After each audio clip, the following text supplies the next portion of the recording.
Sure, it's a common notion, perpetual in motion, but I don't need the comfort of any lies. I've seen the ending, and there's no ascending rise.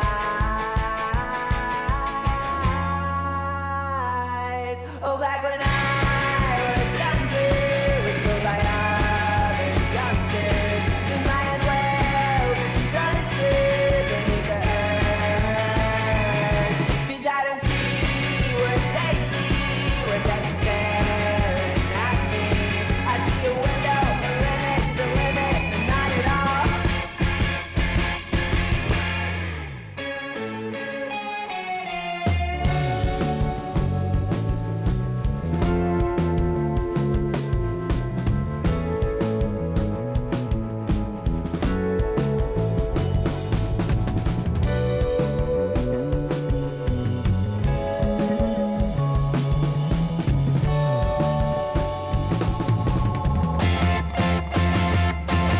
If you could borrow effort to carry on forever, would your life even matter anymore?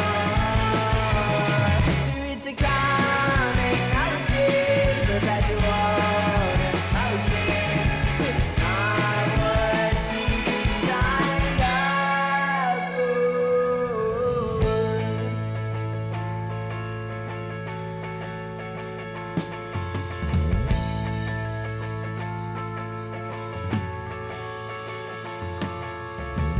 I'm sure there won't always be sunshine, but there's this momentary gleam of light. Don't have to wait the sun to decades again, gaze on a frank face. I'm sure there won't always be sunshine. I'm sure there won't always be sunshine.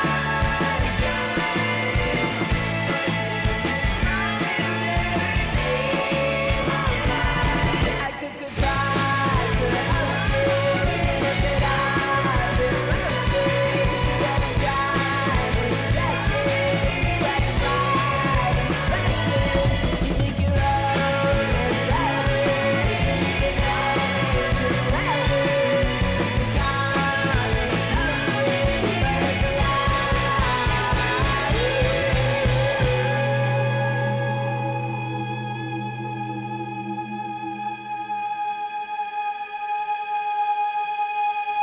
Wow. Stop.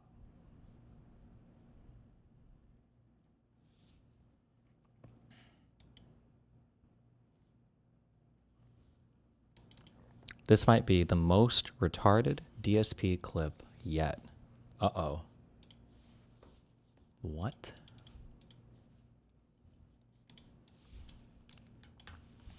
Coin. Got some coins. Okay, is this a hidden door? It is. I got to a hidden door and I just jumped into it.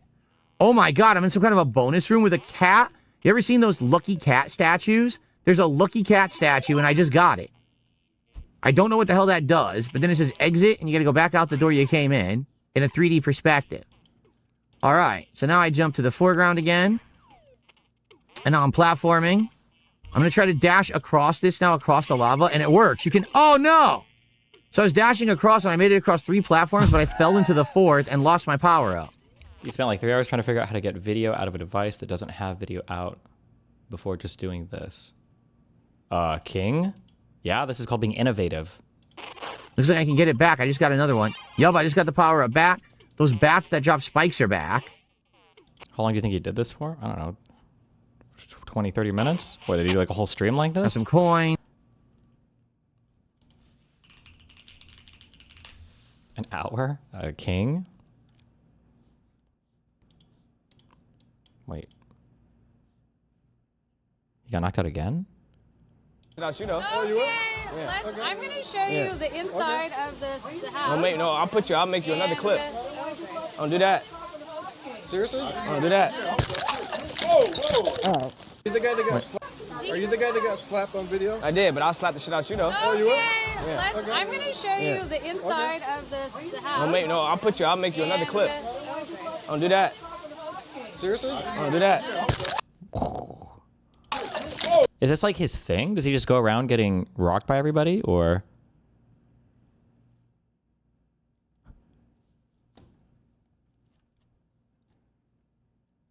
No, he's just having a bad day. Okay.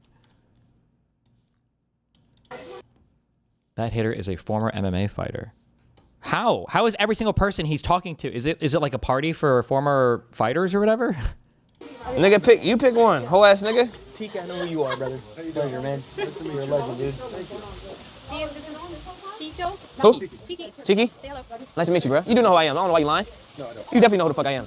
Dude, I meet so many streamers and I don't consume any content ever. I really don't. If you've ever known me personally, I just don't watch anything because I just, one, I don't have time, and two, I just wouldn't. I'm just not a person who watches streams or YouTubers or whatever, so I just don't know who anybody is. I hate that this, sometime in like 2023-ish, I feel like around the red pill time, or maybe it always was, but just outside of my circles, this is like a huge insult of like, I don't know who you are.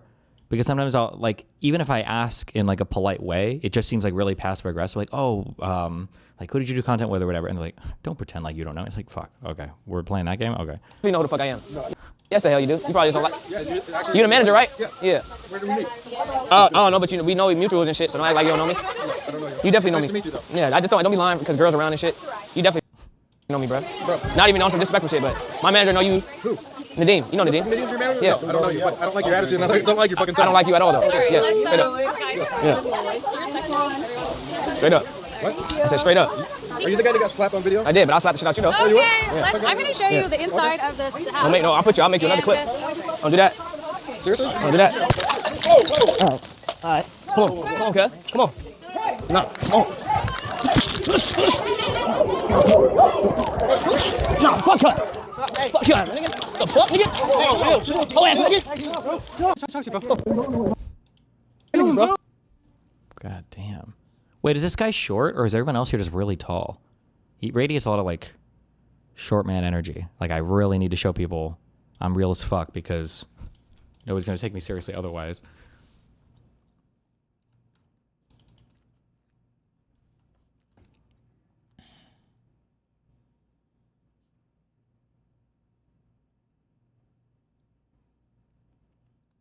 Please allow me one shot and a meme redemption. Where are the kids? I need to unvaccinate them. Just don't like me memes. Fish balm, okay?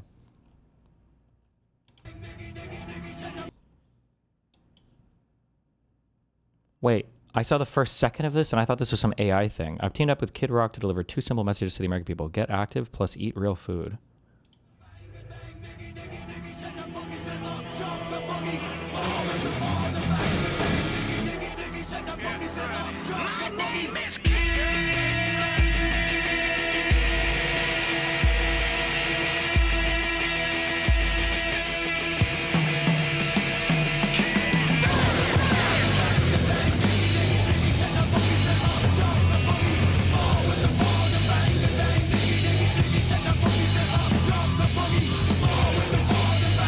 How do they manage to choose literally all the all the gayest exercises? Have you ever seen the video of the if you're like on FaceTime or whatever and you're doing these like I don't even know what the fuck these are. Is it a hamstring curl, laying down or whatever? It looks like you're getting fucked. If you're talking to somebody, you're just like like it looks fucking weird, but that's okay. You know, do what you need to do.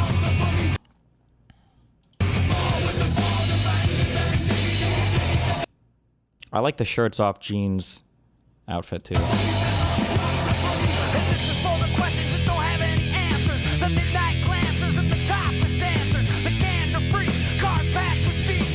I guess that must be like a meme for him, right? Is he like associated with jeans or something? Is that like his thing? Why are you scared?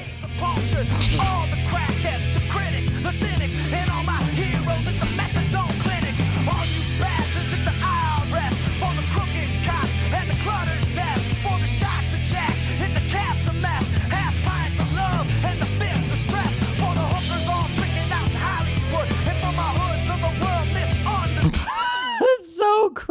cringe. Why? Conservatives just choose the stupidest battles these days. Why? They got like way too overconfident on the winning the trans culture war shit, and I'm like, oh, okay, it's time to go after everything. I said it's all good and it's all in fun. Then get in the pit and try to love someone.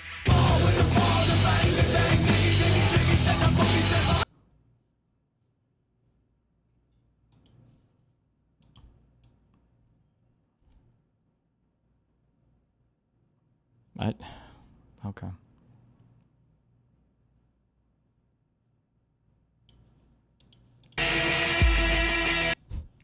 Well, I'm just curious what this American breakfast was here. Is that a steak? Or what the fuck is this? I can't even tell. This is a big hunk of... Damn. That's a big breakfast. But when you're as active as these two guys, I guess you can afford it. Okay. Stop. Nigga, What? No, we're good. that's a strip cut. I ain't gonna lie. Who, me? Wait, what? That's for Stripper? sure. No, you. Cali? No, come on, man. It's all about Where love. you from? All you need is love, my man.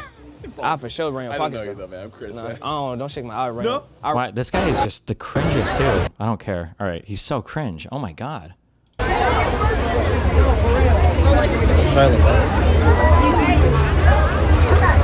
Oh, hello, hi.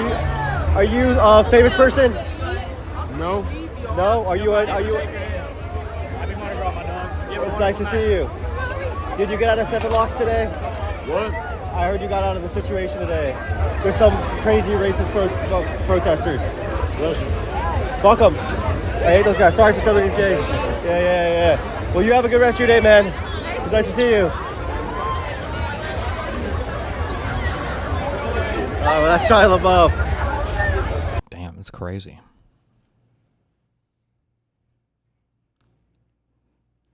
Darius got way too drunk last night, was talking about how he was going to kill Shia and shit. Jesus.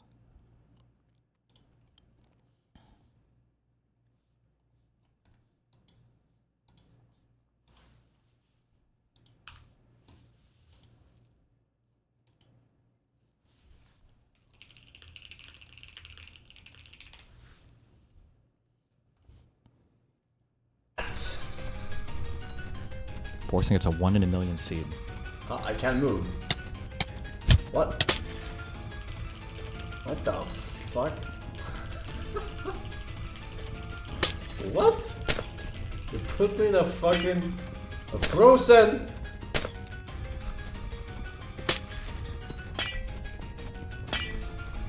The gods say that I am free!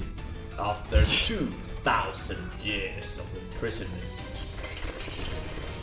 You...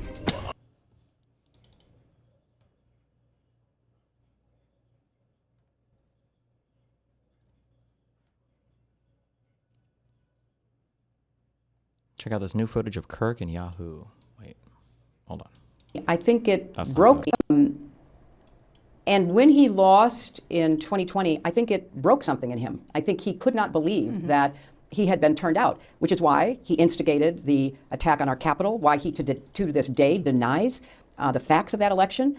And I don't know whether it was some psychic wound that he cannot heal, or whether he physically and mentally has become, so obsessed that he can't really live in the truth based on evidence. I don't know the answer. We speculate about it a lot because his language, his physical.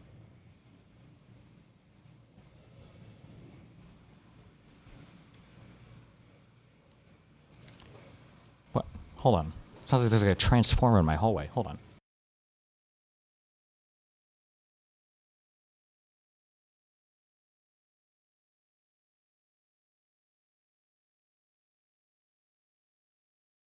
Okay, never mind. The water was shut off earlier. I think they're turning it back on. That's my guess. Behavior. There's things going on with him that are very different than they were 10 years ago.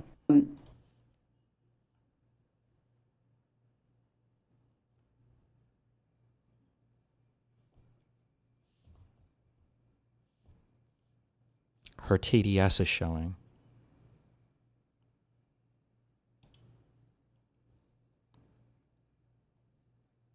She sounds like she's talking about herself. Wow.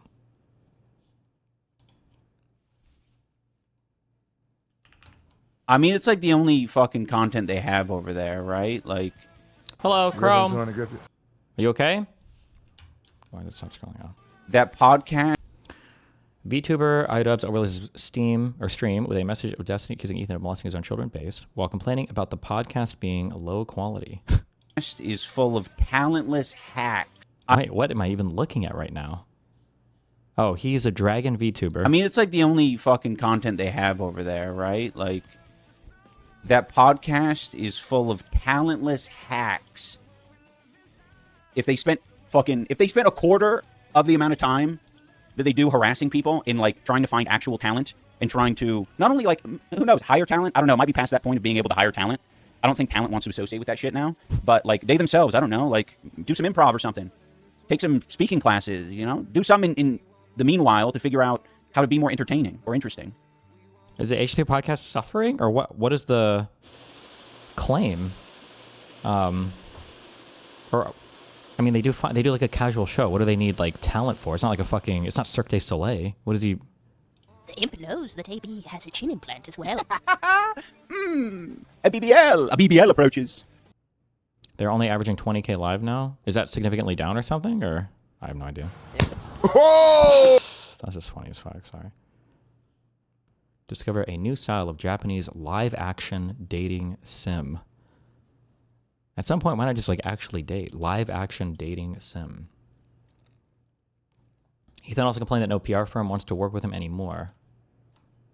Rip. I don't know what the context is, but... Oh my god, please. Yes. Oh, yes. I'm gonna see you soon, though. When? Why would you see us soon? It was like a foreshadow of like. Oh, you're Malin, bro. See you soon, man. Hey, yes, sir. We'll see you very soon, okay? Yeah. See you soon. Okay, just wait. As a quick check, I'm sorry. I'm trolling when I ask this, by the way. I know the answer. It's a funny troll for chat. Stable Ronaldo doesn't have anything to do with, like, Ronaldo, the soccer football guy, right? They're not, like, related. That's just his name? Okay. Okay. See you soon. It's like an inside joke. What's going on? Okay. Seeing you, bro. See you soon, right? He just did the same thing. Yeah, I know. Wait. I can't tell. Most of people said yes, they have nothing to do with each other. Some people are saying that's his son.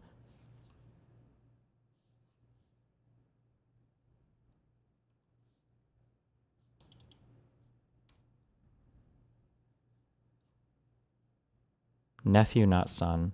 Nothing to do with him. Okay. I'm going to assume not related. Destiny, click on this. Charlie.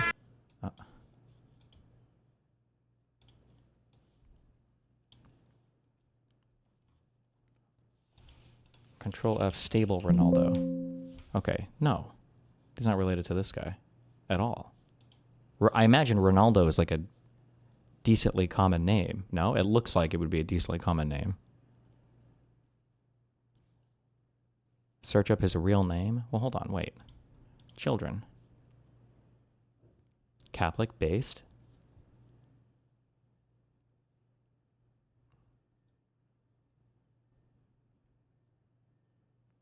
I feel like if his son was that streamer, it would be here in the wiki. They're not related. Fuck you. At all.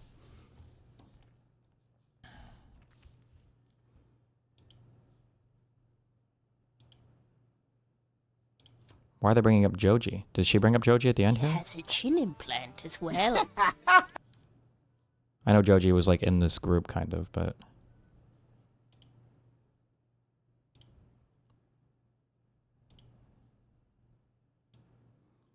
He's going through that canon event of dating the BPD scene girl in high school, and she's just manipulative and toxic as fuck, and you grow and learn from it, except he started this at 32, and it's a sunk cost fallacy at this point.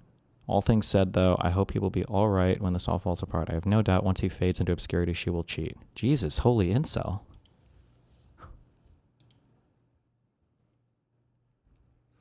It's interesting to see Ian and Anissa find Destiny a credible source of information. Wow. Based.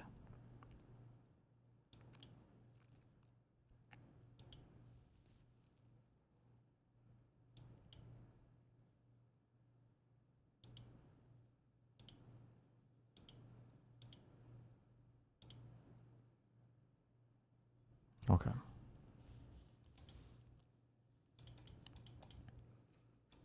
Are you aggressive with soy pill? It seemed like he was approaching that conversation in good faith. I think he was, but it's just like it's. The endless charitability to Hassan types just drives me insane.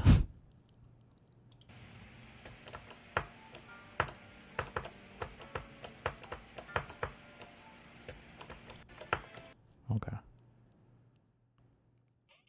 Yeah, you can't. Oh my God! When you jump, you can press down and you do a body splash, and you can hit enemies with the body splash. Is there a sadder fall than the one iDubbbz has had from the edgy internet's golden boy to a crazy lefty lockout? Well, the reality is most people from that era weren't able to transition to a newer era. That one thing that like about like Ethan or even me is that it was hard once you were branded as a very edgy person to transition to where you weren't being like at least bigot adjacent anymore, but also still kind of funny. Like it was really hard to make that jump. Most of the edgy people from that era completely vanished. The only difference is that Ian kind of receded, but still makes content so you can see the recession. But if you really think about it, like, I'm not going to remember almost any of these people, but like Armored Skeptic didn't he become like a religious cult guy? This guy was huge in the days of that type of kind of edgy content. I don't know if he's... Hey, buddy. Sometime between the late 2000s and the early 2010s, people started uploading videos to the internet of strange noises resonating in the sky. Sometimes these noises sounded like metal screeching, sometimes they sounded like deep rumbling, and sometimes they just straight up sounded like a trumpet or a wind instrument of some sort blaring in the sky. After day, night after night. It was like ghosts playing 9-pin bowling. I don't know if he believes this or not. I'm not going to investigate the time to figure it out. But maybe he's not crazy anymore. Maybe he was never crazy. I thought he fell into like some religious culty stuff, but maybe he didn't. I might be making that up. I never dug too deeply into this. I just only made a huge change. There were a ton of other people. Who's the one guy? He kind of sounds like a nerd. I mean, I kind of sound like a nerd, but and then he wore glasses. He was kind of lanky. Who am I thinking of? Chris Raygun. That was another guy, right? Leafy, hardcore. Yeah. Like all these people kind of just stopped making content.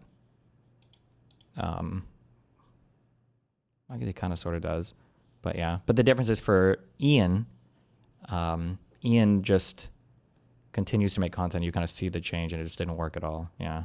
Rip. Yeah, I think this Chris Raygun is like I don't know if he's far left or I feel like I saw him try to attack me over the Palestine stuff or mention something about him. When Pisco is overly charitable with Hassan and other tankies, it kind of feels similar to how Adam from Stitch and Adam would tweet for Trump and accuse people of having TDS, but Pisco just says they're obsessed instead. A little bit. I think Pisco has like just a lot of weird psychological things that manifest in unfortunate ways. Like one aspect of Pisco-dom is, let's say that you have some event, okay? And let's say we're measuring like the amount of proof you might need to believe in some event. So let's say that like if we draw a line, okay? And let's say that for like a reasonable person, you would need to see, if we pretend this is 0, and we'll say this is 100, numbers are arbitrary, but like a normal person might need, we'll say 15 points of evidence or something. You need 15 to believe a thing. While this will be enough for most people, and maybe even, yeah, we'll just say this is enough for most people. I would argue that once you believe a thing, to like change your mind of that thing, you might need like a little bit more evidence pointing the other way than you would to prove the initial thing. So you might need to be up here at like 25 to have your mind changed. So, and then you can kind of measure the stubbornness of how much proof does somebody need to change their mind once they've taken a bad position. Pisco is literally like, I don't know if I've ever seen him change a mind on a bad opinion. I think he's at like 95. So the issue is that on certain things, if he ends up being incorrect about it, he's probably going to fight viciously to like the end of time, fighting on this point. And I think this difference here, like the Hassan TSA thing is an example. The Her report is an example. Like there are just things here that you're going to, a lot of frustration I think will come in here. So like his like charitability related to Hassan and his threat to the left or whatever. The scary thing is if Pisco stakes out like an early position here, it's probably never going to change. And then it's going to come out in very, very, very annoying and obnoxious ways down the line, I think. Yeah.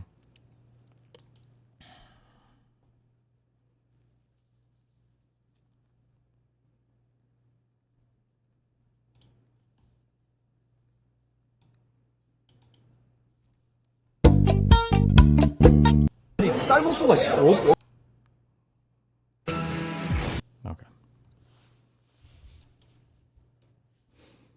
What is this? Jeffrey Hasanabi derangement syndrome. We're talking about I can't imagine Hassan is just so ass pained that he's giving so much air to Hutch. He's so mad. These people are so pathetic. Holy shit.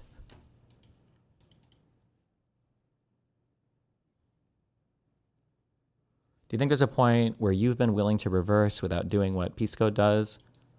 Yeah, I think so. I think I'd change my mind if there's evidence. The strongest thing that I found that protects me from getting into that, falling into that trap is to try to assign a probability based on the available evidence of a thing. So like when I'm staking positions, I usually try to match the position with a conviction level. So like if I have a thing of like very, very, very high conviction, it's going to take a lot to move me off that position because it usually means that's paired with a lot of research. But there are a lot of opinions I just have very low conviction feelings about. So it's easier for me to move off them without getting super dug in.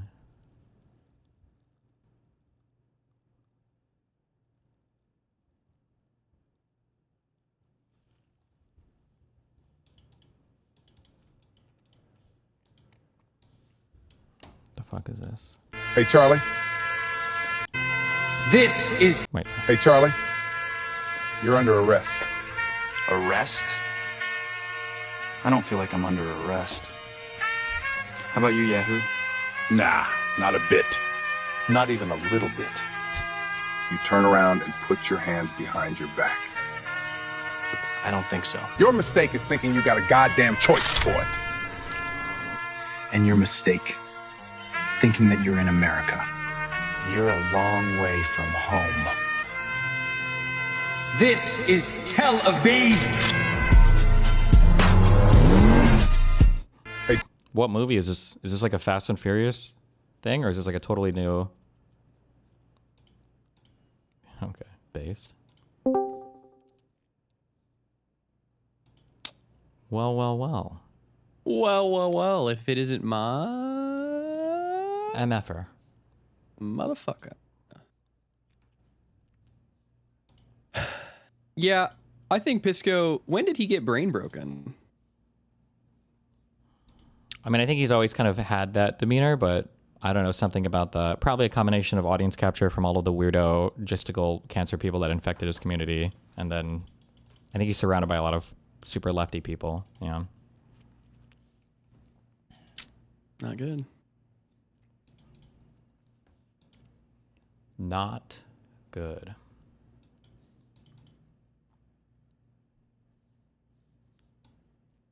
Ooh, you went live. Good.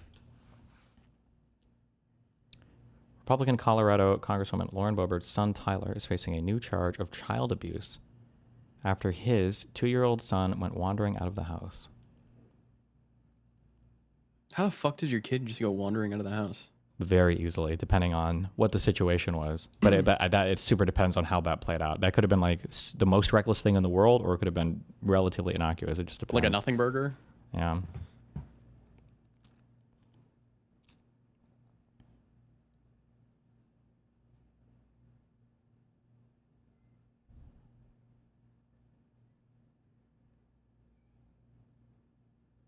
No shot you can get child abuse just from that.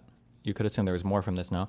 When it comes to reporting on child-related stuff, a lot of it, I think, kind of becomes mandatory. So, like, if you see a child missing and you call the cops and the cops come by and it was like, even if it was like an honest mistake, you might have to pursue stuff all the time because of the states can get pretty strict around like domestic violence or child abuse stuff.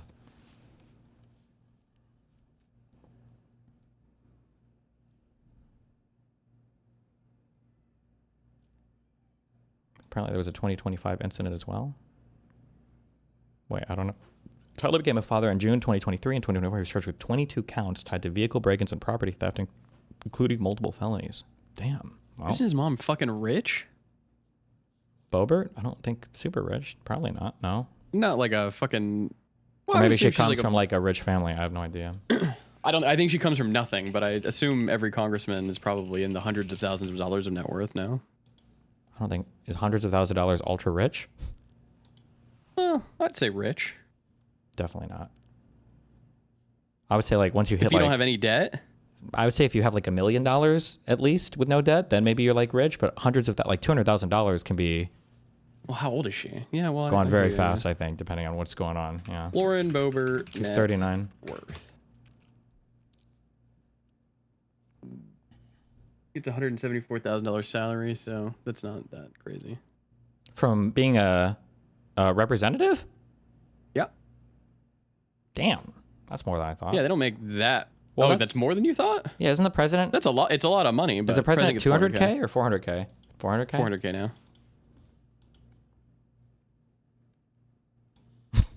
This is fucking stupid.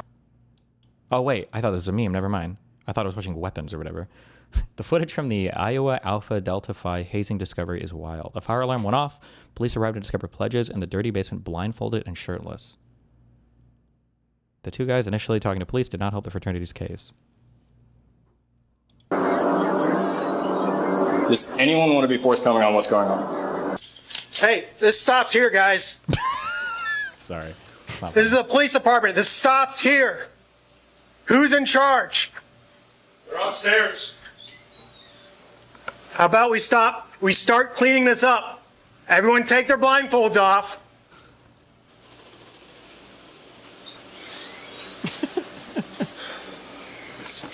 Shit. I've already given multiple commands to clear the room and get out of here, but no one's moving. They think they're being fucked with. Who? The cops? The pledges. No. Oh, true. True. Apparently they're taking us pretty serious. Yes. You in charge? Peak American college. You still haven't found out who's in charge? Might want to ask our house dad. Where's he at? Holy shit, RFK's son. Summit. Working at Summit. Summit, that's cool. So, you have obviously, something here?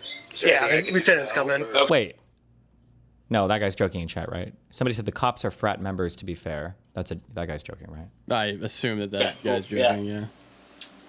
Definitely figure out why you wouldn't let me pass you initially. Questionable. Yeah. I get it. I would probably be calling your house dad or whoever to get him here, since ultimately he's probably in charge, right? Unless someone else is in charge. I don't have his number. I feel like depending on what movie I watched last, if I went to the basement and I saw this shit, I think I would just fucking leave. I don't think I would say shit. I think I would just go back to the precinct or whatever, say there's nothing there, and I would just get the fuck out. Yep, that's it for you. If they had like some planned prank, like imagine like all of them were told like, you know, after 20 seconds just start walking slowly towards the cops. What do you think they would do? I think they would freak the fuck out. I think the cops might shoot there. Yeah. He's probably in charge, right? Unless someone else is in charge. Yeah, wait, you saw weapons, right? I haven't seen weapons yet, no. Oh, there's a scene where like these kids are standing in a basement, and it looks just like that's why I thought this was like an AI thing. I thought this was a joke at first, because it looks. Oh, it looks just like this. Yeah. I think I'm watching Marty Supreme next. Oh God. The woman. People keep recommending that. Or it might be good. I just see a ton of people in chat recommend it. Can I not? That's what scares me.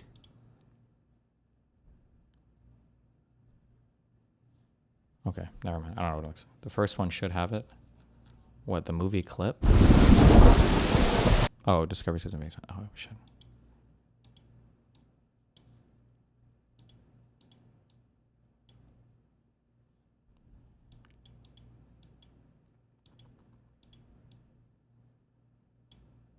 Bro, this shit is dark as fuck. I can't see shit.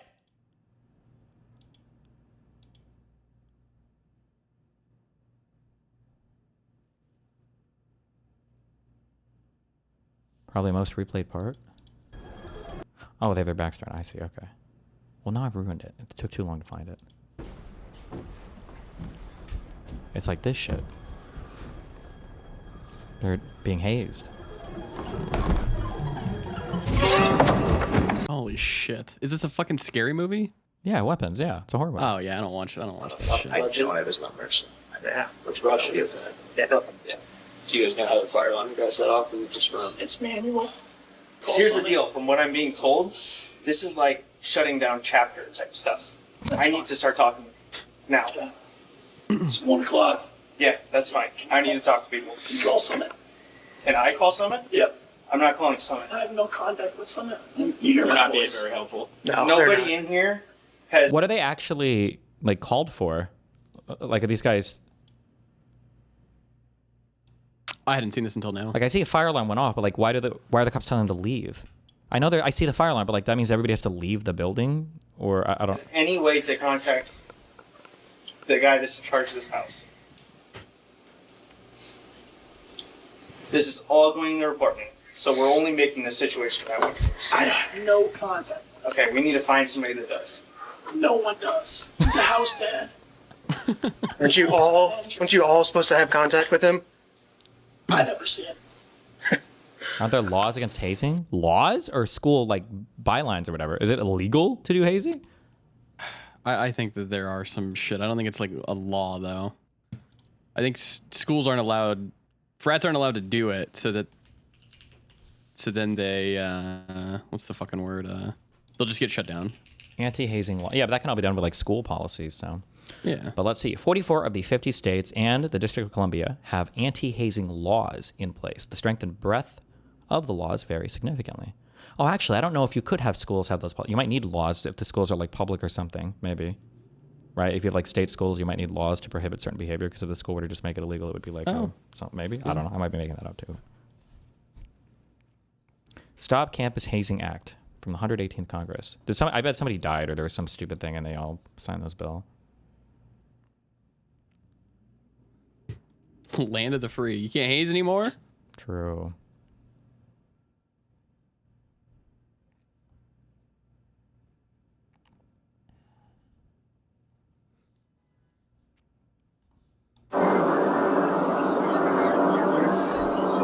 Does anyone want to be forthcoming on what's going on? Anyone? Because you got to see it from my perspective. What the f did I just walk into? Bro. Get me the fuck out. There's no way, dude. 133 here. Quite a bit. I don't. Yeah. I'll tell you. Okay, well, charge! Dude, they absolutely think they're being fucked with. I'm not. Is anyone in here that needs medical attention? Is anyone here that is against their will? Is there anyone here who is not participating in this? I.e. a leader? Is there anyone with any sort of physical injury? No. They sound like they're participating in an event. Yeah, I bet they do think it's the frat or whatever. It's almost like this about with the guy standing here.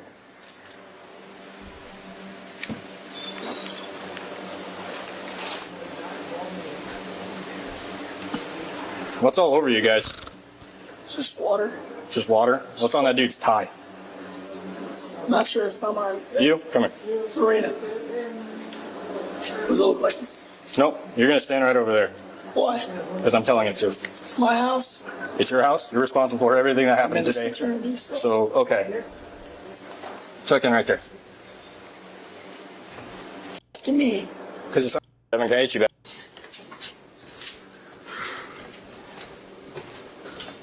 What's on your arms? Oh.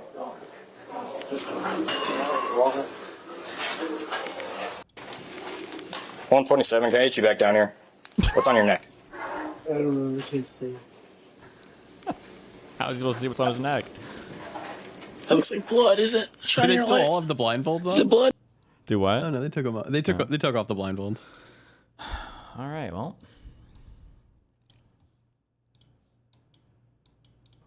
I don't think it surprised me in the moment of the attack. I mean, the president has called me a lot of names. He's gone after me and tried to deflect from the questions that we're asking. But in that moment, you know, he is someone who is often politically savvy or tied in with what his base wants. in that moment, I was thinking, you know, if he had said that in response to a different question, I think it would have had a different reaction. I mean, I don't think any woman, I think a lot of women can identify with that moment and that feeling. Yes. But I think it was actually the question that is what generated so many headlines out of that, because my question was about sexual assault survivors, and it wasn't even accusatory of the president. It was what these women, many of whom I've interviewed and had on my show often, have said to me. And I don't think it's a controversial opinion that you shouldn't smile when you're asking questions about a sex trafficker and sexual assault victims. That's reasonable. That's reasonable. True.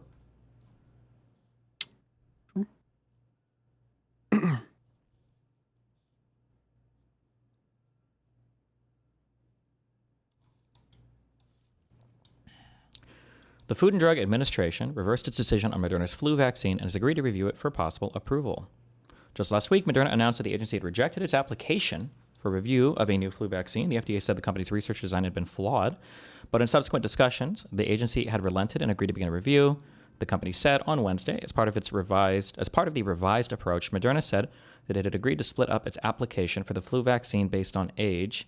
It plans to seek standard approval for people 50 to 64 years old and accelerated approval for those 65 and older. The company also said it had agreed to conduct an additional study among those 65 and older once the vaccine reached the market. The FDA did not provide a detailed explanation on Wednesday as to why it suddenly changed direction, but its initial refusal to even consider Moderna's application drew swift and highly public rebukes and startled the pharmaceutical industry beyond just vaccine manufacturers as well as investors. Blackstone, not to be confused with BlackRock, the investment firm, alone had invested $750 million in Moderna's development of a flu vaccine. What does that mean? How does that work? How does an investment firm allocate capital explicitly or specifically to certain projects in a company that they...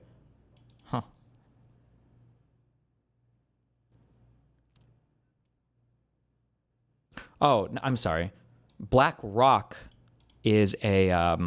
what do you call like Vanguard or they're brokers, right? BlackRock, those are assets under management. Blackstone are investors themselves. So these guys would have a say in, because they're the actual investors. Okay. Top industry executives have traveled to the White House for high-level meetings, including with President Trump. Some focus on ways to avoid Mr. Trump's threatened tariffs or to lower drug prices.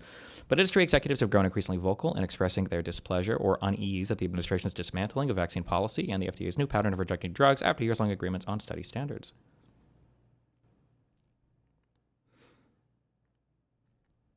The company's flu vaccine uses mRNA technology, which Health Secretary Robert F. Kennedy Jr. has repeatedly criticized as unsafe and ineffective. The mRNA approach, which instructs the body to produce a fragment of a virus that sets off an immune response, was widely successful in COVID vaccines and is considered generally safe by public health experts and scientists.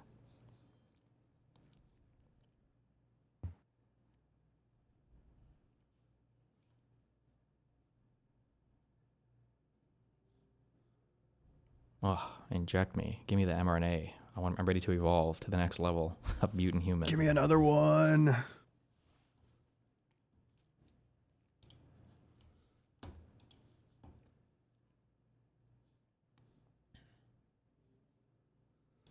Jesus Christ. Is that headline going to match what he actually says?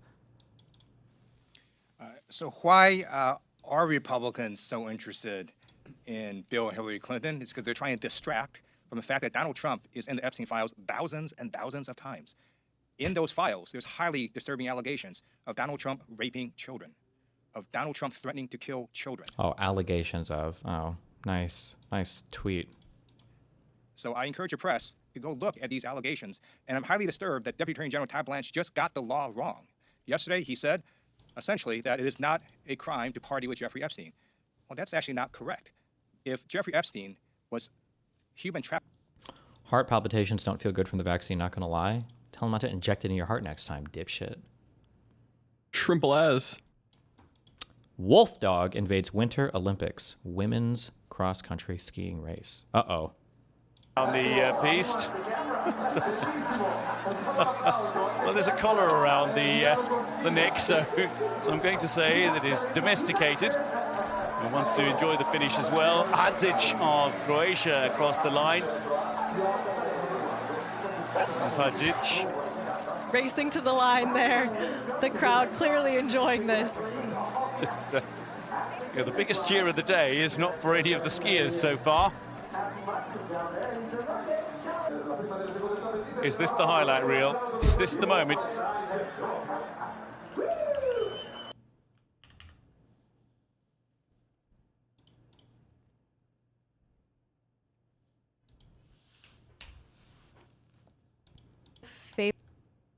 My Catholic boyfriend is on a very niche side of TikTok where there are two nuns with a podcast that people say are like the Trixie and Katya of Jesus. What is Trixie and Katya? Katya? What does that mean? I don't know who Trixie is. They're drag queens. Okay. Do you have a favorite game at the moment? My all-time favorite, this is an outdoor game, but in the summers when we're all home together, is playing Ultimate Frisbee. Sister, and you're so good at that. Oh, I'm a thanks. huge Ultimate Sister player Miriam, you myself, also but- are. We just need another. No, you're so fast. I'm usually on defense. I'm trying to defend against people like you. I can't. Okay, full disclosure, everyone. Sister Miriam likes to chat when she plays Ultimate Frisbee. My secret weapon. I know. I just put it out there. When you're out on the field and the action's far away, just strike up a conversation with. It's your secret ploy. I'm on to you. Sometimes when we play Frisbee, there's like 30 sisters on the field. Yeah, depending on who's home. Yeah. I'm thinking, they don't really need me right now. Just you count. Have a little chat. Your defense counts. Okay. What was that about? Ultimate Frisbee. Just two hot nuns? Why do you have to bring up their appearance? Well, I'm just confused why the clip was there. Who linked it? I don't know. Why don't you ask your mom? Got him. Yep. Old. Look at this cope, lol. 21 minutes. How can a video with that title be so long? Dev invited me to debate Destiny. When is the cope timestamp? Now, back when I started doing YouTube, I was under the illusion that if you just were to debate a leftist, surely you can calm them down. Like, surely you can show them that reality is not what they believe. Surely you can make them more rational. And the problem that I encountered was that leftists just didn't want to debate. Like, it didn't matter where you'd go. They had this idea, no platform for fascists. They would label you a fascist, they would ostracize you, and they would refuse to engage. And I was like really excited to engage. Like, I wanted to talk about diversity, right? Like, I wanted to ask them, like, why do you believe diversity only comes from different races? Like, why can't 7 white people in a room be diverse if 3 of them are from the rural area, 2 of them are from Eastern Europe, the rest of them are from New York, right? Like, why doesn't that provide diversity? Why do you think representation is important? Like, why is it that every single movie needs to have a character that looks mid? How does that bring more money into the profit margins, right? And none of them wanted to discuss this. They would say racist jokes normalize racism, and I wanted to ask, well, don't you think censorship normalizes censorship? But the interesting thing is, after a while, you have like various terms of service on social media that basically ban people for stuff that they wouldn't have gotten banned in 2016, and then the leftists wanted to debate, right? So in a world where you have Hassan Piker saying literally whatever the fuck he wants, in a world where you have Destiny basically saying that Trump supporters deserve getting shot, you now have to go on a debate and you gotta walk on eggshells, because if you say something upsetting, you get a TOS violation, well, they keep having a platform. And this is what I refuse to engage anymore. Okay. Good cope. Okay. So what is he gonna do? He just doesn't want to engage. Just sit in the middle and do nothing? Not engage with anybody?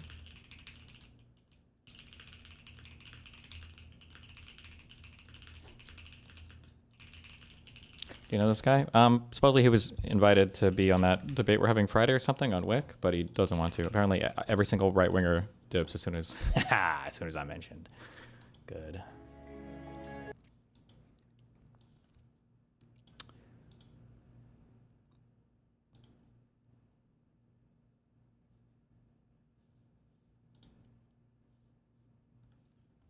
This made my heart sting. Tom went to all the top PR firms a month or 2 ago, and they all rejected us. I'm literally more canceled than rapists and murderers. I'm generally close to giving up.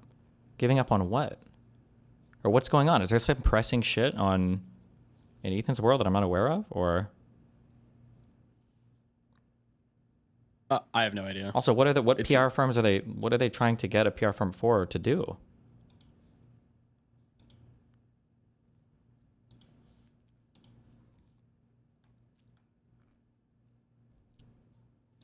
Is there a website like solely known for YouTube yet? I feel like I ask this every 2 months. Social Blade? Where you can see like the live stream not as viewership. good. Oh, that I have no idea. Charlie Hebdo stuff. What is this? Jesus Christ.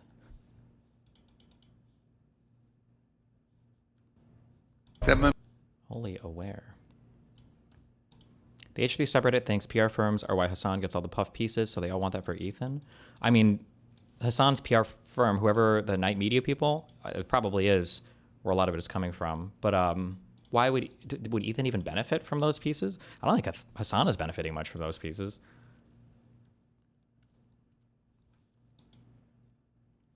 Did you see the billboard that Ethan put up? Yep, more pedo stuff. Very exciting. Very exciting. This is like when you have like an anime that power scaled everybody like way too early, and they can like blow up planets by like the first season, and you just kind of like pull the chain on this over and over and over again. And like the pedophile accusation is like that's the moon exploding thing, and it's like every single person. Okay. میگه رئیس جمهور آمریکا که ارتش ما قوی‌ترین ارتش دنیاست. قوی‌ترین ارتش دنیا ممکنه اونچنان گاهی سیلی بخوره که از جا نتونه بلند شه. میگن ما ناو فرستادیم طرف ایران. خیلی خوب. ناو البته یک دستگاه خطرناکی است، اما خطرناکتر از ناو اون سلاحی است که میتونه این ناو رو به قعر دریا. Okay. Ethan's getting a lot of flack for the billboard from Hassan fans because they're all calling him a pedo too. I think that's why Ethan wants a PR firm to rehab his reputation. I don't understand. I feel like the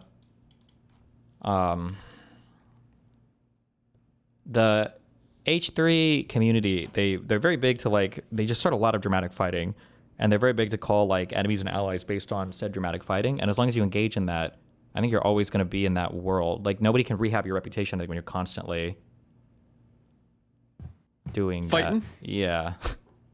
Like if they like imagine me trying to hire like a PR firm like 2022. This is why I always would just say like, yeah, I don't have sponsors. I just don't do this because nobody's going to sponsor a stream with Lav and 7 black women screaming at each other about whether or not all black babies should be aborted if they're male. Like that's just never going to happen.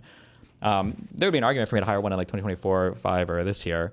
But unless Ethan wants to dramatically change up the way that they engage with other communities or their style of content, then I don't know.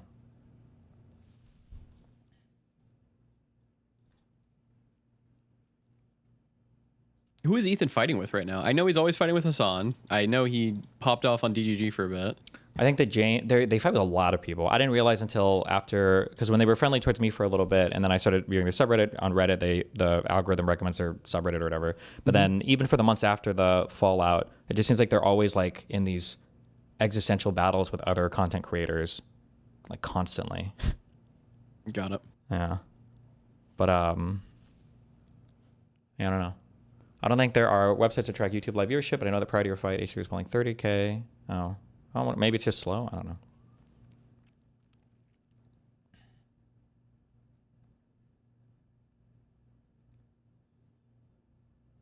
It's a byproduct of covering drama constantly, I guess. I disagree. You can cover drama without like inserting yourself in it, right?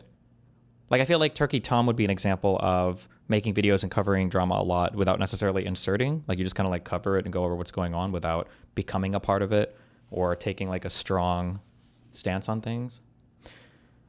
This website has live stream stats.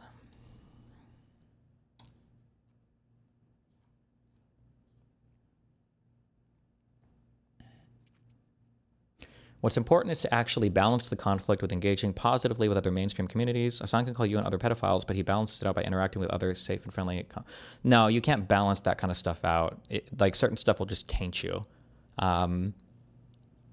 Yeah, certain stuff will just taint you. Hassan has to, when Hassan covers my stuff, he's like he's fairly careful about it. He gets a little bit more unhinged every now and then, but for the most part, he tries to stay out of it. Like we get clips and everything, but the majority of Hassan's content is not covering drama or whatever. We just see like the parts where he mentions me and everything.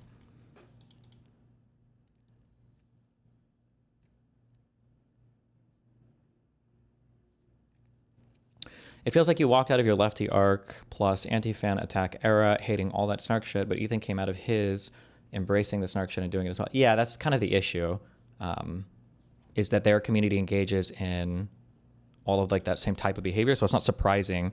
It's just like in 2023 and earlier, like the fact that I had such crazy stalkers on Kiwi farms, or like the insane people that would kind of like cover and over my stuff. Like it makes sense because of the type of content that I did. Like you're always going to attract that type of viewer and attract that type of hater. Like that's just how it goes.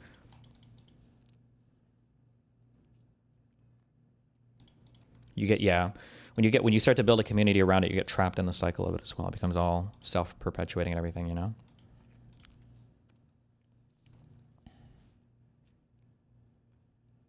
H3 podcast. Average concurrent viewers.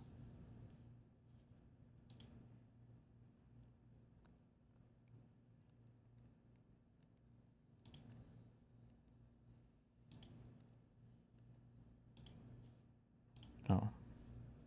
Fuck, I don't have an account on this site.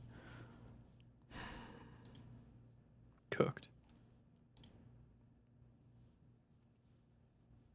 January it was 19,450 average concurrence. In February it was 17,270, so it's down 2K now. But that could just be a swing, who knows? Let's see. 2025, 1201, 2026, 101.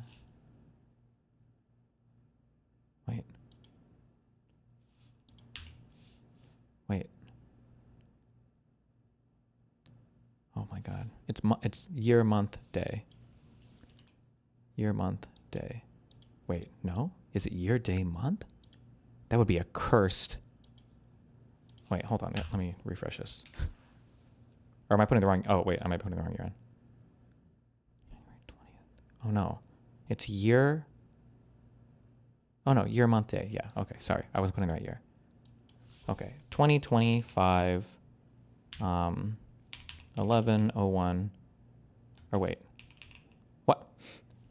Can I not go back more? Is that whole... Oh, I can't even put in a date range. I thought it would just show me... Oh, whatever. Fuck this site. Okay, I don't care anymore. Never mind. I'm good. You're cooked. You're unk. Asana is smart because instead of going in on people the way Ethan does, he just platforms others who do it. He gets to steal content and never has to take accountability for what's said. A little bit, yeah. And his audience is like, he's done good at developing like a pretty cultish, sycophantic audience that will let anything slide. Even when it comes to shocking dogs, apparently, to keep them in frame all the time. What is this? To anything, but the way that the Western media covered it was like, well, here it is, like, this is China, you know? And it's additionally funny from my perspective because I've been detained in worse ways by my own government, the American government, as I was entering the country in the past. So, and I've also been shot at by. He's just a fucking loser, dude. God, I hate politics right now. It's all so fucking it's so fake boring. and stupid. American police. Really I've been arrested. Retarded. I've been, I've been on the receiving end of stun grenades at protests and things like that. So, like, my treatment by the American police has been far worse than. Yeah. It's so cringe. God, he's so performative. He's such a fucking loser. Holy shit. Stun grenades.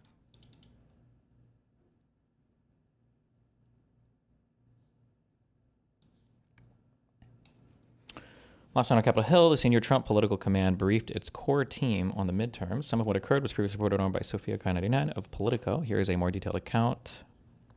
Group was served a chicken and steak buffet that went for 2 hours. 75 to 100 people in the room. The economy will be the issue in the election.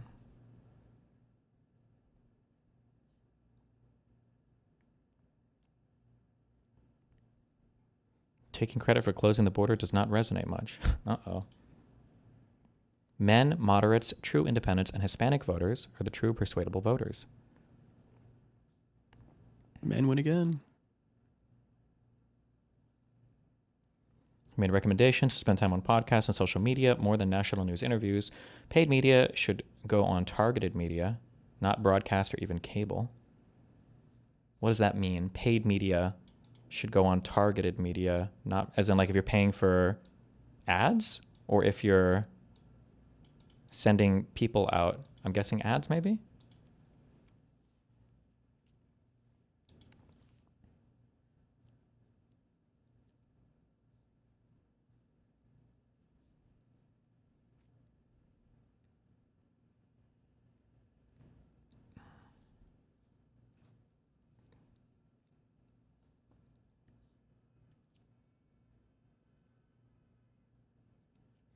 I guess Asana's doing something right by the glazing he gets from journos. It's an easy position. Like, he doesn't care about being politically effective. He has no values whatsoever. He invests none of his time into building anything political, and everything is just focused around cloud and networking. So, I mean, yeah, he's in a... triple S. Yeah, it's an enviable position to fight from. And he has some level of institutional protection because of his networking from Twitch.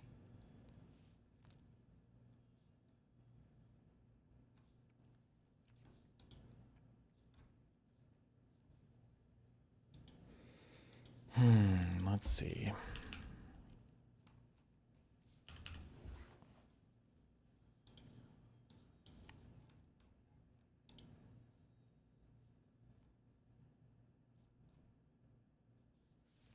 I need to start my... Do I not have Obsidian on this computer right now? What the fuck?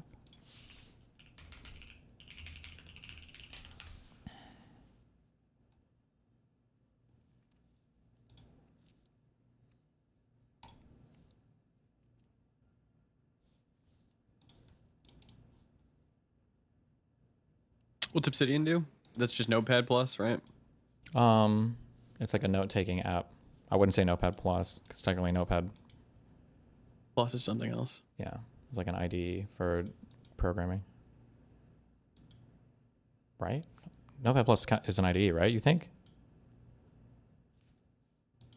I don't know what an IDE is. I know what an... No? I know what the IDF is. What does IDE stand for? I'm going to guess Integrated Development Environment. IDE programming. Oh, I'm so fucking huge-brained.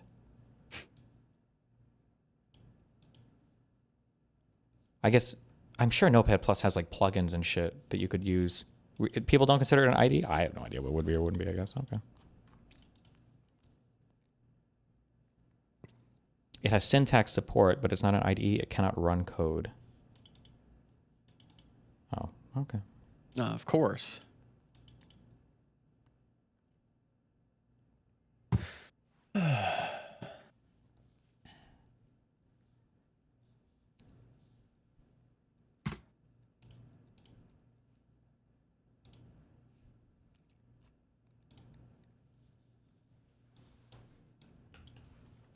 Do. That's not how we function. I want to ask you about, the World Liberty Corporation, which has been in the news, and there was this big Wall Street Journal report about the 49% stake that was sold to an Emirati royal family member after your father was elected president, raising questions about whether they were doing that so they could get access to AI chips. A, my father has nothing to do with. B, it has nothing to do with AI chips. And C, we met in the Middle East the first time. Yes. There's not a person in that room, there's not a banker, there's not a fund manager that doesn't go to the Middle East and to the, whether the sovereign wealth funds of the world. They're some of the biggest investors in every fund in America. To critique the one here and not talk about the others would be nonsense. It's literally what they do. And so they have done that. They invested in it, and they've actually had already over a 4x return on their investment. It's a great investment and has nothing to do with the other. We've been dealing with the conflict of interest stuff for years. I mean, they tried all this nonsense the first time around. Frankly, it's gotten old. They were the ones that put us into this position by creating legislation to try to put us out of business. We just fought back. We weren't willing to sit in a corner, curl up in a ball and die like they would love us to do. That's not how we function. That's not how we operate. And you can see that whether it's my father or us, that's never going to happen. We're going to do what we need to do to fight back. Right? It's a crazy law of like unintended consequences. If you look at what they tried to do when they threw my father off of Twitter, and they did the same to Don and myself and pretty much everybody else in our family. They took us off of Twitter. They took us off of Facebook. They took us off of Instagram. They took us off of YouTube. They took us off of Google. They skewed all the searches. They did everything they could to suppress. So guess what we did? We went out and we formed Truth Social.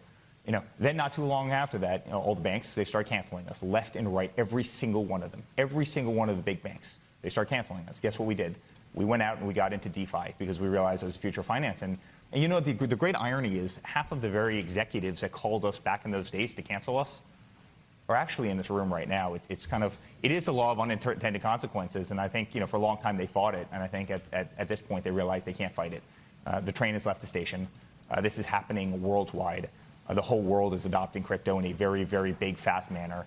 And they'd much rather be on the side of something that's clearly the future than be trying to fight it in perpetuity. Well, I don't think the Democrats have.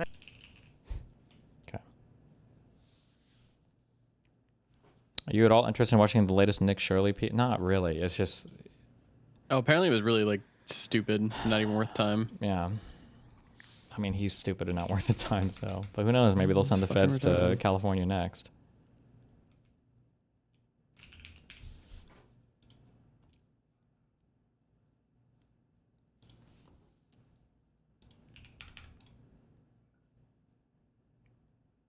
Okay.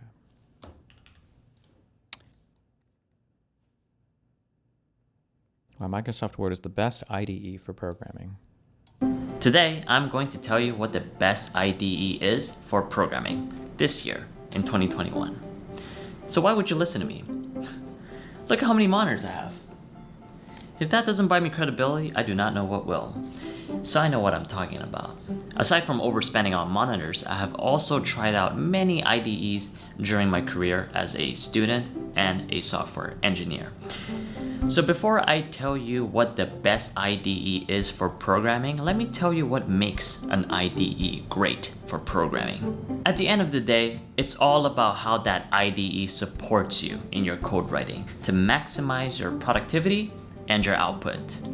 And all that color scheme bullshit programmers use to create themselves a pathetic excuse of an identity and a false sense of belonging in this not so exclusive subculture is useless and has nothing to do with what makes an IDE great.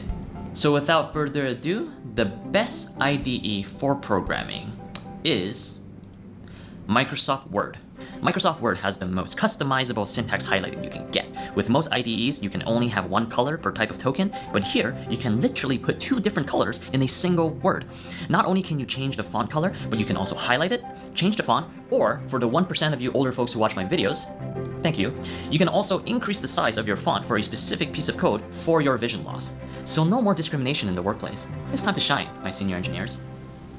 Oh, not senior engineers, but like seniors who happen to be engineers. So they're not. You can also hide a piece of code. For example, if you have your API key exposed, you can just unexpose it like so. All right, so let's do a little demo. Let's write some Python code with this bad boy. So you start by creating a new page. I'm just going to print hello world here. You see this auto capitalization? You might think that this is an inconvenience, but it's actually great because it simulates Google's technical interview since they make you use Google Docs to write your code. So you'll get to practice undoing all the annoying autocorrect with this IDE. Okay, so let's save this code. For this IDE, you have to save it as a plain text file and MS-doc encoding and check this box. If you don't do that, it won't work. This is a feature, not a bug. It's to prevent hackers from saving malicious code when they access your desktop. Let's run this Python code now. I'll start up Windows PowerShell because it is the best, since Microsoft is the best, and anything they make is the best. Programmers are so funny. Listen, it's epic. You just wouldn't get it, okay? Now we're gonna watch a video making fun of emacs, okay? I'd like to present to you my newly made absolute guide to emacs video. It's around 1.5 years long. I can send it to you via FTP. So, emacs, huh? Sure, let me just put on the fireplace. So yeah, emacs. If you make a change to your text and decide that it was a mistake, emacs got you covered. Yeah, all text editors do that. My friend, let me tell you, but emacs is not a text editor. Emacs is not that hard. You can learn emacs in one day, every day. How do I write my blog posts? Emacs. How do I do my project management? Emacs. DNA sequencing? Emacs. Promonks? Emacs. Taxes? Emacs. Emacs? Emacs. Really? The RS has an Emacs package? No. Have to. Okay. Thank God. I should make you watch the whole thing. How can I help you? Hello. Okay. Thank you for reminding me. Oh no. Thank you. Tech shit. 12 minutes? And how long is this one? 20. Oh, you're lucky. This could have been so much worse.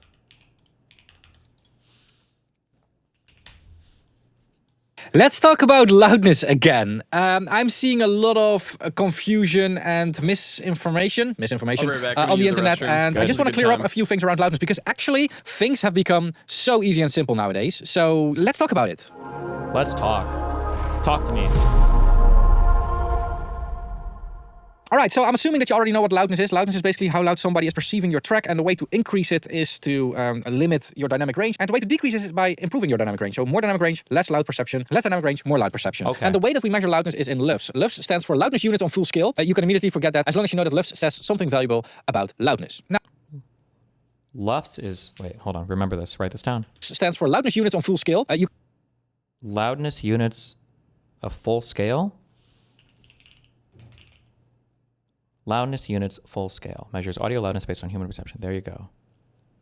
You can immediately forget that as long as you know that LUFS says something valuable about loudness. Okay. Now, why should you actually care about loudness? Well, I think you should care about it because it might give you some interesting opportunities. But honestly, if you don't care about it at all, you probably will be fine. Probably. Because the thing is, streaming services like Spotify, but also other ones, want to give their listeners the best user experience. And one of the things they're doing in order to achieve that is making sure that all songs play back at the same volume. So if somebody is listening to a playlist of songs or whatever, they don't have to constantly change the volume because everything sounds at the same loudness, even though a few tracks are less loud than others. And the way that they're doing this is by using loudness normalization. And if you want to know how the loudness normalization works, there are actually articles about that. There's an article from Spotify about this, which we'll talk about in a minute. And another interesting paper to read is the AES TD 1008.1.21-9. But if you Google on TD 1008, you get to this paper. Now, this paper looks very boring and very flat and whatever, but it's actually a very interesting read, and I think they did a great job on writing a paper that's actually understandable for everybody. Now, what the TD 1008 basically is a recommendation to all the streaming services on how to handle loudness. And with TD 1008, they hope to have the same standards across all streaming services. By his accent, can you guess where he's from? Oh, he's Dutch, 1,000,000,000%.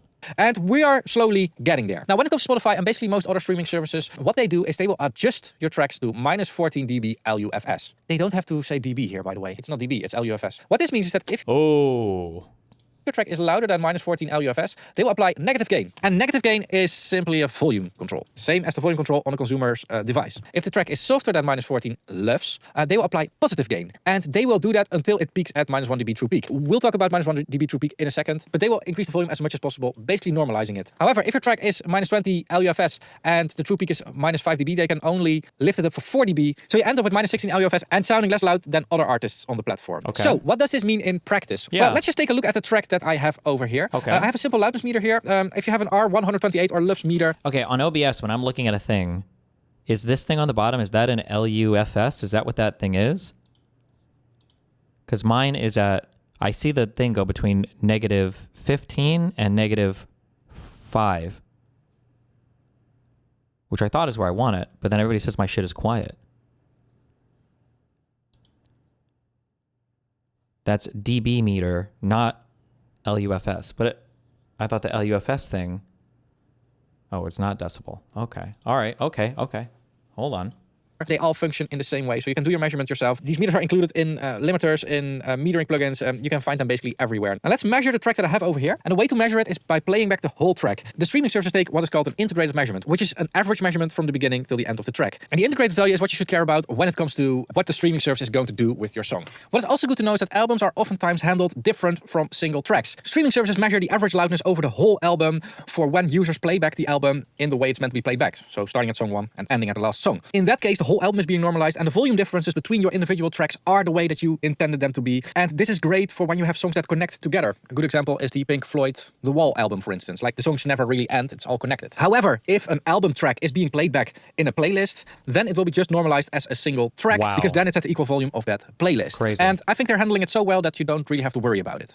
And now that I've played the full track to it, we can see here that we have a -10.6 LUFS loudness. So this means we are a bit louder than Spotify would play us back. Now, the biggest question that I see on the internet is if this is a problem. And honestly, it's not, because this is what Spotify is going to do. I'm going to do it here. I'm just going to turn down the output gain. And the cool thing about this Sonable plugin is that it instantly shows what will happen with your measurements. So this is what Spotify is going to do. It is going to turn it down by 3.4 decibels. And that's all. It's no problem at all. You just have to be aware of it, because one of the things that is happening now is that our true peak value is -3.5 decibels. Now, as said, Spotify wants a -1 dB true peak file, so we still have 2.5 decibels of peak range that we haven't used. So what we could, but not necessarily have to do, but what we could do is use this range for a bit more dynamic song. And this is where I think the interesting discussions start, because the fact that Spotify is normalizing everything at -14 LUFS doesn't mean that you have to export your track at -14 LUFS, because there's way more to it than just this number. When you look at, for instance, electronic electronic music, limiting and reducing the dynamic range is actually part of the sound. I've seen songs mastered at -5 LUFS that have way more impact than mastered at -14 LUFS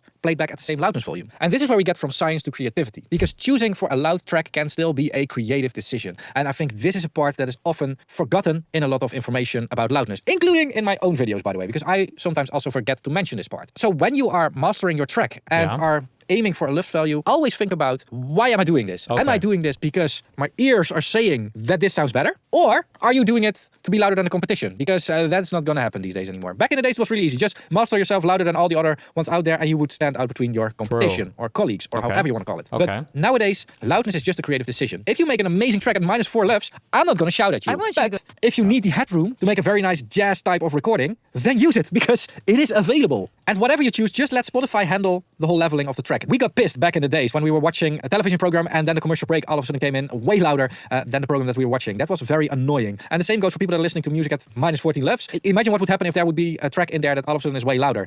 That's super annoying, definitely, when the track is over and the next track comes in, which is back at -14 LUFS again. Now, another simple thing that Spotify is asking for is a -1 dB or -2 dB true peak file. What I often see mentioned is that you should use all your headroom all the way up to 0 dB for reasons. And I do agree with the fact that you should use headroom. What I just did in my demo is not the smartest thing, because what I basically did is I normalized the track for Spotify, but with that I've been giving away 2.5 decibels of headroom, if you count in the -1 dB true peak. I would always let my track speak at the highest value, because that basically gives the best signal to noise ratio. I gotta say that noise these days is not a huge issue anymore, but still, the neatest way of doing it is by always letting your signal peak at the highest level it is allowed to peak. And that is -1 dB true peak if your master is around the 14 integrated LUFS, and -2 dB true peak for masters that are louder than 14 LUFS. And the reason they're asking for this... Wait, White Sea is the worst audio channel. Really? Is because louder tracks are more susceptible to extra distortion in the transcoding process. So what is going to happen when you send your track to a streaming service is that they are going to transcode it into different codecs in order to have a lower data rate for streaming it to phones or something else. And what a codec does is in the encoding and most of all in the decoding process, it tends to overshoot a little bit. And the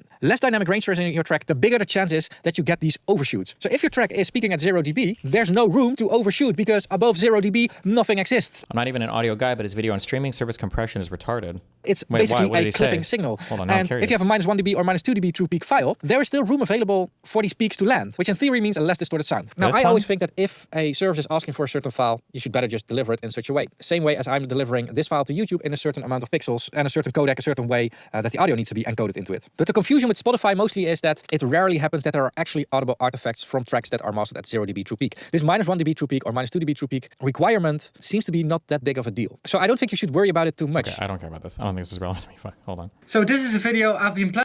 Is there a difference between volume and loudness? Is there a reason why he keeps saying loudness specifically? Probably because volume refers to just like the volume that you turn a thing up or down at the very, that's like your very end point at the signal chain is turning the volume knob up or down. So using volume before that, I don't know if anybody ever talks about, I don't know if anybody uses volume. Even for faders, I feel like I just hear the term level, but I don't know. Planning to make for a long time already. Wait, does this guy look significantly different than he did over here? Let's talk about... Different camera and lighting, I guess? Jesus. Oh, this is 8 years ago, too. Okay, I saw that. Okay, jeez. And this all started when I was listening to Nirvana on Spotify and I really wasn't enjoying the sound. I really thought there was something wrong. I do have Nirvana on vinyl at home, and then I listened to the vinyl and I thought, yeah, there is something wrong. And then I compared different streaming services with each other just on ear, but I couldn't really figure out which streaming service was doing what. And today, we're going to figure that one out. He updated this video 3 years ago, link in top comment. So about 4 years. Do I really care about? I don't care about this. We don't need to go down this rabbit hole right now. Okay. Second video was recommended. Okay. Perfect stream audio every time. Oh, this is right up our alley. Okay. Yeah, you. Your bad audio is turning off your viewers. Oh, this is the ultimate guide to fixing all of that, so you can sound better than... Okay, but like this guy's YouTube video is quiet, right? The last guy's was way louder. Hold on. Let's talk about loudness again. Okay. I'm playing both of these at max volume. Wait, fuck. What was the video I just watched?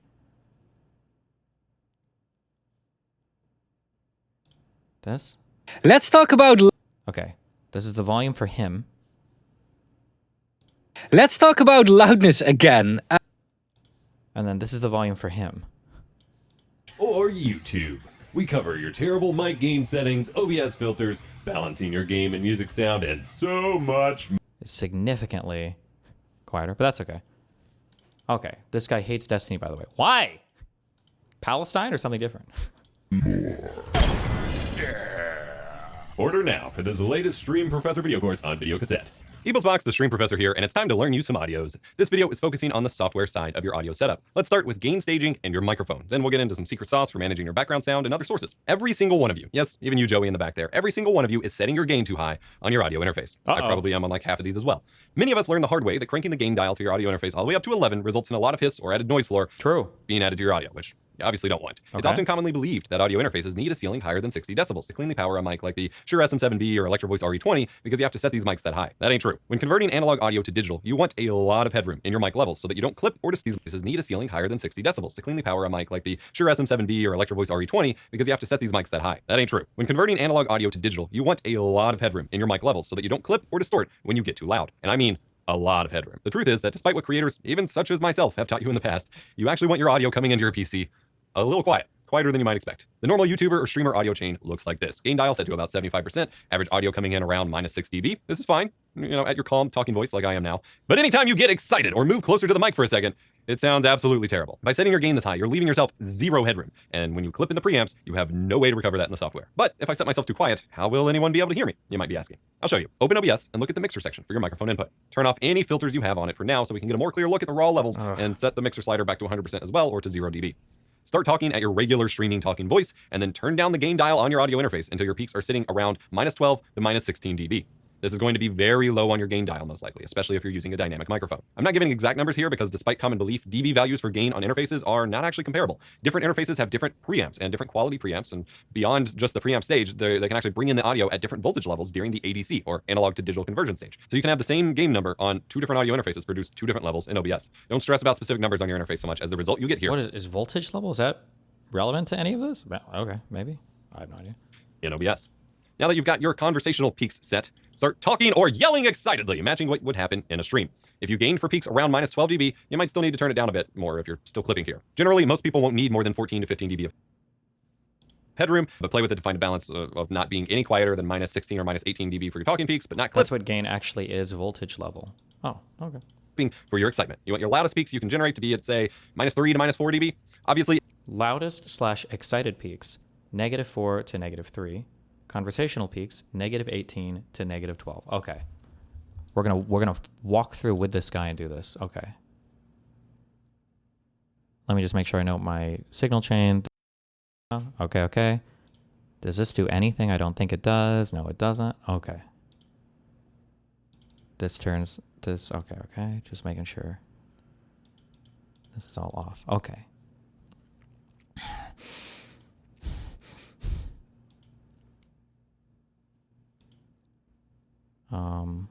We'll turn all the EQ off for now. And I'm going to turn the compressor off for now. Okay. This is my mic.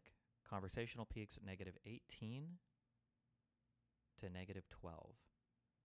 -18. Okay, hold on.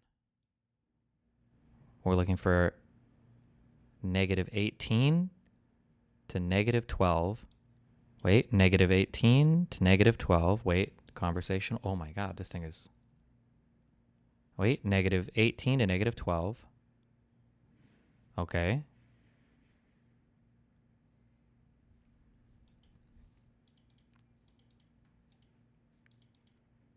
And then loudest or excited peaks, -4 to -3. Okay.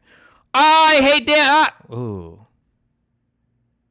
That's clipping at the, that's clipping on the preamp. Wait, somebody said clean as fuck? Wait, no? Isn't that sounds like horribly clipping, no?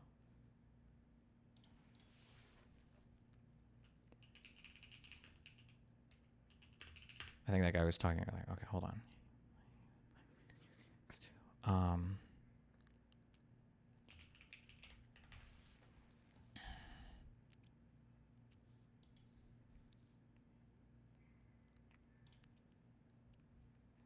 We're going to bust out the manual for this guy, just so I know exactly what all these fucking meters are showing me.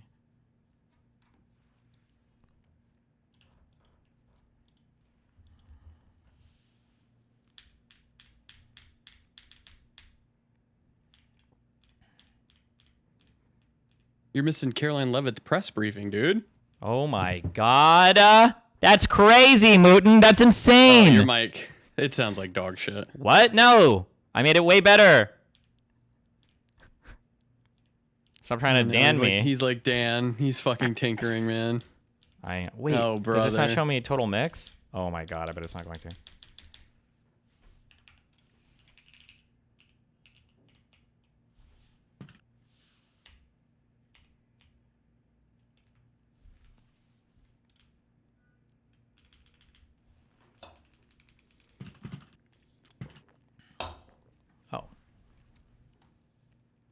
Is that a Red Bull that I hear?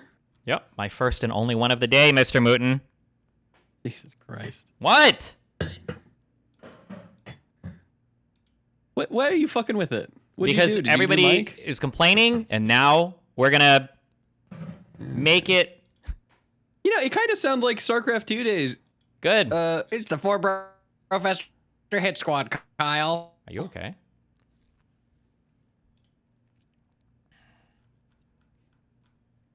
I'm good. Good. Are you? I lag. It's not me. It's fucking Discord. Discord's been dog shit recently. What does DBFS mean versus DB? U. And DB. Okay. DB versus DBFS versus DBU.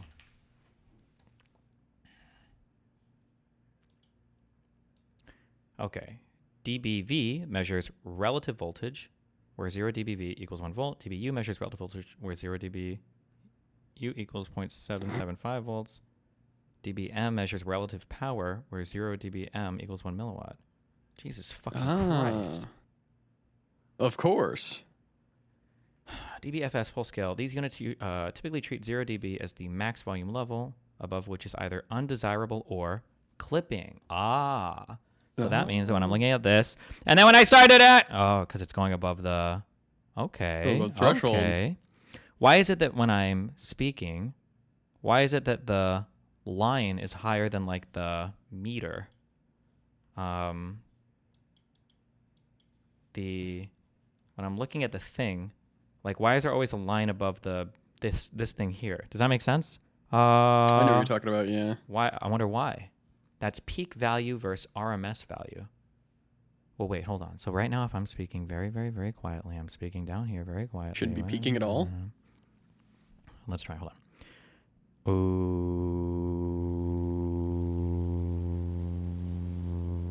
Oh, okay. That is so these are like small peaks at a high. Okay, I understand.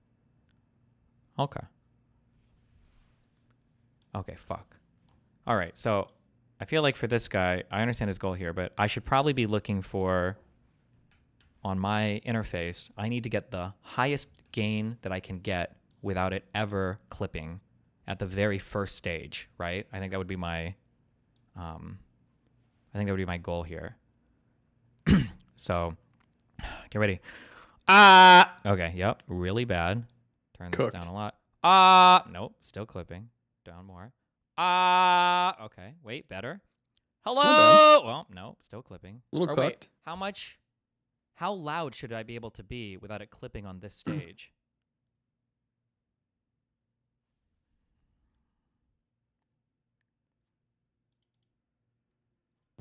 No, probably really low actually. Fuck it, I just need a clean signal, right? Okay. Mr. Mootin, okay, close. 20 gain. Hold on. Hello, welcome. Okay, wait, hold on. 18. This is the final test. Okay. Even lower? Okay, all right, let's go. Even lower. Hello, Mr. Button. Okay. Very good. That one like barely clipped. I'll do one lower. Okay. We're insanely quiet now though. But that's okay. We're gonna make it up. Final test. This is my final fucking test. Okay, whoa, that clipped a little. Do I really want to drop? This is at 15 right now. No, that was perfect. On my end, it didn't even sound bad. Okay. Watch a few sound clips. I love Turkish people. They're my favorite people in the world. Oop, that one clipped a tiny, tiny bit. I think it's fine, okay? I think it's okay. It's fine. Okay.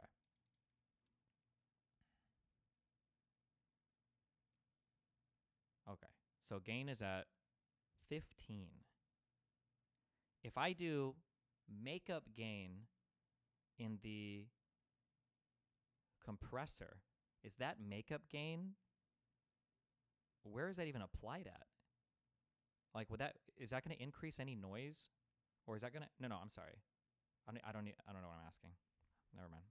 I know what I'm asking. I just don't know how to phrase it properly. He couldn't phrase. True.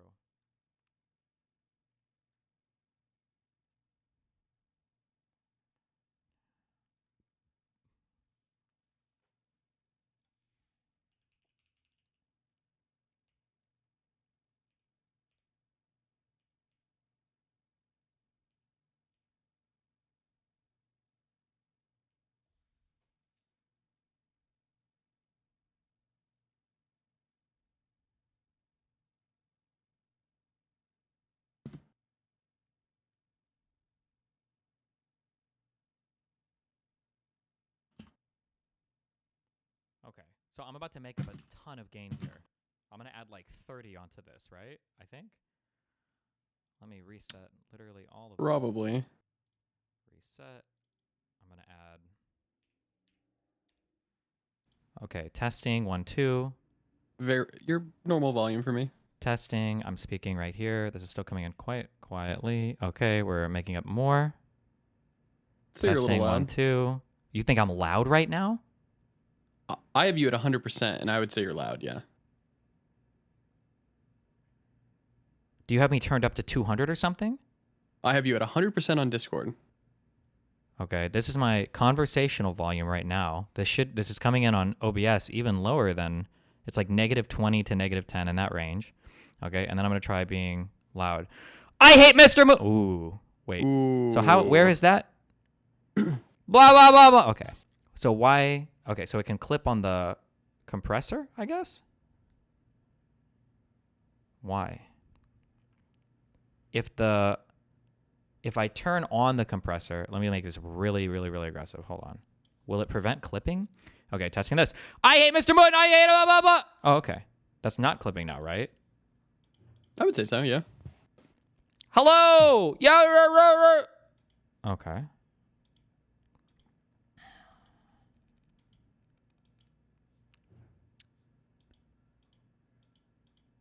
Why? I'm looking down on my output for my microphone versus the input on the microphone. When I'm really loud here, it looks like it's turning red on that bottom microphone thing, but I don't know why. Maybe because it's trying to measure if it was doing a hardware out instead of whatever out, I guess. I don't know. Okay. I don't think this is clipping, though. I don't think so, right? Yell again? Wow, wow, wow, wow, wow, wow, wow, wow, wow, wow. No clipping at all? I don't think it at all, no. It sounded very good. It's sounding very good. Okay. But my conversational volume here, though, is quite low. My conversational volume right here, this is pretty quiet. Okay.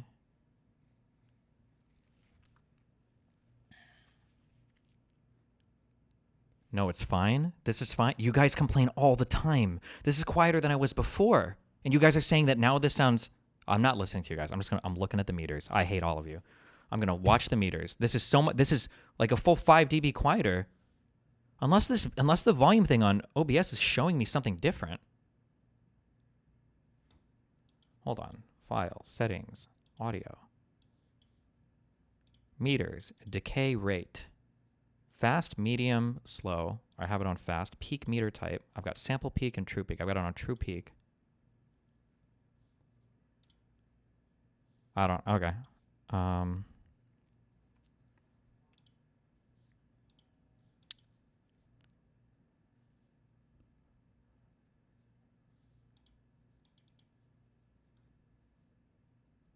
Your average should be -12 dB, assuming you have decent hardware with a compressor to limit your peaks at -8 dB. Okay, when I'm speaking right here, looking at the top of this green meter, it looks like I'm speaking at around -15 to -18. Like -15 to -18 and then if I get really loud right here, I'm all the way up to -6, I think. That's the highest it'll go right here. No, yeah. This is -6 at its highest.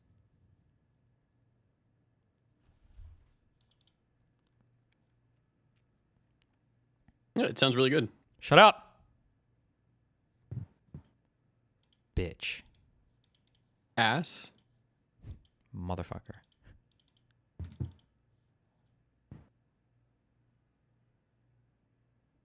Just turn it up a couple dB and you're golden. Well, I could... Don't listen to that retard. Move. Hold on.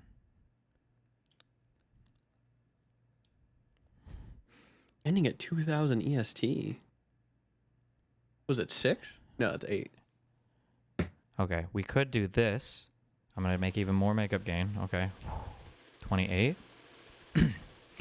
Okay, now I'm going to test right here. And now I'm going to be really loud. Hello! Yeah, sure, but it kind of takes out, like, the... What? The soul. I don't know how to put it to Okay, yeah, you. but nobody wants Like, soul. They just want everything to be fucking loud.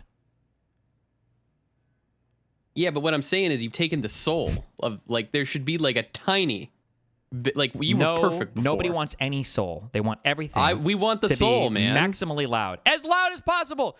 Blah, blah, blah, blah. Wait. Nah, we need the soul. Okay, I could do a little bit more here. No, wait. Okay. Wait. Hello. Okay. Hello, Soul's back. Moot, and I hate you. Blah, blah, blah. Okay, and then I'm... Soul's yeah, it's back. What is back? The soul or the soul clipping? was back. Oh. The soul was back.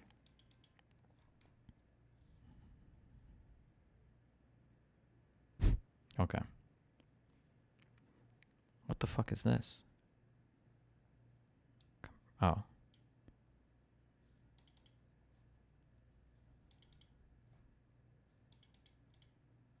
Okay. Okay. We're going to roll with this for a while. Wait, let me finish watching this loser's video.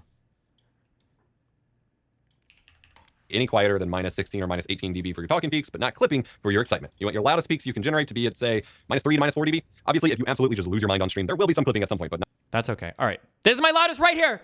This is my absolute loudest. Perfect. Perfect? Perf? I really think that's it's perfect? perf. Okay, hold on. Yes. Perf. Okay, wait. Let me a little bit. He's tinkering. Just a little tinker. Okay. Let me He's just try. Hold tinkering. on, I mate. told him it was perfect, and now it's GG. No. Okay, hold on. Because I'm doing this right here. There's a little bit more. Because I don't want my normal. I don't think I want my normal speaking voice to be in the compressor range. I want this to be on the blue part. And then when I get really loud, this is what I want compressed. Okay. Is this okay? Or does that sound like shit? That sounded like shit. Okay. So my question is where is the... I don't know if anybody can... You fucked the soul out of it. Like you did. You gave too much soul. I don't know where the clipping is coming from. So I don't know where the makeup gain is. I don't know how the circuitry works on this thing. As nobody does. Because I don't know. I don't understand what is clipping right now. Because when I'm speaking and I'm looking at my oh wait, I know actually. Hold on. Wait. Testing 1 2 test. Oh. This gain stage is, or this makeup gain is not shown in this upper graph, but it is, or in this upper meter, but it is shown in the bottom meter. I get it. Okay. So this now, okay, this is clipping, and I don't ever want this to clip. So that means that my makeup gain is too high. So I just have to turn it down.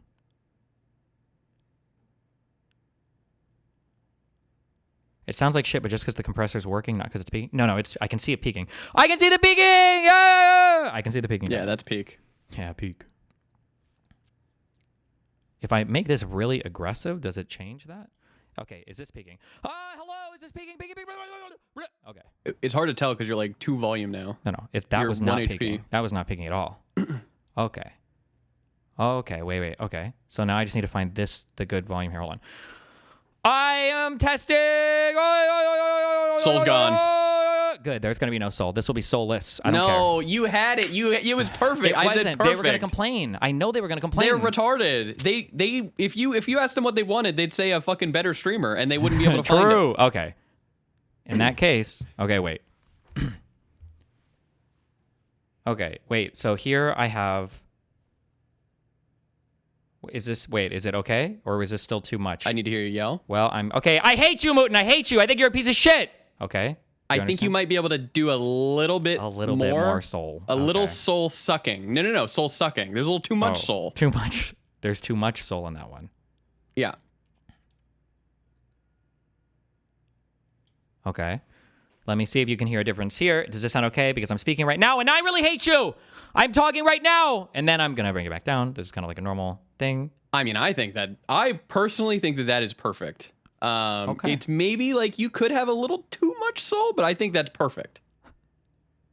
Okay. And then I'm speaking here. I feel like everybody's going to say I'm too quiet at this volume. Okay, so let me come back here and let's... Their audio's fucked. Not for most of it. Like right now, I don't think I'm much... Every video, countless viewers rush out to upgrade their streaming PCs or get a new PC for gaming and streaming, only to discover that trying to buy a graphics card online is like trying to get a 4K TV Okay, on and then Black I'm going to Friday. mute this. Like, I feel like I'm a little quieter than the video. Barely. No, it's about the same, I think. It's a mess. Java makes that easy, however. Java has some of the best PC builders in the country, building unique... Testing 1, 2. Test. Customized PCs that you won't find anywhere.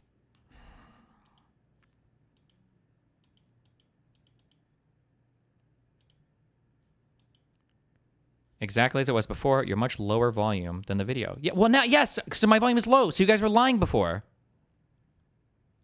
Talk at the same time as the video. I can look at the charts. Right now, you can choose a PC based on your budget we're for about the optimal price same performance volume. or When I'm based speaking on right your here, gaming we should be at about the same Java makes it volume. easy So to it's optimize probably a little bit hard to and tell us gaming apart, categories, but maybe. if you're I not can be sure which really one you loud, want but to this is use my there, max just compressor. I should be a bit louder than the video, but not super loud compared to the video. Or maybe you want to build your own PC instead. Java also has great deals on PC parts in their marketplace. Head to the link below and save 10% up to $50 with coupon code EPOSBOX. It really doesn't sound like the compressor is outputting at 0 dB. Can tell me what that means.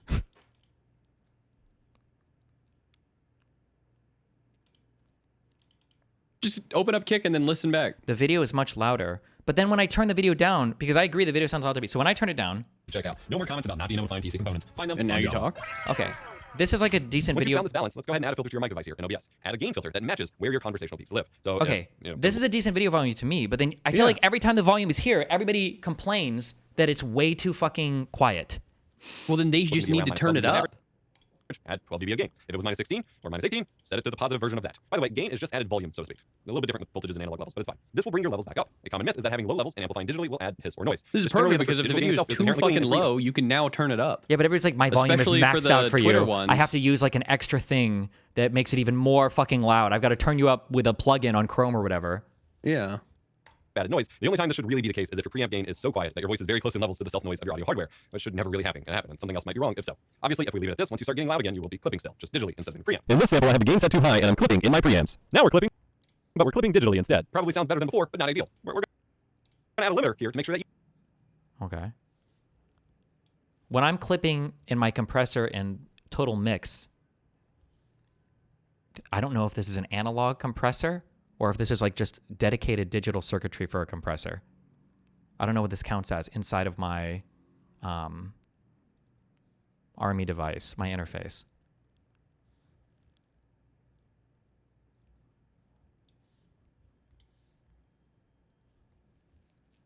I'm pretty sure it's digital. I think it would have to be way bigger, right? If it was the size of my dick. that you never clip. And I'll explain what that means. But first, if you do have any existing filters you like to use aside from gain, EQ, compression, those kinds of things, those would go here after the gain filter. A compressor will already help do a good job of keeping... Okay, and then I had a slight EQ right here. Okay, where we kind of, okay. You know what? We're going to roll with this now. I don't even know if this is at all different from a few days ago, or I just got trolled into wasting. It's the same thing. I don't know. You from clipping in this scenario, as it takes all of the audio levels that hit a certain threshold and squishes them down by the ratio you set. This helps even out the louder parts of your speaking to the quieter parts to provide a more consistent sound at the cost of dynamic range and helps keep you from clipping, though it won't guarantee that you won't clip. If you're looking for recommendations on compressor settings, here's what I recommend as just a generic setup. I like a fast attack and slow release, but some might prefer it to look a little bit more like this instead. The ratio is how much the loud parts get squished down. 3:1 and 4:1 are typically considered best for vocals. He's doing this 4:1 for is most commonly fucking recommended, but I find myself OBS. leaning more towards 3:1 these days. Yeah, you can do it. You can, but shouldn't you just do it through your fucking software? Well, it depends on the software you have, right? I always turn my ratio up to infinity. Fuck all that shit. I could turn it to... Oh, that could be another way to gain soul. I think 4:1 is considered standard, right? What does he have his set at? He's set at 3:1. Okay, hold on. Tell me if this gets fucked, okay? Ready? Okay. Okay. This is my normal speaking, and then now I'm going to hit the compression range! Or not the compression... Yeah, the compressor range! Okay, hello, hello! All right. Is that okay or fucked? I'd say you got more soul, but not in like a bad way. I like it. Okay, and then I could turn this ratio down even more. So, hold on. Now I am speaking. Okay, and then now I'm getting louder. Is that clipping? Too much. Too Yeah, much. clip. Okay. 3. We're going to put it at 3. Wait, what did I have before? Okay, hello! Am I clipping here at all? Can you hear me clipping? Hello? Do you hear me clipping right now? Yeah, I'd say you're clipping, yeah. Okay, I'll try it at 4 instead of infinity then. All right, hello. Can you hear me? All right. This is okay? Yeah. Yes? Yeah, I'd say it's good. Your voice is a little deeper, but it's good. Good. There's soul. A little bit more of a natural sound. The threshold is the level that has to be hit from your voice volume before the compressor actually activates. The lower you set this, the more punchy and over the top your audio will sound, as it will compress more of your voice together. The higher you set it, the louder you have to get in order to activate it, so it'll sound a little bit more natural. -18 to -12. You want a fast attack and release? Yeah, they're both set the lowest they can go. Is generally a good range for a passive sound if you're setting it for the threshold without trying to sound like you're on an AM radio. Attack and release are how quickly after your levels hit that threshold before the compressor kicks in and how long after you dip back below that threshold it turns off. I like a long release because I have a pretty in and out peaky speaking pattern, and a slow release helps keep those sentences consistent without the compressor turning off and back on over and over. I also like a fast attack just to act quickly, but a slower attack close to maybe 10 milliseconds might sound more natural to you. Leave output gain at 0. We've already gained enough. Let's add your limiter now. A limiter is basically the same as a compressor, only the ratio that it squishes your audio down by dynamically changes based on what's required to keep your audio below the threshold or ceiling that you set. In this case, we basically want our microphone to be as loud as possible without clipping, but we also want to give a tiny bit of headroom to account for the fact that our stream most likely will have other sounds added in the mix. Music, voice chat, system sounds, game sounds, whatever your stream entails. So I tend to set the limiter to -2 to -3 dB as the threshold to allow for enough headroom overall. In an ideal scenario, OBS would have a master mix or a master bus that we could normalize or apply a limiter to for the full audio mix, but... Do you sidechain your desktop audio with your mic? No, because I don't want to, and I don't know if I need to or not. All I use is the total mix stuff. It has like limited dynamic control built in, but it's probably not the best compressor. I don't know. Maybe at one point, maybe I'll bite the bullet and just do it in OBS, but... Currently, it does not. The release for the limiter is just like the compressor, how long it holds on to that limit. -50 to -60 dB is considered best to keep from having intermittent clipping after it releases. Just leaving it on the default -60 dB is just fine. And you're done. Leave your mixer slider for your mic at 100%, and your mic is set up to sound perfectly. In this sample, I have the gain set too high, and I'm clipping in my preamps. Now we're clipping, but we're clipping digitally instead. All right, in this sample, we have reduced our preamp gain, gained back up in OBS, and now we have a compressor set to -16 decibels. Now we have the compressor and limiter set up, and it doesn't matter how loud I yell, we're not getting past -2 dB. Oh yeah, boy. It's worth noting here that if you have an audio interface with built-in processing on a DSP, such as the GoXLR, the Beacon microphone, the PreSonus Revelator line of products, microphones or interfaces, most of this will be managed in your hardware settings. So you just need to set that up in your hardware control panel and then set up the -1 to -2 dB limiter in your mic tracks on OBS. Easy mode. Also, some of you might be thinking, well, this is cool for OBS, but I'm still going to be super quiet in Zoom. Do you really need like 5 different fucking programs for your fucking audio? Why? Aren't I? And the answer is yes, actually. That's why cool interfaces with built-in processing hardware like PreSonus or GoXLR boxes are so useful, or why people prefer analog processing chains before the audio even hits their PC, and why devices like the Elgato Wave XLR that let you add DST plugins to basically do all of this before your audio goes to another program are so useful. This is not just a gimmicky streamer tax that many would lead you to believe. It's actual, tangibly useful features. But also, video conferencing apps aren't really made to be that friendly with professional audio gear, so you're better off in many cases just using a headset mic for your calls or meetings anyway. Or if you're only going to be doing this kind of conferencing and not streaming with apps like OBS at all, then you can gain stage higher to meet the needs of that application. Just be careful with your peaks. Or look into a hardware channel strip that does some of this before your signal hits your PC. Video on some of these options coming soon. Finally. Alternatively, you can check out VoiceMeter or StillSeries' new app if you want a software-only solution, but your mileage may vary there. Now, let's move on to the rest of your stream. The first step is to consider the difference. I mean, I already have a channel strip. I try to hook it up once and it's just fuck that shit. It's too complicated and I don't care. Fuck that. I have the what the fuck is this thing? Whatever this one is. But I don't fuck, even setting up on my desk pisses me off. Fuck this thing. This guy. For a single channel also, just for my microphone? Fuck that. Sources your stream may have. Write out a list if you need to think it through. Your voice, of course, but will there be other voices via voice calls, background music, videos you want to be heard, sound effects, game sound? These all need to be balanced to create an enjoyable mix, but also to not overpower your voice. According to the OBS wiki, these are the zones that sounds should live at, but I'm not sure this is the most clearly communicated thing. I'd say that these zones are meant for average levels, not peaks. These are the zones that... Okay, speech, my speech. So like on OBS right now, my speech is generally living like right on this threshold, but people say it's loud enough. Okay.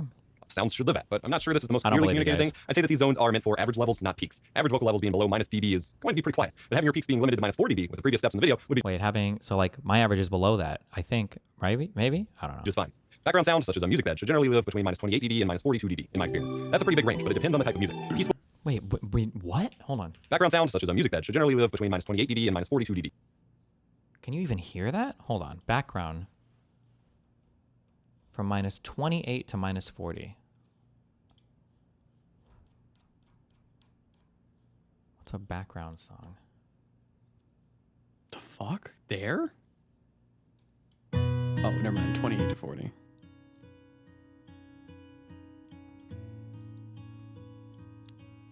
I feel like this is gonna be like barely fucking audible. Like I feel like if you weren't listening, could you even... Oh, this is way louder. Hold on. Okay, this is... I think this is averaging around -40. This is perfect for background. You guys are saying this now, but it's because you're super paying attention. But I'm almost positive that if I had this like this on a normal stream, people would say like, I can't hear anything in the background, or they would complain or say something. It kind of just sounds like shitty noise that because you only hear a little bit of it. Yeah, you can't like make anything so out. it's not very nice. Yeah. You'd probably want it closer to like -30.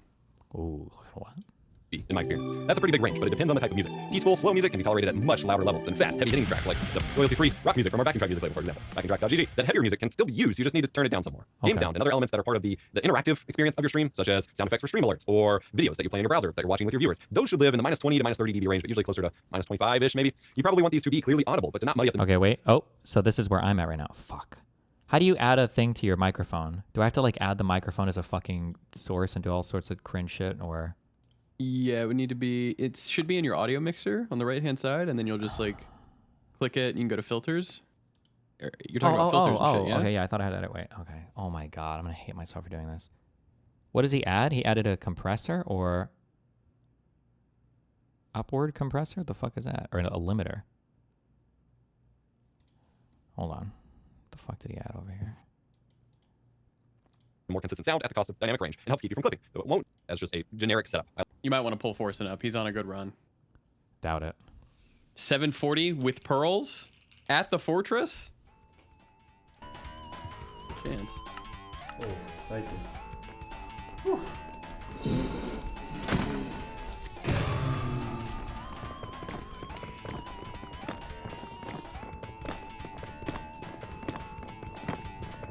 What is boost back? Is that just making everything louder? On compressor settings, here's what I recommend. See that you want more consistent sound after the gain filter. A compressor will already help do a good job of keeping you from clipping in this scenario, as it takes all of the audio levels that hit a certain threshold and squishes them down by the ratio you set. This helps even out the louder parts of...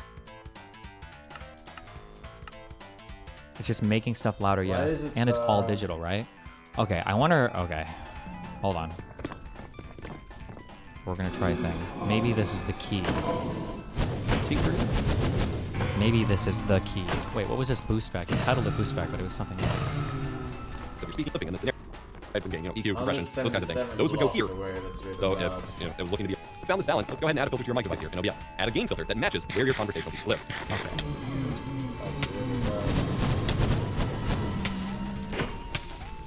Okay, hold on real quick. I couldn't throw it! You actually thought that was the run? You're so stupid, Mooten. Unbelievable. He's so fucking bad, man. Really? Have you beat his score yet? No. Quick question. On Destiny clips, are you deleting all of those VODs too? Oh shit, true. I need to. Good call. Good catch. Okay, wait. Because if you are, can we get the Tombs of Scoria, Gnomes, Homes, and Catacombs, and Of Dice and Men uploaded somewhere else? I don't know. Can you, Mooten? Hello? Can you? Okay. That's dog. No. Oh no, fuck, it's not gonna work. Wait. Okay, hold on. Fuck. Because I think this could be perfect for stream, but it won't be. Testing 1, 2. Okay, wait. Oh no. Okay, test. Wait, nope, too loud. Okay, this is me speaking now. Okay, hold on. Is this significantly louder and cleaner for stream? But I can't tell. Okay, and then I'm gonna test my compressor. Now I'm getting a lot louder. I don't know if this is it. I don't know if this is digitally clipping or not. I can't tell. Is it? Hello? Is this?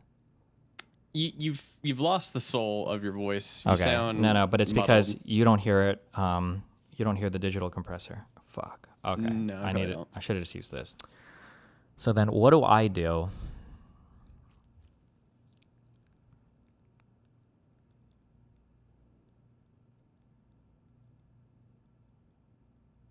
To make. Can you route your Discord audio through the OBS one? Probably not, right? I don't know. Testing. 1, 2. Hello. Is this significantly better than when I changed it before? Fuck, I just like.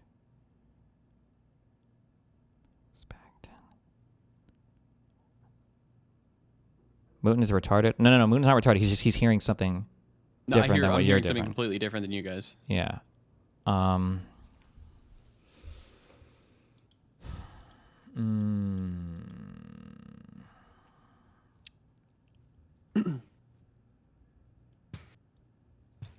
I mean, yeah, if you bake it in through OBS, then no one else on Discord is going to be able to hear it. And it's not going to work for any panels you go on. So I think baking it in through OBS is kind of retarded. I think you're kind of retarded. I need makeup. I know how I can do this. Hold on. Okay, testing 1, 2. I don't know if this is going to come through on stream or not. That comes through. No, yeah, but I don't know if it's affecting my stream. It is affecting my stream. Hold on. Okay, that's not good. Okay. I know exactly what I need to do. Okay, hold on. I need to do... Watch forsen for a second.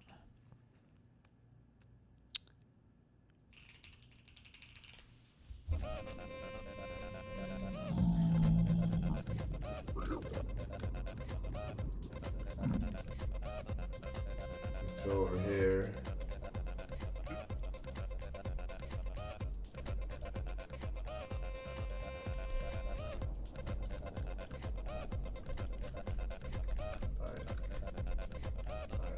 Build it here.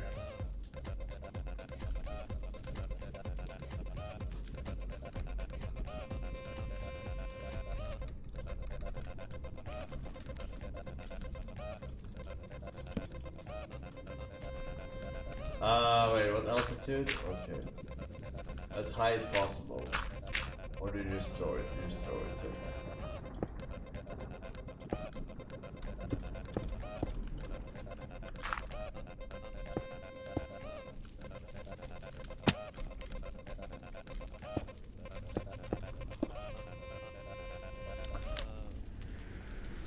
Oh, 8. I should just set it to this. Hold on.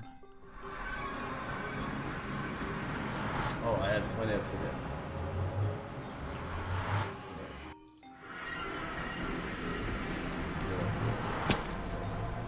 Right.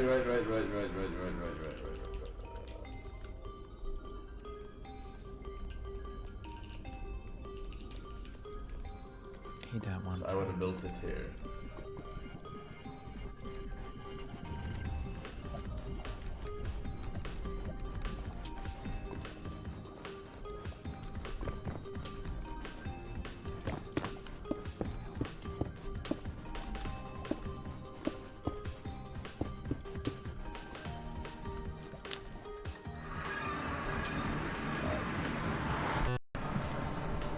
Locate fortress.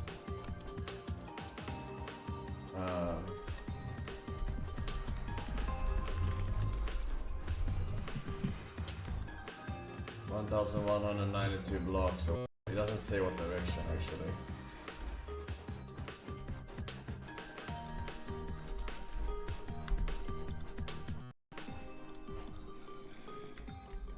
Okay.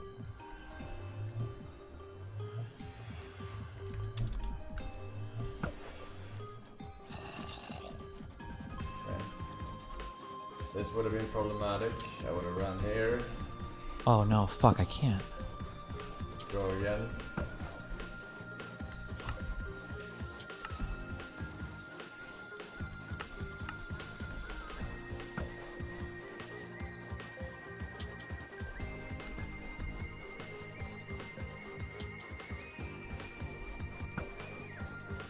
Did I do it?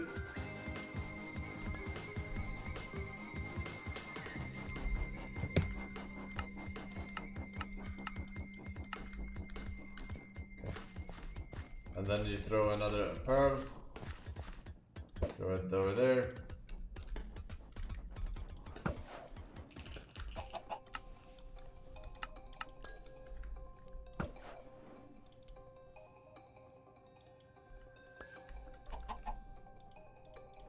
Okay. And then you go back.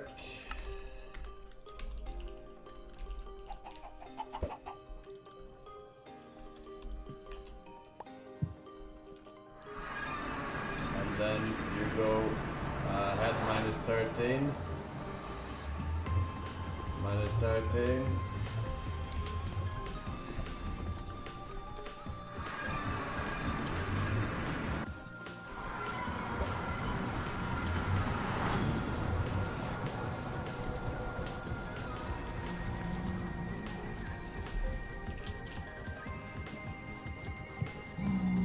124 blocks.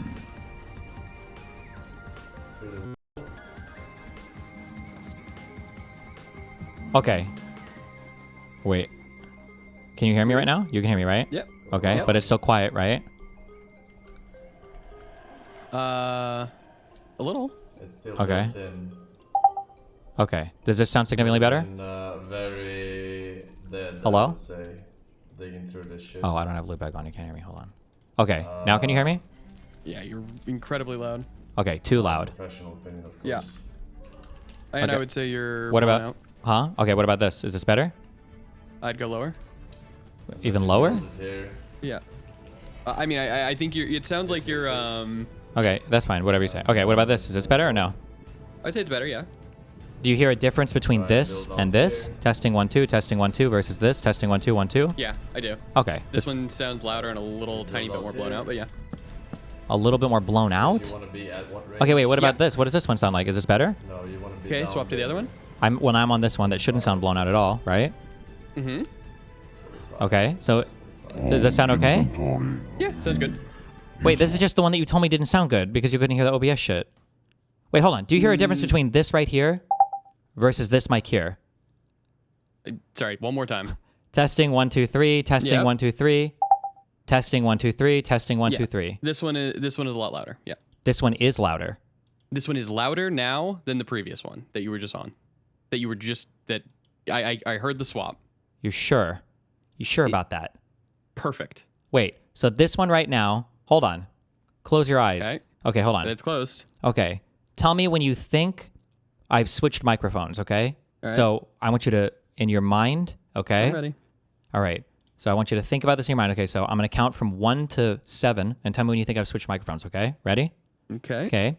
1, 2, 3, 4, 5, 6, 7. Now. On 6. Okay. So you think that this one here sounds quieter than this one here, right? This is louder? Yes.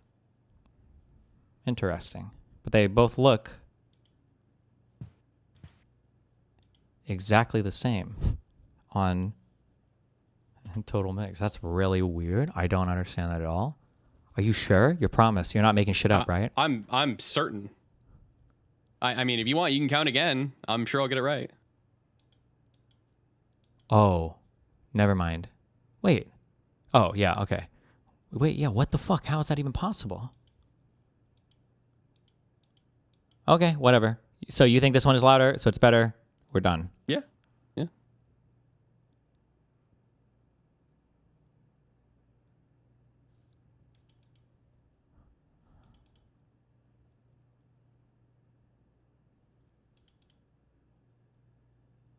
It's also hard with audio because if you just listen to chat, like you're also having to do. Well, they can't hear the change I'm making right now. Everybody This is just the mic I'm sending to Discord because it sounded like the last one was then, yeah. quiet.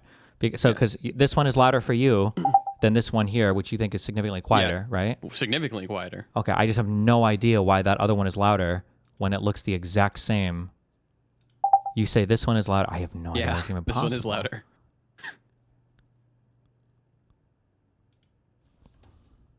Of Ramadan, forsen, the Prophet Muhammad, peace be upon him, said certain will be locked up during Ramadan. Are you the certain? Please clarify. I don't know. I'm certainly unlucky as well. Yeah, they're. I don't know. Whatever. I swear I threw that potion, man. I threw that fucking potion.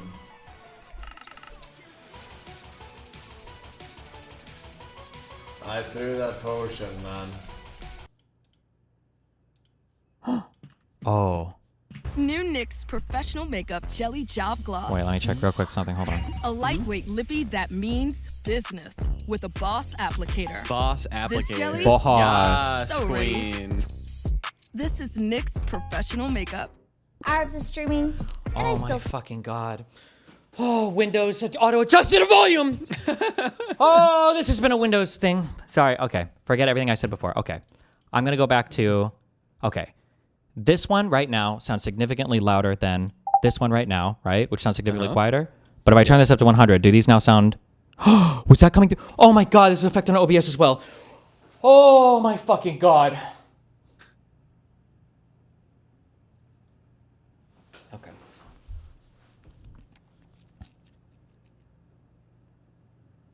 I know I had like 3 meetings this morning, and one of them was on fucking Zoom or Google Meets or whatever, and that's why. Oh. So I hit auto change. Oh my fucking god.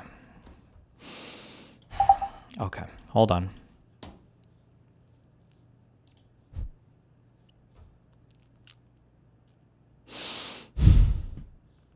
Okay. This now is way too loud for OBS, but that's fine. I'm good volume for you, right? Yep. Okay. Let's try this for OBS. Testing 1, 2. Okay. Hello, hello. Wait, still a little bit loud on OBS or okay. And then hello, I'm shouting right now. Is this okay? Do I sound okay on OBS? Or is this a little loud? Hello, hello.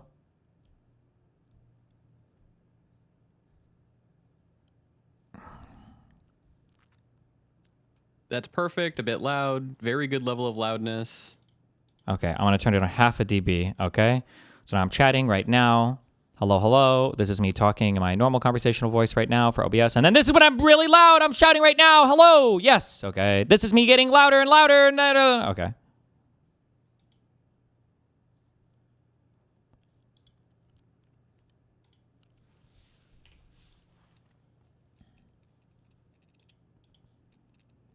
What does this do? Testing. Okay, hold on.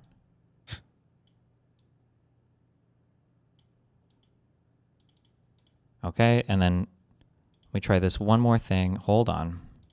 Whew, we're really compressing this. Okay. How does this sound right now? This is my voice speaking. I'm speaking at a normal volume right now. And then this is when I'm getting louder. Hello. Okay, hello. Are we okay here?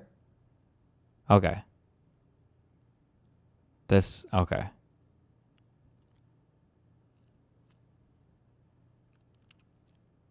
I think that's too loud. Then turn down the volume, ninja. Turn it the fuck down, you fucking down, retard. Turn it the fuck down.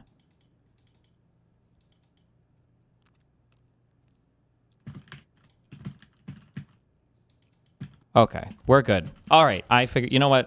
Fuck it. Okay, we cucked out. We use the OBS thing. There we go. All right. What if it's too quiet? Then turn up yo ears. Get a hearing aid, old man. Turn your speakers up, bitch. Okay. Next meme. Next audio meme. I want. They all fucking doubted me. They did doubt you, but here you are. Here I am, audio king. Just give me the best. I want a wireless microphone system that can support up to 4 microphones.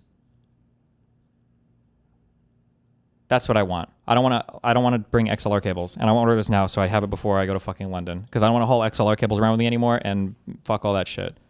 Oh, you're gonna do wireless? Yes.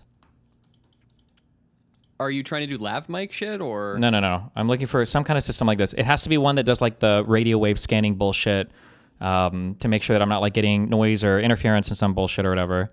Oh god. This one looks like it only supports 2 microphones though.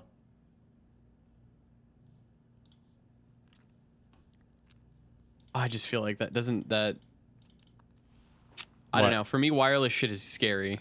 Because if your shit's fucked, like you're cooked. I understand what you're saying there, but I feel like every single person, like all these events use these wireless Shure mics, and they're always good. Like they never, like I've never seen them fuck up on stage or get fucked or anything. If everybody in the industry does it, then yeah, there's a way to do it.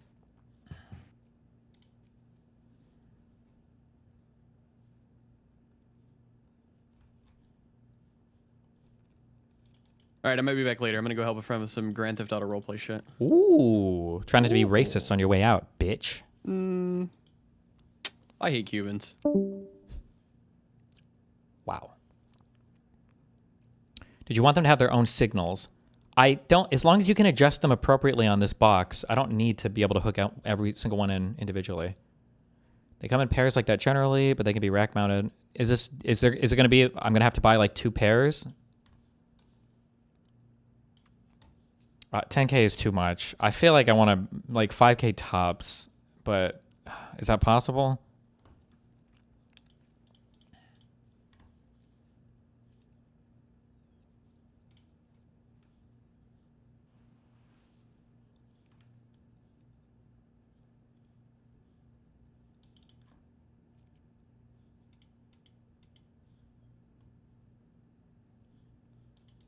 DM train.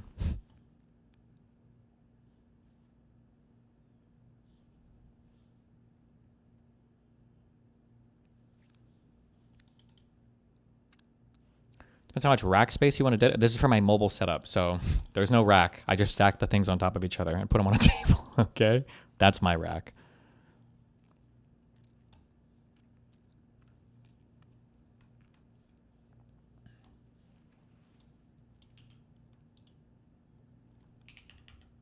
The next unit on the list, I think punches above its price. I have 5 of the most popular Shure wireless microphone systems in front of me right now, and we're going to see how the functions and features change as the price point goes up. I'll be using 5 different microphones throughout the video, so let me know how you think they sound. Tier 2 waiting room, 10-year experience in live production. We'll then recommend a system and link it in chat. In the comment section. This is the BLX4. It's the cheapest unit on the list at around $300. It's all analog, which means it uses comp-handing to get the transmitter signal from point A to point B. So the frequency response is around 50 Hz to 15 kHz instead of 20 to 20K like on the more expensive models. Now I'm using the BLX2 PG58 transmitter, and I gotta say, it sounds a little rough. It's all plastic, and it feels light and kind of flimsy, if I'm being honest. The on-off switch is this rubber button right here. When you unscrew this housing, you'll see the group and channel buttons that you use to sync the transmitter. Are Rhodes bad? No. Rhodes are amazing. Like I have this pair. These are really good if you're like working up close and doing stuff, like if you're filming 2 people like in an interview. But I'm going to be looking to do where my laptop, where like the little production housing area, whatever you would call it, my laptop and my mixer and everything are going to be much further away than I think how these would be reliable for. I don't know if I would trust these like on stage, like 100 yards away or something. I'm not sure. Does it say like what the range is on these? Incredible transmission range. 260 meter audio range. Also, I don't think these things will like scan through the available frequency range. So if you're in a frequency range that's getting a lot of noise, you'll also get, I think, fucked as well.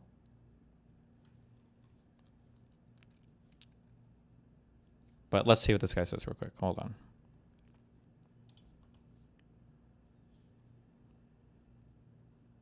Okay, we did this. We're good. Transmitter to the receiver. The only gain control option you have is this 10 dB pad. You press and hold the channel button for 5 seconds to get it to engage. I mean, they're cheap enough. You might as well try them in the first... Well, I have to go out and demo them now. I'm not going to try it for an event. I don't want to be demoing equipment for an event. You're disengaged. That's enough about the transmitter side of this unit. Let's stare at the receiver and talk about some more of the detailed specs. It's got a tuning bandwidth of 24 megahertz. It can fit 12 systems per band. You select your frequencies by group and channel only. The auto setup feature is a quick scan, and it comes as a single and dual receiver, which is pretty cool. Wow. Very simple and easy to use. Audio signal right here. RF right here. Group number, group button, channel button, and your power button. Not a whole lot of functionality, but that means there's not a whole lot to mess up either. The back of the unit is also as bare bones as the front. We have our power input, mic out, and instrument out. That's it. If there's a throw-and-go wireless mic system, this one's it. It's not meant to scale into a large system. It's just a couple of channels of audio that you keep close to you on stage. But in a crowded... Ooh. Okay, but I feel like everybody uses Shure systems. I'm being a little bit of a fucking brand whore right now. I would feel weird handing this mic to somebody. I feel like it has to be the SM58s that they put on sticks or whatever. Let's see. In RF scenario, this thing will definitely crap. Everybody knows this microphone, okay? Bad on you. It's $300, and we didn't buy this thing to be perfect. We bought it to have a quick and easy setup for the smallest events we do. This unit's for a user who is new to wireless, so the best thing about this unit is how uncomplicated it is. You basically just scan for an open channel, sync, and go. This thing shines at office parties, meetings, or Christmas parties, just not large-scale applications. So is the next mic system on the list, but it's going to come with a few upgrades. This is the BLX4R. It's $400 for the receiver and transmitter mic combo, which is what I'm using right now with the BLX2 SM58. I think it sounds better than the PG58 for sure. It's still all analog, and we're not going to get a full spectrum frequency response from the unit, but it doesn't sound all that bad to me. I think it's a serious upgrade. It's identical to the BLX4 in every way except for a couple of things. One, it's got removable antennas. It's rack mountable and has a nice little display screen on the front panel. Still made of plastic, which is less than ideal, but because it's rack mountable, I don't feel like I'm going to drop it and break it. It could definitely break though if you're not careful, so be careful. It does have a tuning bandwidth of 24 megahertz. It can fit the same 12 systems per band. You select your frequencies by group and channel only. The auto setup features is quick scan, but it only comes as a single receiver. There is no dual version of this. Now, if you got a keen eye, you may have noticed that the BLX4R has a display. So let's take a look at that more closely. The display is noticeably different than the BLX. I don't care. Is this search events. So let's move on to the next unit. The next unit on the list, I think, punches above its price point in terms of functionality, scalability, and audio quality. And that would be the SLXD wireless system. Here it is, and we finally made it to the digital age. It's not analog anymore, so that means we're going to get a frequency response of 20 hertz to 20 kilohertz, which is awesome. Also, the dynamic range is greater than all the analog units we've looked at before, so this thing is a huge upgrade. This thing's around $700, and it feels like it too. It's just beefy, it feels good in my hands, it's weighty. I just like it. And like I said before, I think this thing punches well above its price point. I just do. So let's take a look at the transmitter for a second, because it's definitely different than the last models. The SLX2 SM58 feels like a proper microphone. It's metal, heavy, and sounds pretty damn good. It's got an extensive menu inside of it too. So here we got the name of the unit, the group, and the channel, mic offset, RF power, mine's set to low, a high pass, what kind of battery you're using, an auto lock feature, a lock type, and then just what kind of firmware you're running on this thing. You still need XLR cables, just shorter ones. So now you need a whole rack of stuff. It's not really that portable. Well, excuse me, using like a fucking 3-inch or whatever XLR like patch cable is a lot easier than me, because if I'm going, unless I try to rent XLR cables in areas that I go to, which I've been doing, I have to carry around, to be safe, like 75 feet of XLR per microphone. So if I'm planning on having 4 mics available for a given event, that means I need to be lugging around 300 feet of XLR with me. That's just so obnoxious. And even carrying around an extra little box with these microphones and 4 XLR patch cables or whatever, that's way, way less than 400 fucking, or than 300 feet of XLR. Also, it's just nice because now I'm running so few cables for my setup. I literally just have to run Ethernet cables from my cameras to my laptop and then power to my laptop, and then everything else is self-contained. I don't have to worry about running cables anywhere else anywhere.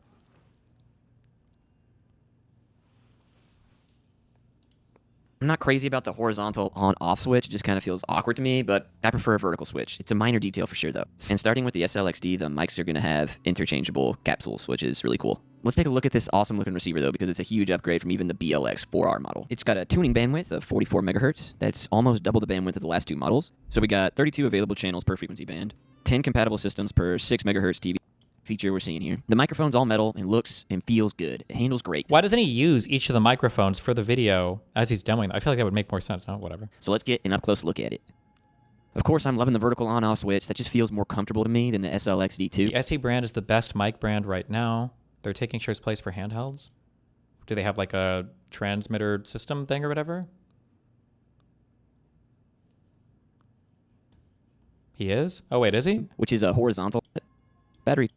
BLX4. The unit is also as bare bones as the Are you sure? front. We have our power, group button, channel button, and A. So let's take a look at that more closely. Compatible system on the group. What's new means removable. It's wait, is he? You can buy the SL. Oh, maybe they all just look similar because they all use the same mic. Oh, they just have different things that plug into them. XD as a dual receiver, 19 compatible systems per. Oh, okay. Whatever. This is the final stop on our comparison journey, and it's the ULXD wireless system. It's going to run you about $1,700 for a transmitter and receiver unit like this one. And other than the Axient series, I didn't have the budget to take a look at that one. Sorry about that. Holy shit, this is way cheaper. Only $20? What's the range on these microphones?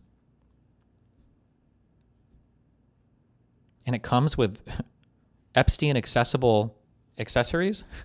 This is the top of the line Pro system Shure offers. It's not all that different from the QLXD. They're pretty much identical in terms of sonic quality, but we'll get into that in a second. Let's take a look at this microphone first. So it's got a vertical on and off switch, which is amazing. So you got a radio menu where you can control your group, channel number, or if you wanted to manually put in a frequency, you can do that here. Then it's got your RF power. You have a utility menu where you can lock, see your battery, check what firmware version you're running.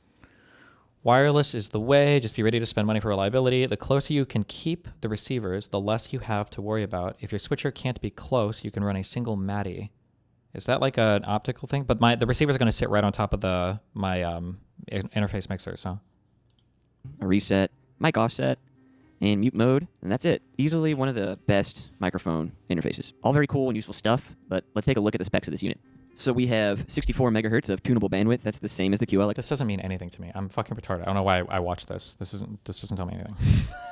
I don't know I don't know what I need. Do you have a 4-input interface? Well, like, what do the backs of these look like? Is it 4 different XLR outputs? My interface does do 4 inputs, yes. Because I'm just taking the one that I used in the studio now.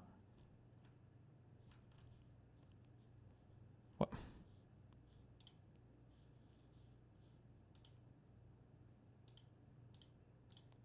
Oh. Oh, it's 4 XLR out, so I just need 4 patch cables. Oh, fuck, this would be so... If this, like, worked well...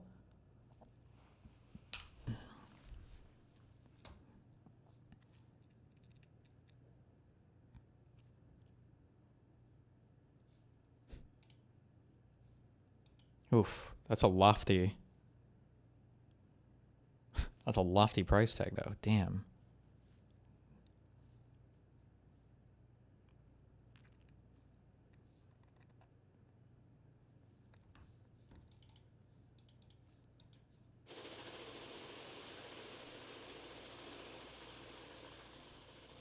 This just in. Israel detains Tucker Carlson and his crew following interview with American Ambassador Huckabee. Uh-oh.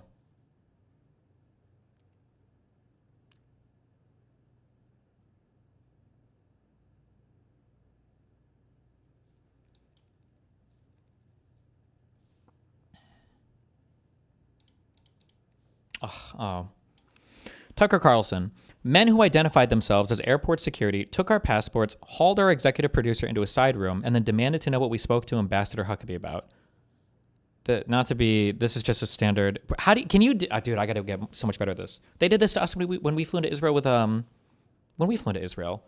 But it just depends on how you phrase it. Like, we were in line, they ask you questions, and then they let you through. But I mean, like, technically, I could say, when we were in line, they seized the passports from me, Yobel, Lena, and Lonerbox, and then they swiftly whisked Lonerbox off into a side room to ask him what we were going to be chatting about. And then I think then Lena and then me. I don't remember if they did all of us or just one or two of us. They detained us and demanded to know what we were in Israel for. The weirdest part was the mandated circumcision. But I mean, like, if you want to get into their country, I'm just kidding. Stop. But this sounds just like a standard passport screening, or you get asked questions or whatever.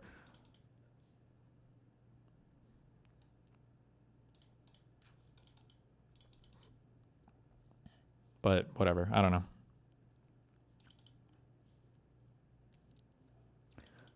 Destiny, does this not work? Okay, what's the difference? If you were a Sennheiser sales rep, what would you sell me on this over this? So this has Q1 through 9. How many Qs does this have? This is Q+.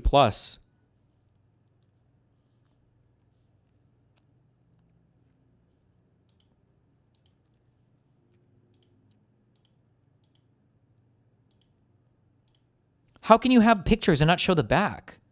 How do you connect this to anything? What does the connection look like? Hi, I'm Mitch Gallagher from Sweetwater. What up? Today we're checking out the latest digital wireless systems from Shure. Let's Okay. get started. Who does that guy look like? I feel like he looks... Oh, you guys aren't going to agree with me, though. But don't worry. Digital wireless systems from Shure. Let's get started. I feel like he has the same posture, mannerisms, and everything as the that one technology guy who reviews like old tech. I don't know if he looks like him, but he feels like he could be from that family. Today we're looking at the new SLXD digital wireless systems from Shure. The SLXD gives you top-of-the-line performance at a great price point. Now, there are solutions in the SLXD family for handheld mics. It's going to be 1 XLR per device and antenna connection. That's the industry standard. I understand. I just always want to see it because I've made a lot of assumptions for this higher-end equipment and gotten fucked. Mics, lavalier and headset mics, and instruments such as guitar and bass. This makes SLXD ideal for any situation, including events, presentations, speeches, house of worship, and music performances in a wide range of venues. The new SLXD systems have been designed for outstanding reliability and freedom from dropouts. This begins with digital predictive switching diversity, which eliminates concerns about dropouts. The system features 20... There's a reason Shure industry standard. Okay, but somebody earlier was saying that people don't use... that the Sennheiser people are replacing the Shure people, so I don't know how true that is. 4-bit digital audio with greater than 120 dB dynamic range and 20 Hz to 20 kHz frequency. Do those receivers or transmitters have built-in spectrum analyzers for RF interference scanning? They should. I think that's one of the reasons why they're so expensive. Or maybe one does, but the other doesn't. But any good one, I think, will be continually scanning, and I think hopping frequencies if there's interference or something. Response for outstanding audio. Wait, that was SE, not Sennheiser. Oh, wait, what the fuck is SE? Quality and transparency. What does that mean? When you're broadcasting in certain frequency ranges, and if there is a lot of broadcasting happening on a certain frequency range, then it can make it so you have interference, so you're getting a lot of noise. So they'll scan to find an empty frequency range, and then they'll change the transmission receiving range so that you're in a less noisy spectrum.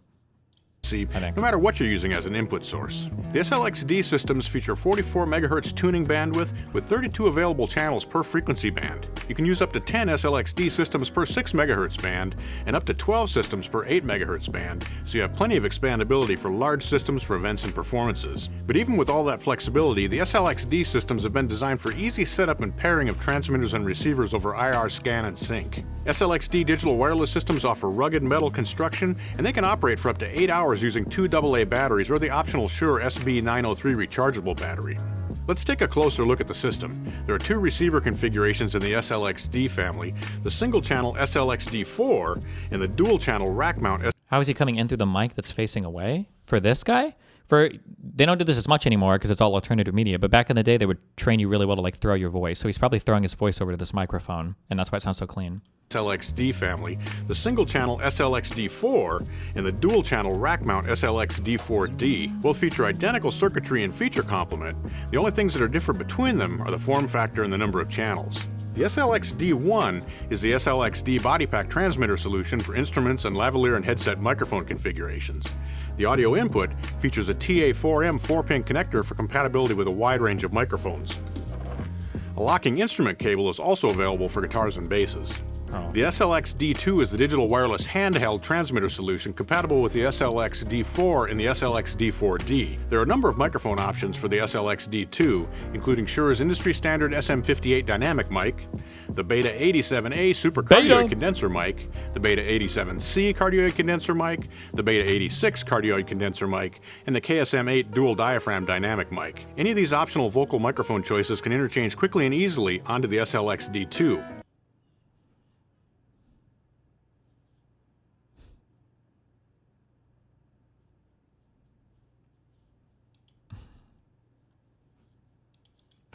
So this one's fine? Oh God.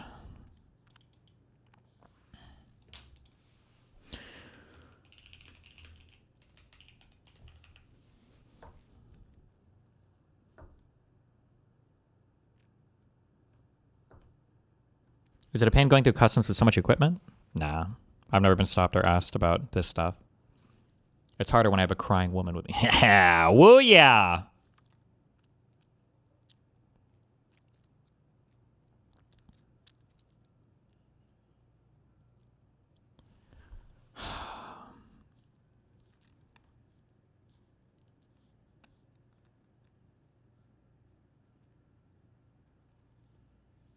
Just hope the antennas are strong enough. The extra antenna system seems like AIDS. Does this one not have antennas? How does it transmit or receive a signal? What's the difference? Or how does it do it?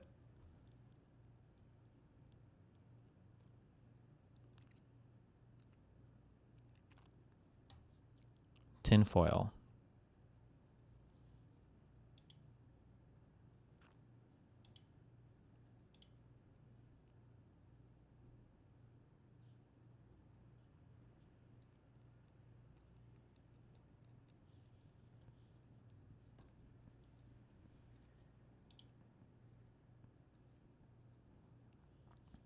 Antennas right side. Oh, here. You twist in antennas? Oh, so this one you would have to do the same shit, right?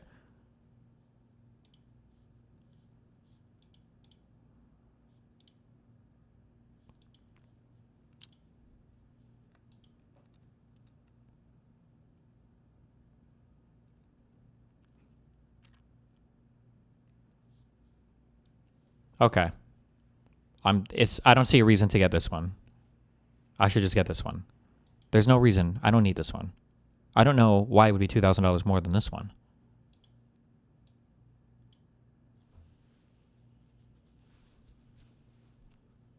Fuck it. All right.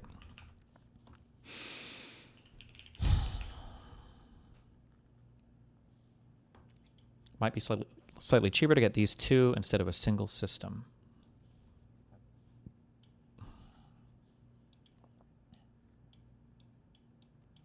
SLX D4Q.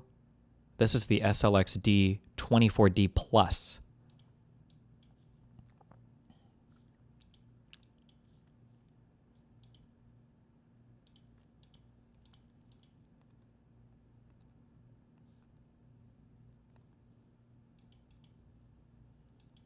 Why would I get? I'm just doing this one. Please be on Amazon.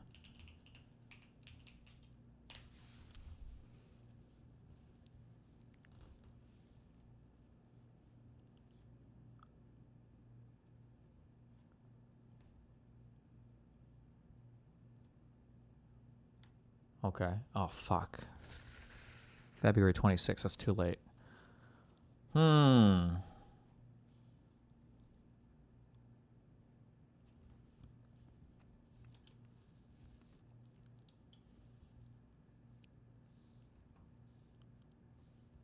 I just have to do B&H. Fuck it. Okay. It's not Friday, right? Please, God. Okay. It's always Friday when I go to this Jewish fucking website.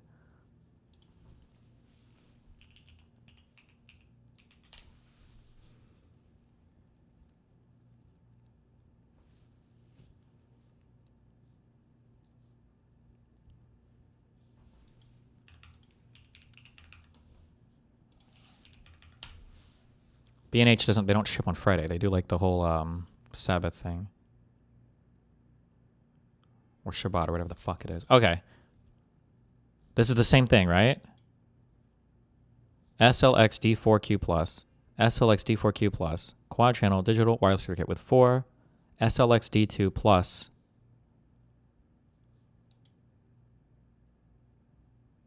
Plus SM58 transmitters.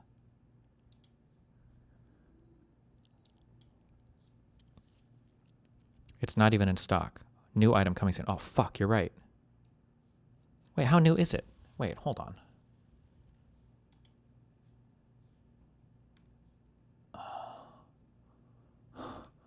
New item coming soon. New item coming soon. Okay, can we not have... Can I just see things that you actually fucking have? In stock. There.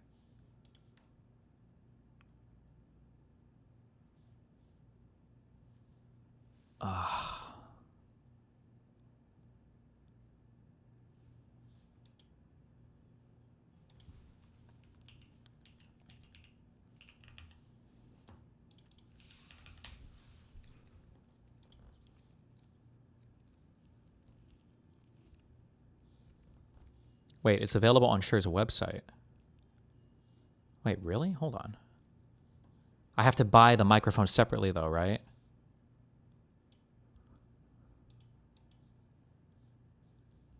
Bro, I don't want to make an account on this fucking...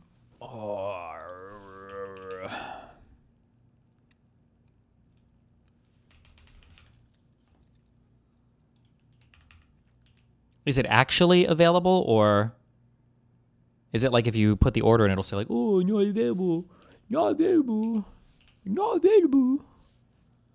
Wait, find it locally. Yes. Who has it?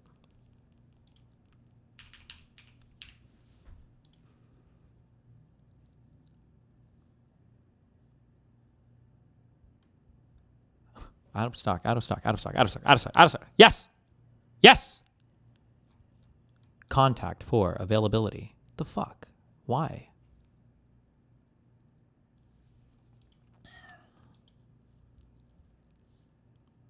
Do I have an account on this godforsaken website? Or maybe I don't need one. Okay, wait, what are the microphones that I need for this?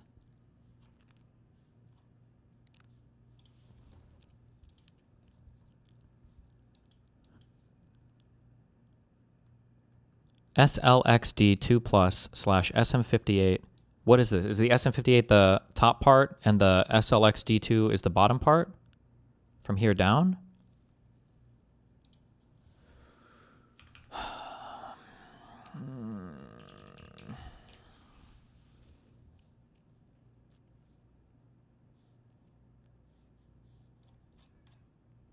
Holy shit. Okay. SLXD2+/58 N8C B8. What the fuck? Hold on. I don't need all that. I just need this one, right? God damn. God damn. I need 4 of these.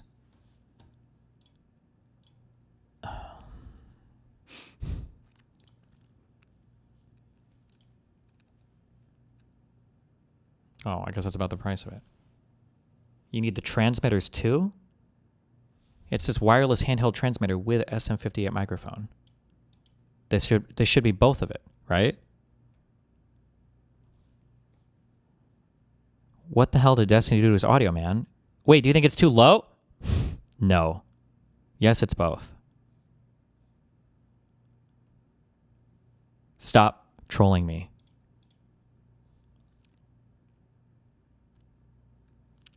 No, man, it was perfect just like 2 days ago. Now when he yells, that shit actually hurts. Before it wouldn't.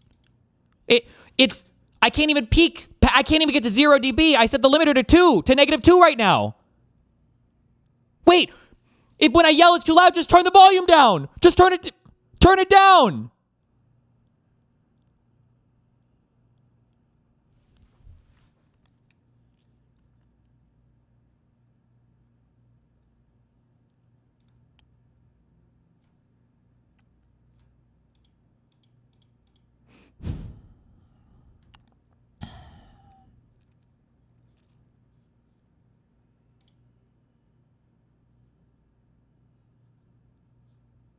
You sound very compressed now. I am compressed because now I have a limiter so that it doesn't go above a certain volume so you guys don't get triggered.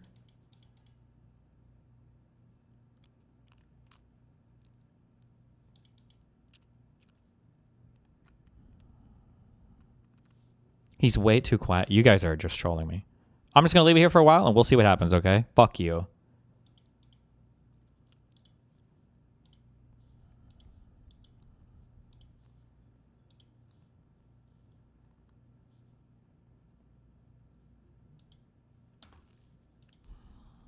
Okay.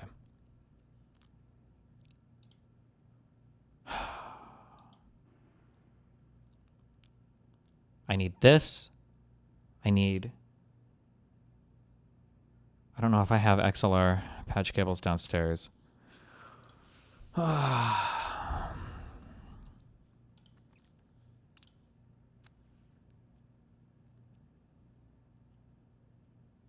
Check the frequency band on that mic versus what the receiver supports. G57/G60. What the fuck does that mean? My quad channel digital wireless receiver is band G57, and the wireless transmitter with SM58 microphone is G57. They're both G57.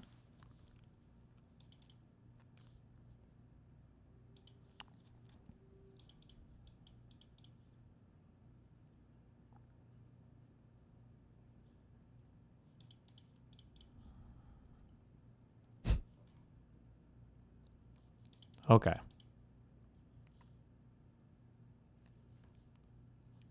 All right, this is what I'm getting. We're done with that. Right? This should work. There's no reason why this shouldn't work.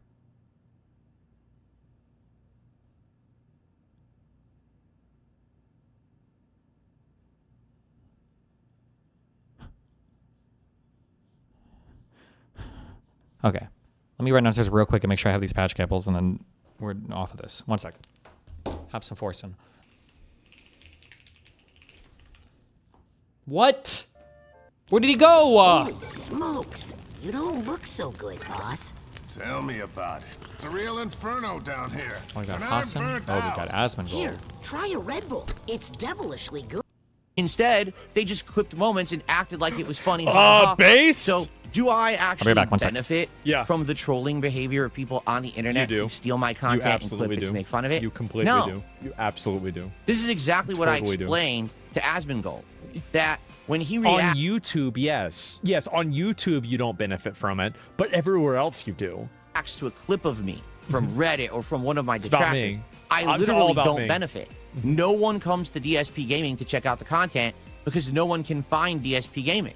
For 1 month, they did. But that's because of YouTube. It's not even because of the clips. Right after the Asmongold interview and everyone watched it, they did. They basically The came and million said, oh, I views. could find it again, and it was in the algorithm. And Yeah. then what happened is, well, it trailed off. The big YouTubers weren't talking about me anymore, and therefore, DSP Gaming went right back to the bottom of the algorithm again. It's about and no me. one can How find is the it channel. Now, when you search for it, guess what you get? Mm-hmm. You get my detractors or you get the Reddit clips. You don't get the raw Man. DSP content here on the channel.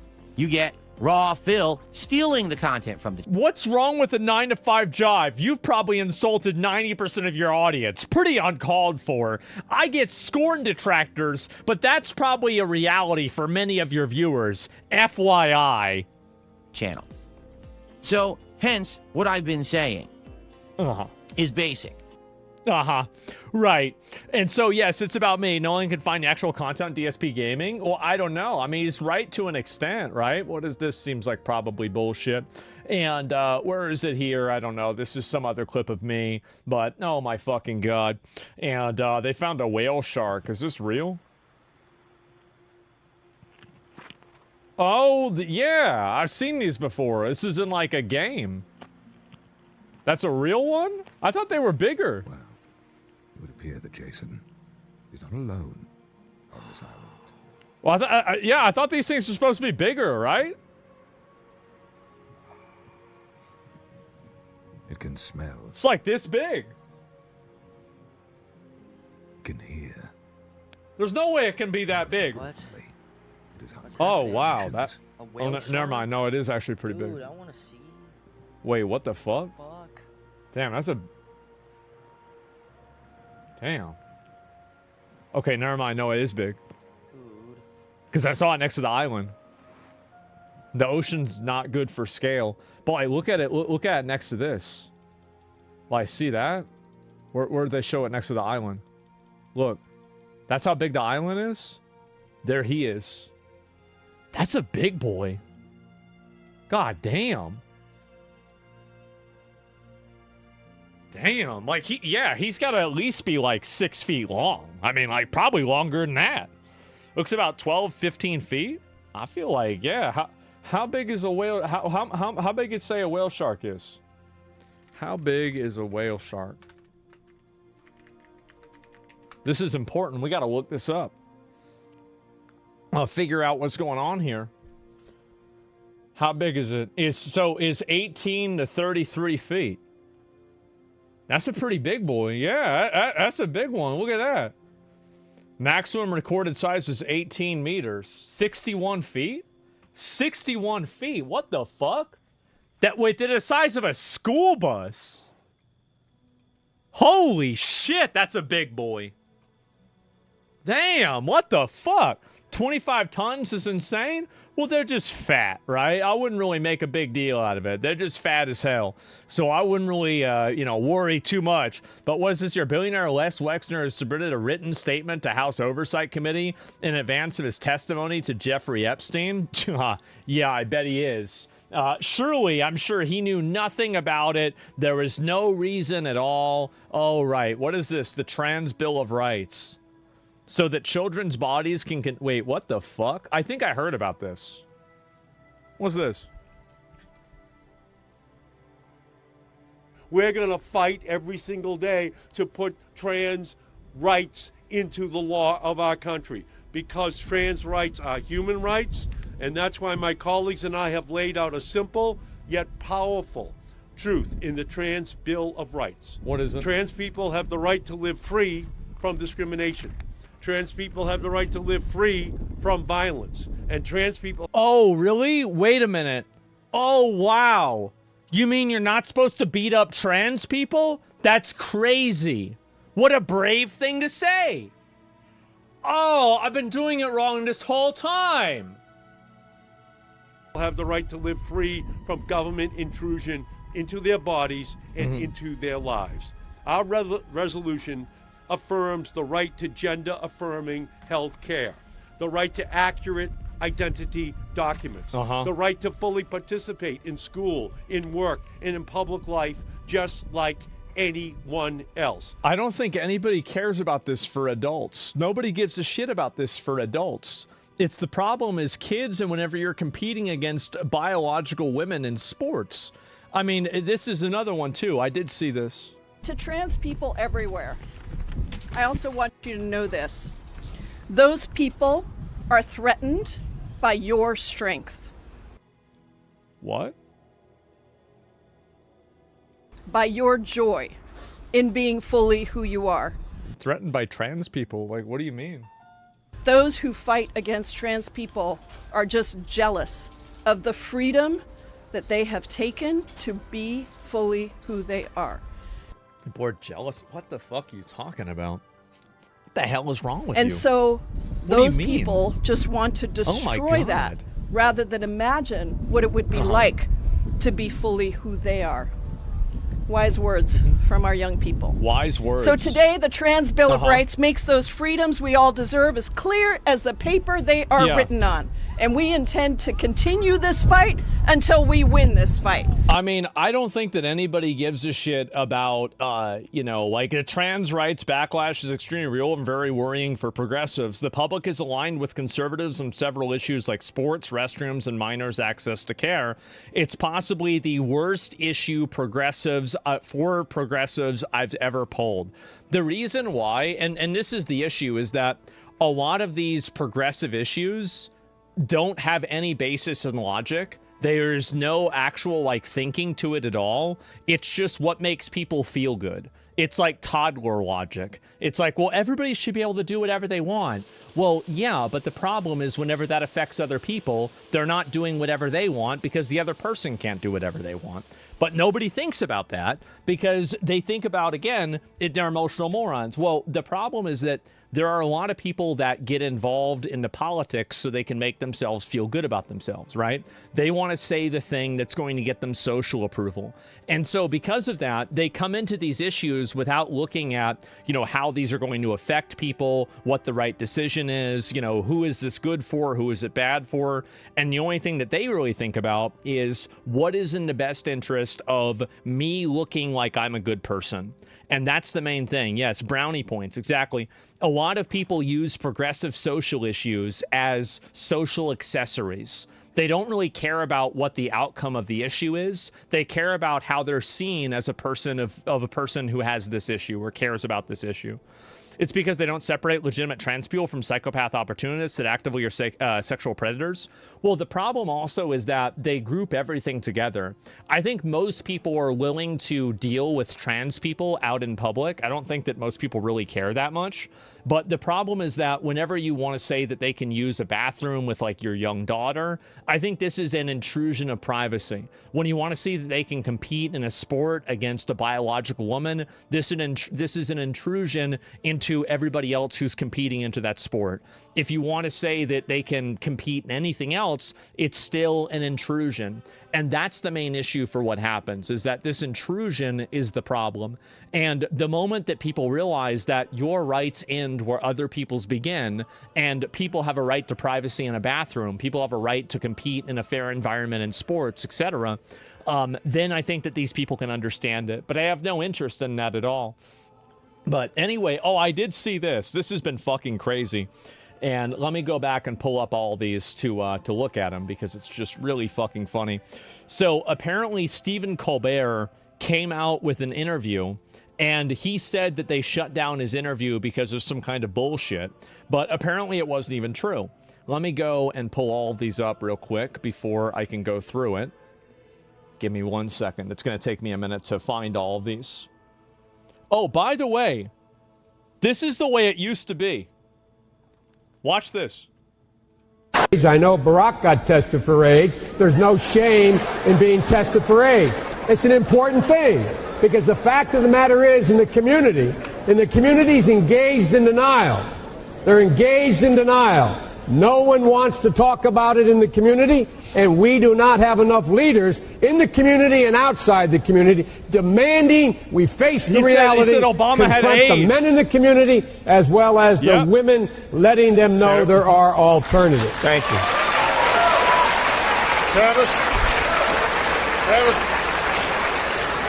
I just got to make clear, I got tested with Michelle. When we were in Kenya and Africa, so I don't want any confusion here about what's going on. That's the reason why you run presidency, by the way. That's the reason why. And I got tested to save my life because I had 13 pints of blood with my wife. And I'm sure Michelle appreciates you clarifying. In public. I know exactly, yeah. And so that's the reason why he won the presidency. He was entertaining. He was. And that's the perfect response, especially from some bullshit like that. This is the way Biden used to do things, man. Legit, that Biden is a different one. I know. I don't know what the fuck happened with him. I really don't. Let me go back. I'll see if I can find the other posts about this with fucking Stephen Colbert. Oh boy, here we go.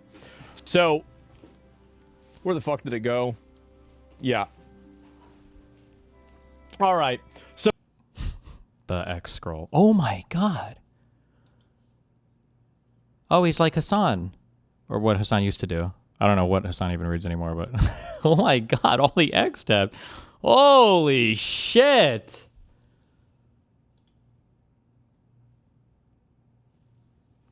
Asmon is saying the Colbert stuff is fake. What, like about the CBS stuff? What? Fake how? I don't know this guy that well.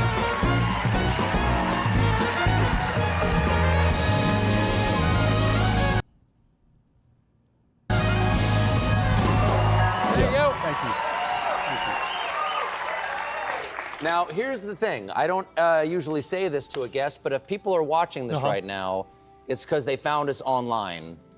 YouTube. I did an... Why does he play? He plays... Tonight. He always has the background music running? Okay. It's not the first time you've caused some drama. FCC opening probe into the View after appearance by Tallarico. Do you mean to cause trouble? I think that Donald Trump is worried that we're about to flip Texas. So that's it.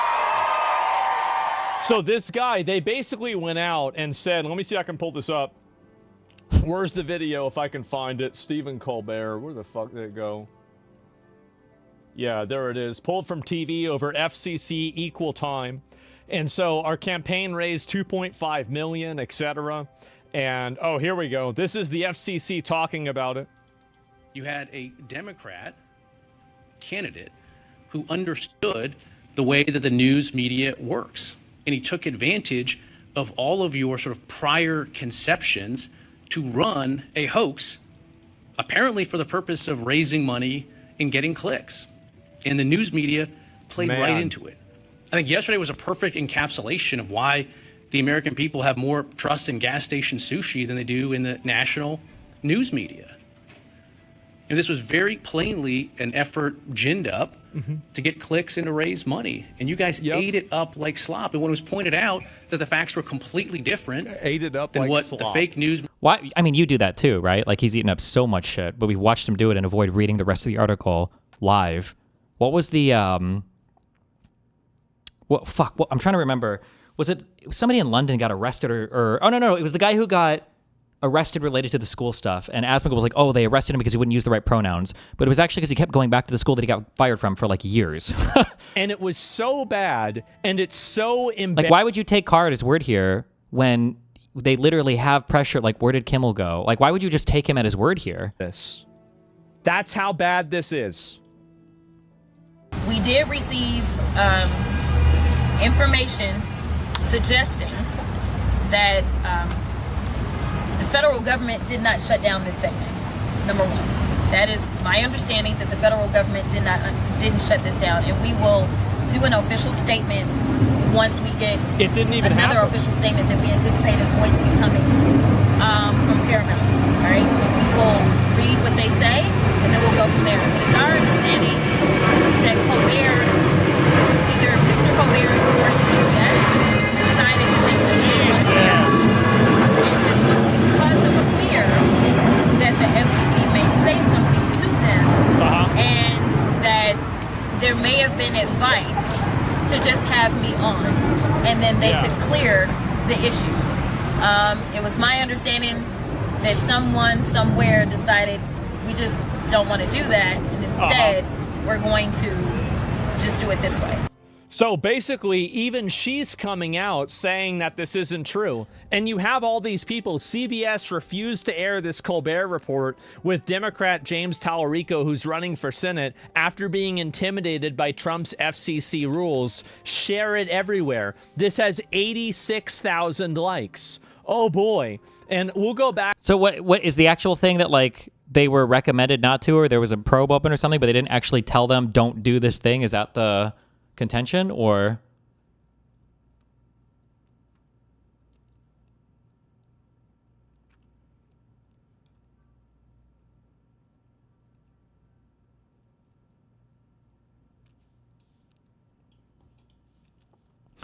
Not only could I not have him on, I could not mention me not having him on, the host continued, and because my network clearly does not want us to talk about this, let's talk about this. CBS in a statement to The Hill denied Colbert's account. The Late Show was not prohibited by CBS from broadcasting the interview with Representative James Tallarico. A spokesperson for the network said, the show was provided legal guidance that the broadcast could trigger the FCC equal time rule for 2 other candidates, including Representative Jasmine Crockett, and presented options for how the equal time for other candidates could be fulfilled. The problem is if they are promoting one candidate for Senate, they have to give time to another due to the FCC. I mean, do they have to, or do they have to air, or I'm sorry, do they have to have the other 2 on, or do they just have to give the opportunity for the other 2 to come on?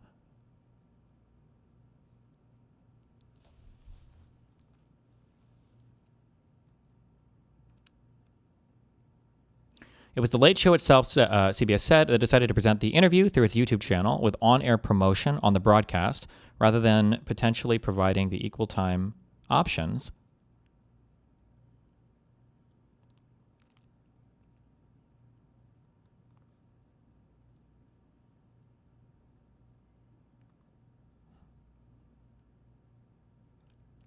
Is this a new rule, or has this always been a thing, the equal time thing?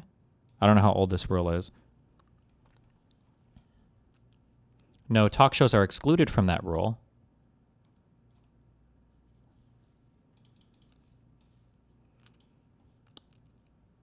Equal opportunities requirement, censorship. Okay. If any licensee shall permit any person who is a legally qualified candidate for any public office to use a broadcasting station, he shall afford equal opportunities to all other such candidates for that office and the use of such broadcasting station.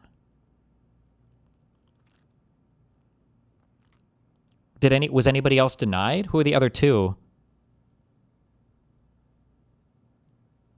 Wait, there used to be an exemption for talk shows and cable, but Trump's FCC rescinded that with an executive order.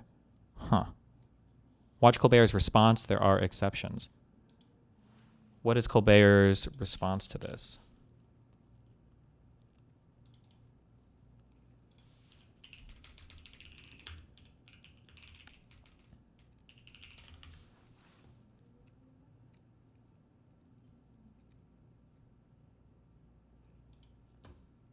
Late night show host Stephen Colbert is going after his soon-to-be former network, saying CBS blocked him from airing an interview on the broadcast. That interview was with James Tallarico, a Texas Democrat running for Senate, who's also been a vocal critic of President Trump and his policies. Colbert said he was told the interview could violate the so-called equal time rule, which mandates that all political candidates receive equal on-air opportunities. Entertainment shows, including late night and daytime talk shows, have long been the exception to that rule. But back in January, FCC Chairman Brendan Carr released a letter saying that could change. Here's Colbert from last night. In this letter, Carr said he was thinking about dropping the exception for talk shows because he said some of them were motivated by partisan purposes. Well, sir, you're chairman of the FCC, so FCCU. Because I think...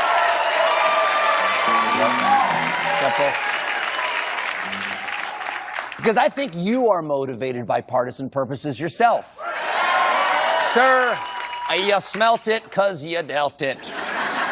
For more, I'm joined now by FCC Commissioner Ana Gomez. Welcome back to the NewsHour. Thanks for being here. Thank you. It's good to be here. I should also note we did invite FCC Chairman Brendan Carr to the show, but his office did not respond. He's welcome to join us in the future. I want to put to you some confusing narratives. We have here Colbert, we've heard, is saying he was told by CBS lawyers Tallarico could not be on the broadcast, so he ran the interview on YouTube instead. But CBS in a statement today said that Colbert was not prohibited from airing the interview. He was told it could trigger the FCC equal time rule and that he chose to stream it on YouTube instead. What do you make of these two narratives? The really annoying thing here is that, like, depending on how this conversation was presented, you could argue that Colbert, at its worst, maybe misrepresented the statement, and then at its best was pretty accurate in what he said. The annoying thing here, though, is, like, obviously conservatives and subhuman vermin like Asmongold will jump on this and say, oh, he totally fucking lied. Meanwhile, if you examine something like the Twitter files, they'll say things like Biden censored Twitter. And it's like, hold on, did that ever happen? Well, no. Biden's government, though, they censored Twitter. What do you mean the government censored Twitter? Like, well, the FBI told Twitter to remove stuff. Did they? Well, no. The FBI sent stuff, though, to Twitter to tell them to remove it. Well, did they? Well, they flagged accounts that they thought could be involved or could be like bot accounts or whatever, and then they sent that to Twitter to flag them on it and then suggested they removed it. Okay. Did Twitter actually remove those accounts? No. Like, the first statement is unequivocally a fucking lie, because by the time you go all the way into like what actually happened, and this is all in the Twitter files if anybody reads them, which they don't, but like, that statement can stand and they move on from that. And every conservative, by the way, still believes that to be true. And probably most Democrats think that's true because of how mind-fucked everybody is on the conservative thing. But conservatives will endlessly fucking like pen the fuck out of you to make sure that exactly what you're saying is 100 trillion% correct on every single thing. And then if it's not, and then all the libs jump in and they're like, oh my God, they're right. Colbert lied. And it's like, fuck. Well, I don't know between the two facts that are being provided, but I do know that what the FCC did this year was it put out a notice about the equal time rule that doesn't really give us anything new. The equal time rule has been on the books for a very long time. It's a part of the statute. And what it does is it allows legally qualified candidates to request equal time if a show puts on another legally qualified candidate. Okay. But there's something called the bona fide news exemption. And that is something that basically says if you are providing programming that is newsworthy, then you are exempt from this equal time requirement. The FCC has long-standing practice of declaring entertainment programs to be newsworthy. For example, The Tonight Show, Sally Jesse Raphael, Politically Incorrect, Donahue. Those were all found to be bona fide news exemptions because of the newsworthiness of their programs. So is that a rule that the FCC chairman could change? Could that equal time rule now be expanded to include daytime and late night shows that were previously exempt? Well, what the FCC did was it put out a public notice that said, hey, just because we have this precedent doesn't mean that everything that you are doing is actually subject to this news exemption. And we want to now review everything that you're doing in order to make that determination. One of the things that's really important to note is that in declaring whether something is subject to the bona fide news exemption, what it does is it says, has the producer, the independent producer, or the broadcaster made a decision that is reasonable about the newsworthiness of that particular programming, as opposed to having the candidate, the programming, the format, the content being done for purposes of harming or helping a particular candidate. The FCC relies on the reasonable good faith judgment of the broadcasters in making that determination. So the point that I'm trying to make here is that this public notice that the commission put out is not anything new. It is saying we have this equal time rule, and we want people to be aware of that. Yeah.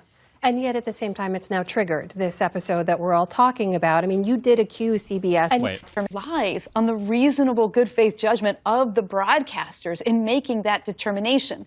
So the point that I'm trying to make here is that this public notice that the commission put out is not anything new. It is saying we have this equal time rule, and we want people to be aware of that. Yeah, and yet at the same time, it's now triggered. So if you're doing newsworthy stuff, it doesn't have to be equal time. But if you are doing newsworthy stuff,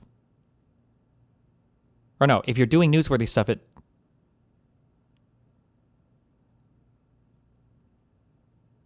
if you're doing newsworthy stuff, it doesn't have to be equal time. If you're doing news, and then if you're doing entertainment, it does. Am I mixing this up, or newsworthy stuff doesn't require equal time? Okay, but so that interview then doesn't count. Does every pundit on Fox News, do they all count as like politics? So like if Tucker Carlson was interviewing somebody, that's not an entertainment show for that purpose. It's considered newsworthy, even though they're just pundits.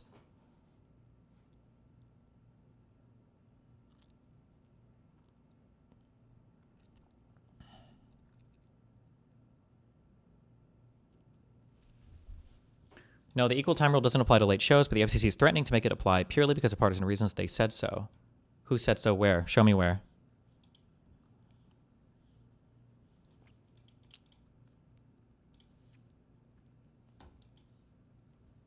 Trace, you've linked this twice. I don't know what is happening. If my browser just sucks, but this doesn't load for me on either computer. So I don't know what you're...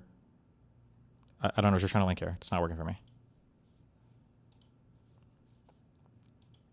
To this episode that we're all talking about. I mean, you did accuse CBS of corporate capitulation to administration efforts to censor and control speech. And Texas State Rep James Talarico, in that interview that aired on YouTube, said sort of the same thing. And take a listen to how he put it.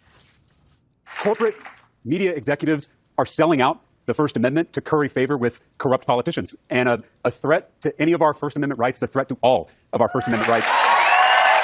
There are those who are going to say that the interview was published, right? We are airing it, others are airing it, people are talking about it. Why censorship concerns? The concern here is because this is a part of a broader pattern by this FCC and this administration to get our corporate parents of our broadcasters to capitulate and to modify how they are reporting the news, to do so in a way that this administration likes. Anything they don't like, they want to control and they want to censor. So in this case, it's just part of a broader pattern. Now, maybe it's true that the facts between CBS and the Colbert Show are different, but the fact that we're in this moment and talking about this tells you that we are in a very precarious moment for our First Amendment, and the FCC needs to stay out of content regulation because our First Amendment prohibits it. So what is the impact of that pattern as you lay it out? How could it change programming, especially when we're talking about a year in which there are midterm elections coming up? Broadcasters are already self-censoring because they don't want to get before the crosshairs of this administration. And that is bad for the First Amendment. It's bad for the freedom of the press. We need broadcasters. We need all journalists to hold us to account because that is their role in our democracy. So this is very serious. That is FCC Commissioner Ana Gomez joining us tonight. Commissioner Gomez, thank you for your time. Really appreciate it. Thank you.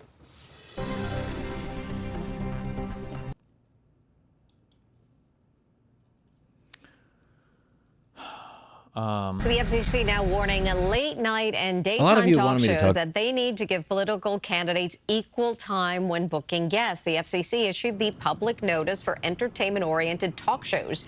The announcement hinges on a decades-old federal law on FCC licensed broadcasters.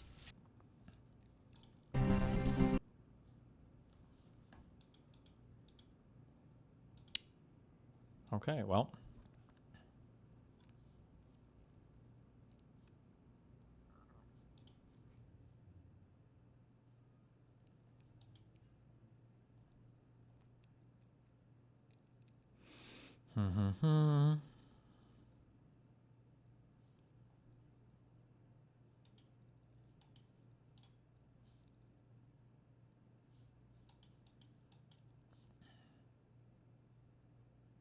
Okay.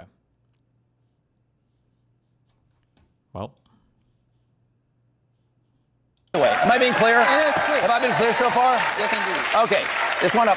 Super important. Okay. Anyway, I decided to take Brendan Carr's advice. I am going to interview James Talarico tonight, but... Well, you're also taking his advice by leaving the media because your show's getting canceled, too. Don't forget about that. It's not going to be on The Late Show. Remember, these guys will cheer for censorship. God, fuck, I hate this guy so much. He's so fucking disgusting. Okay, I can't. All right, nope, not that. We got other shit to do today. Okay, here, watch this guy for a second, and then I'll be ready to go. Talk about the new Discord thing. By this guy, I mean Louis Rossmann. A lot of you wanted me to talk about the new Discord thing with age verification, and if you don't upload your ID, them doing all this weird facial scanning shit to put you in a certain category or not.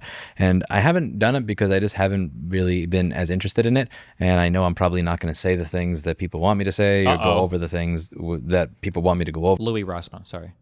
Over as much. Is it really Louis, not Lewis?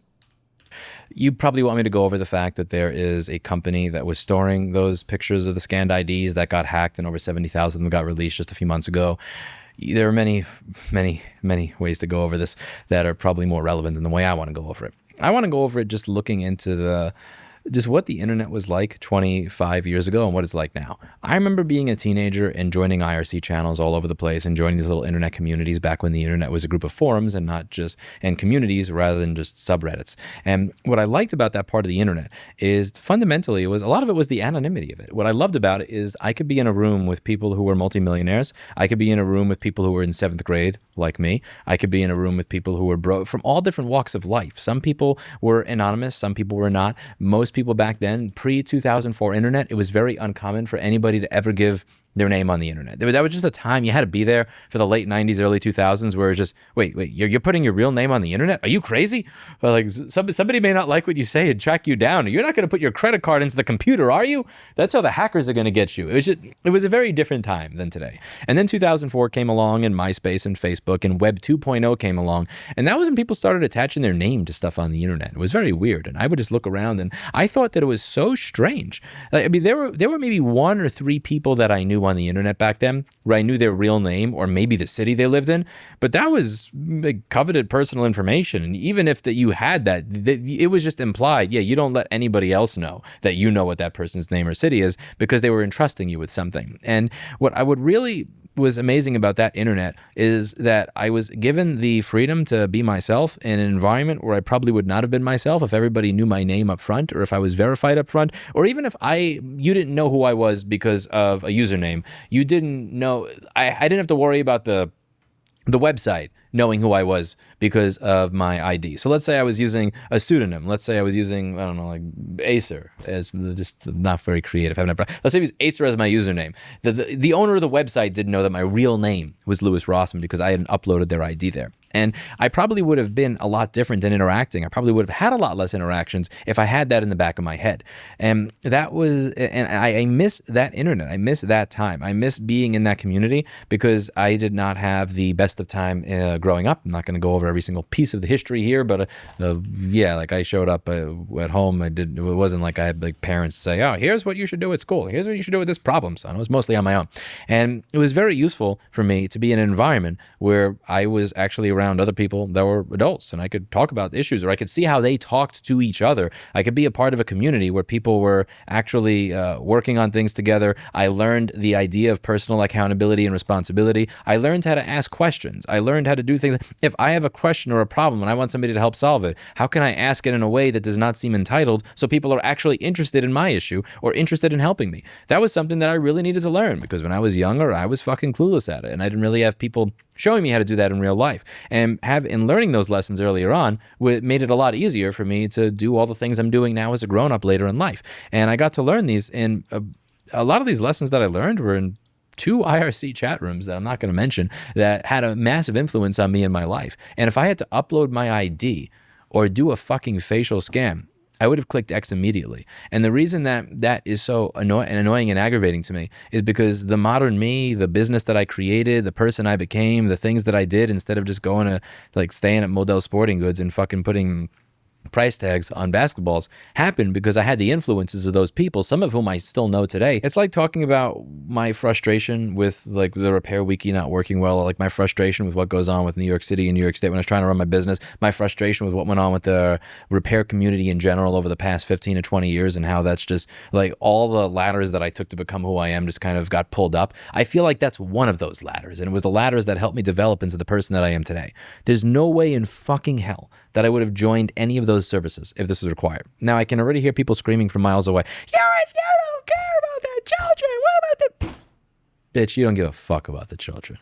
especially if you're in the government. If there's anything that anybody has learned, and I have not gone down this rabbit hole, I have probably missed out on tens of thousands of dollars in YouTube revenue by not milking the fuck out of the Epstein files. I'm not in the place for it right now. I'm not in the mood for it right now. I got a lot of stuff to do with my business, and I'm just not in a video making mood recently. But like, if there's anything that you can learn from just looking at how the United States government has dealt with this entire thing every step of the way, whether we're talking about Alex Acosta many years ago or the complete clusterfuck of the last 9 months, you don't give a fuck about protecting the children. No fucks given. None whatsoever. The best way to protect your children online is to be a fucking parent. But there's an irony there. And like the only reason that I was even able to use these IRC channels and talk as much as I did with all these different groups of people that helped mold me into a person that was a responsible person in society is because my parents weren't actually watching. Because they didn't fucking care.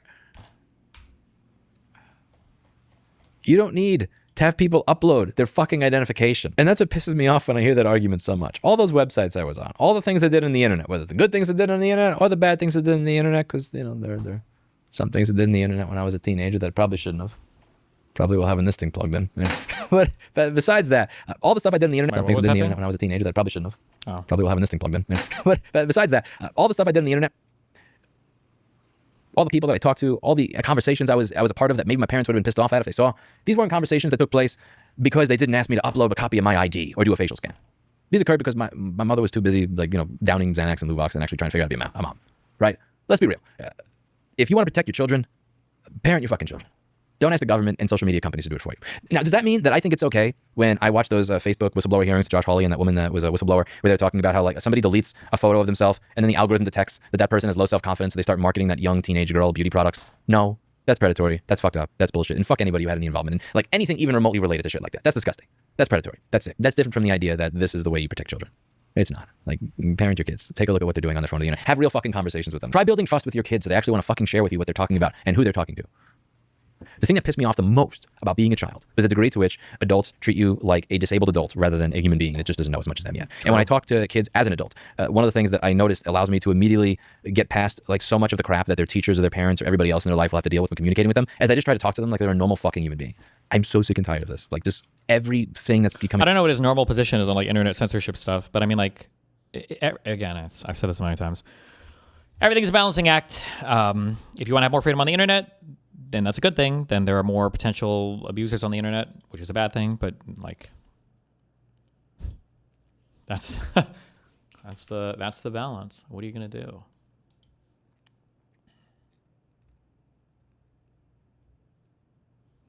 The fuck is this? Top national security advisors to President Donald J. Trump met in the White House Situation Room on Wednesday to discuss Iran. Oh boy.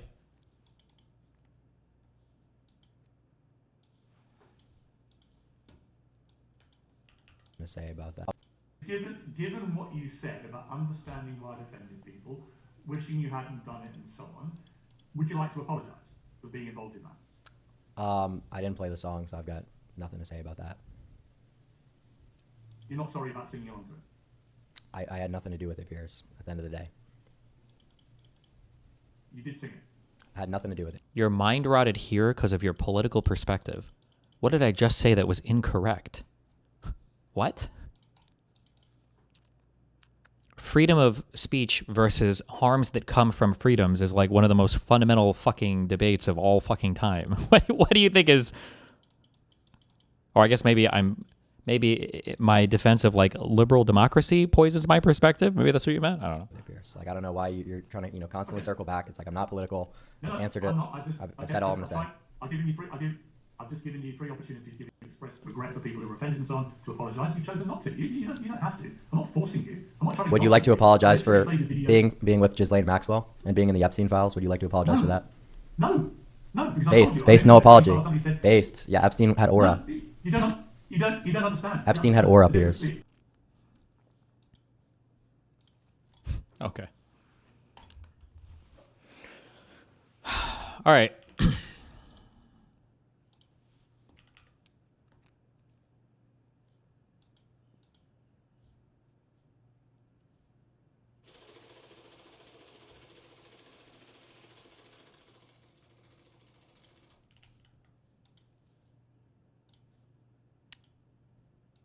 Oh boy.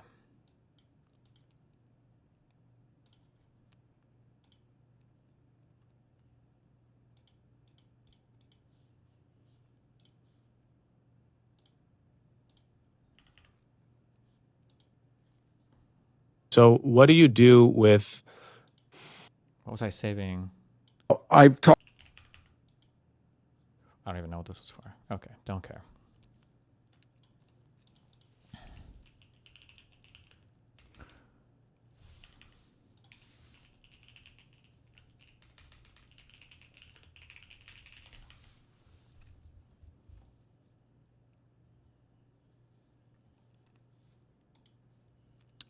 Konstantin.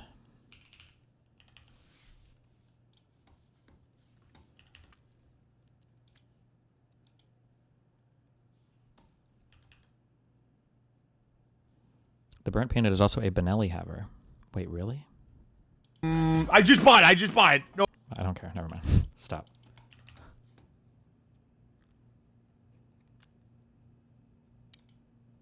What have I saved over here? We've got this.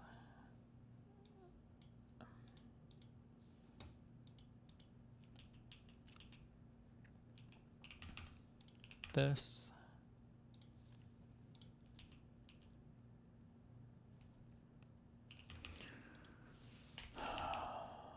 This and this. Okay.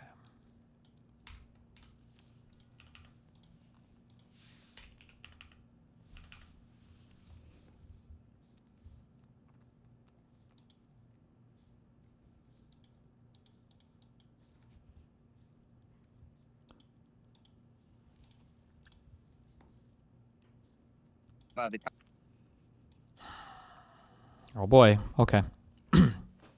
Next 3 hours are reading and research. So good luck. Country that the Labour Party is trying to say that Matt Goodwin is far right.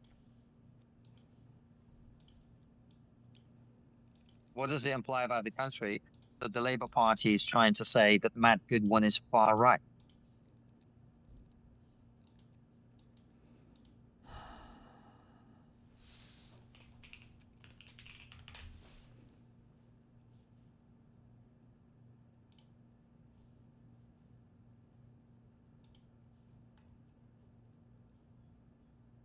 How do I turn up my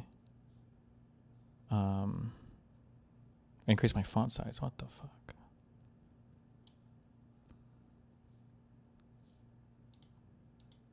Okay.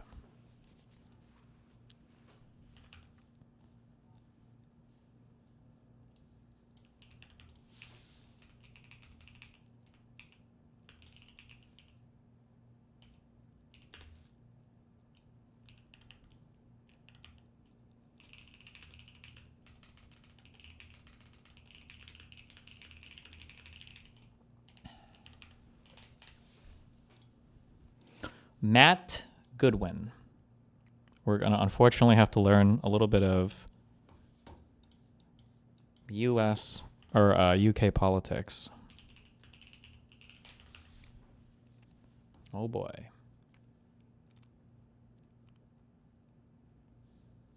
The worst. What does it imply about the country that the Labour Party is trying to say that Matt Goodwin is far right?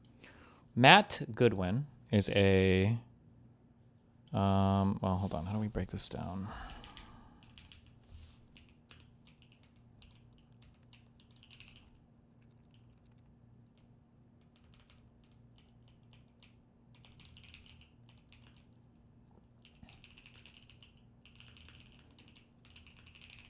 Okay, I don't know any of these people, so he's a British conservative political commentator, right-wing activist. Why do we say that? Political scientist and former academic, recognized for his research on right-wing movements and right-wing populism in the United Kingdom. He's a presenter at GB News, the honorary president of Reform UK's student wing, Students for Reform, and is standing for election in the constituency of Gorton and Denton in a by-election following his nomination by Reform UK on January 27, 2026.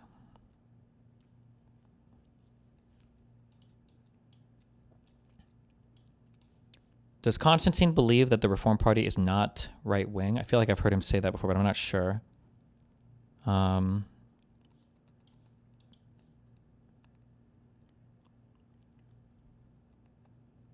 Is it? I'm not. Hold on. Wait, let me check. 1 second.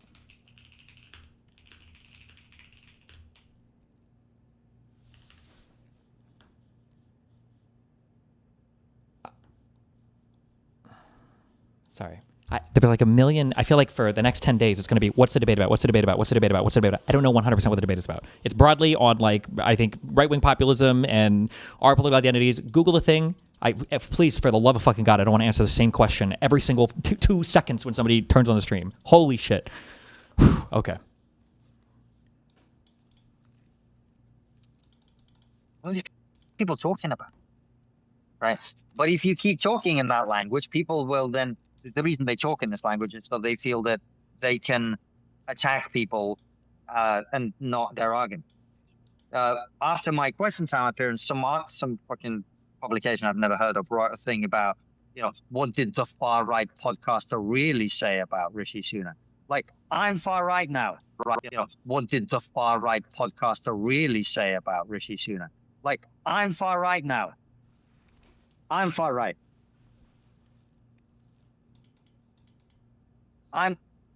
In the 1990s and 2000s, I consistently voted for the Liberal Democrats. And I have changed literally none of my opinions since then, other than on tax. Running trigonometry, a small business, has taught me a lot about the way money works and economics works. And so I'm probably slightly less redistributionist now at a corporate level. At a personal level, like I said, I'm happy to pay a high level of tax. But at a corporate level, we need very, very low corporate tax rates if we're going to encourage business and growth in the country. So that's the only opinion I've changed since I used to vote Lib Dem. Now I'm far right. That's what happened. Because in 2000, nobody was saying mass illegal immigration is good. Barack Obama and Bernie Sanders and all the left-wing politicians from the 2000s, if you go and read their statements now, they sound far, far to the right of Tony fucking Robinson. That's the level of shift that has happened on this issue. I've always believed the same thing about immigration, right? Legal immigration is fine and, in fact, desirable if the level and quality and type of people is what the country needs at that time, right? That's a statement. That's a truism. A statement far to the right of Tony fucking Robinson. That's the level of shift that has happened on this issue. I've always believed the same thing about immigration, right? Legal immigration is fine and, in fact, desirable if the level and quality and type of people is what the country needs at that time, right? That's a statement. That's a truism. A statement of the bleeding obvious. If bringing more people in of a certain caliber now benefits your country, that is a good thing, right? And illegal immigration should be zero. That is where I was then. That is where I am now. The only thing that has happened is the entirety of society suddenly went full retard and said that illegal immigration is human rights. It's about their human rights, right? They're refugees, which is why they've traveled to about 57 fucking countries before paying several £1,000s to a boat smuggler in Calais. Is that what refugees do? Is that what the Ukrainians did? Is that what Hong Kongers did? Is that what Jews fleeing the Holocaust did? Did they just turn up to a country and the country was like, yeah, come in? They're like, no, mate, we're going to keep going. Yeah. We're fleeing. No, mate, I know we're fleeing the conflict, but we don't like France. We're going to go to England, thanks. Is that what they did? I don't think so, right? So it wasn't me that changed my opinion. It's the entire society went fucking mental in 20 years. In 20 years, you went from Barack Obama and Bill Clinton talking about the need for a secure border and how we're going to send everybody back and actually sending people back. I mean, Barack Obama, the darling of the left, was called the deporter-in-chief, right? And then everyone suddenly decided that we just like, this thing that we all believed for about, 3,000 years, suddenly, none of that, that's racist. And what we do now is we just go, oh yeah, come in. Here's a hotel, here's some spending money. Have at it. Pretend you're fucking 12 or 16 when you're actually 24. Here's a hotel, here's what we do is. Suddenly, none of that, that's racist. And what we do now is we just go, oh yeah, come in. Here's a hotel, here's some spending money. Have at it. Pretend you're fucking 12 or 16 when you're actually 24. And we'll just go, oh yeah, you're 16. Yeah, why have you got a beard, mate? Oh, it's just early on, so okay, fair enough, come on in, mate. Come on, you've probably got anxiety as well. Here's 100 quid, right? Someone decided at some point that that's what we do now. And when I said I don't agree with it, they went, oh, you're far right. Like, what are you talking about? So what's happening at Sussex University and what's happening across the entire country is all these people went fucking mental. And they think that those of us who don't agree with them are evil, and therefore we get to be shouted down and smeared and misrepresented and lied about and whatever. And I don't know about you, I've had enough of it. I'm done with these people. I am done giving a shit what any of them think. I'm completely done. Okay.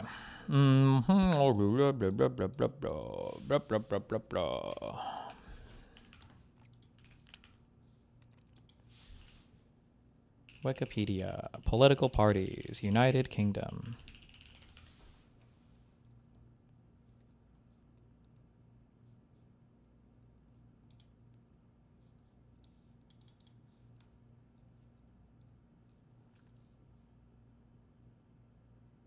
The fuck? Oh. Okay. You have your Labour Party is your big duders. Your Conservative Party. Does it matter if their upper chamber, is there commonly, like, is their House of Lords as controlling for legislation as our Senate? Or is it just a rubber stamp, basically? Not at all? Okay.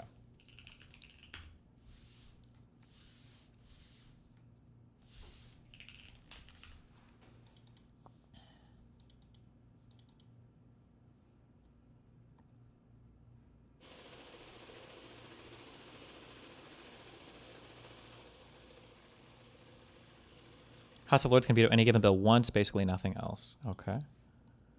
So Labour Party, Keir Starmer is the head. This is the guy that invited Trump into the fucking dumb mansion or whatever bullshit, right? That Trump got so excited about that we watched on. And then Kemi Badenoch is the current Conservative Party leader. Our Liberal Democrats, we have Ed Davey. And then the one that people get so up in arms about is the Reform UK one. Are these guys poised to like win a lot in some upcoming election, or why do these people, I feel like I hear about these people so much. Yes, they are? Okay.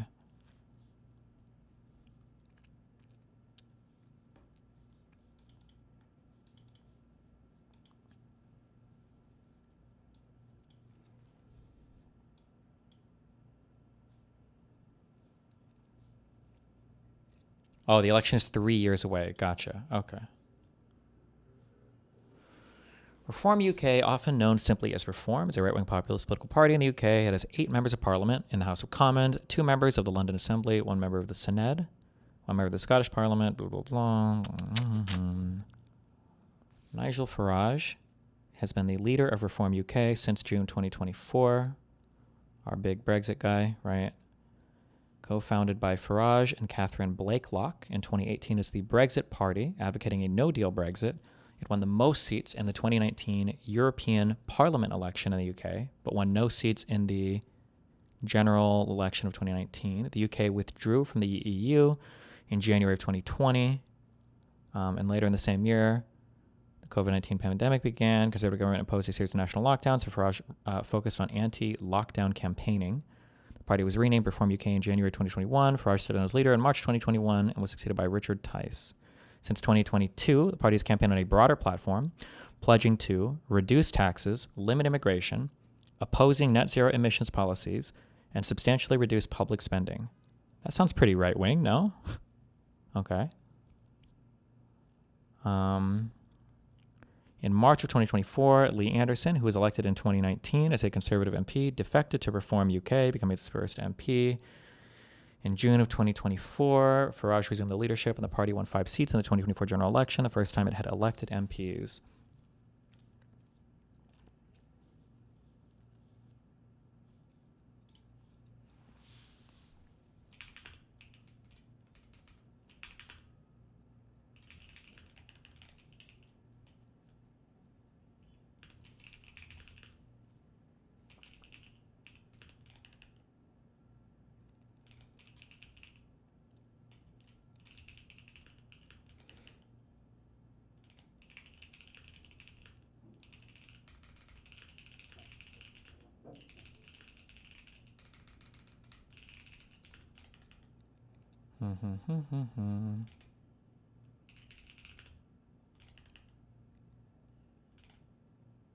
Wait, immigration, spending, taxes.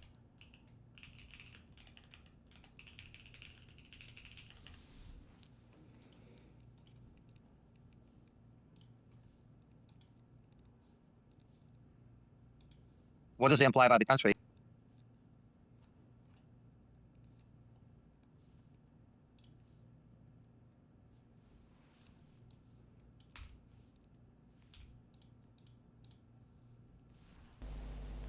Hello, beautiful community. We'll get to this one later.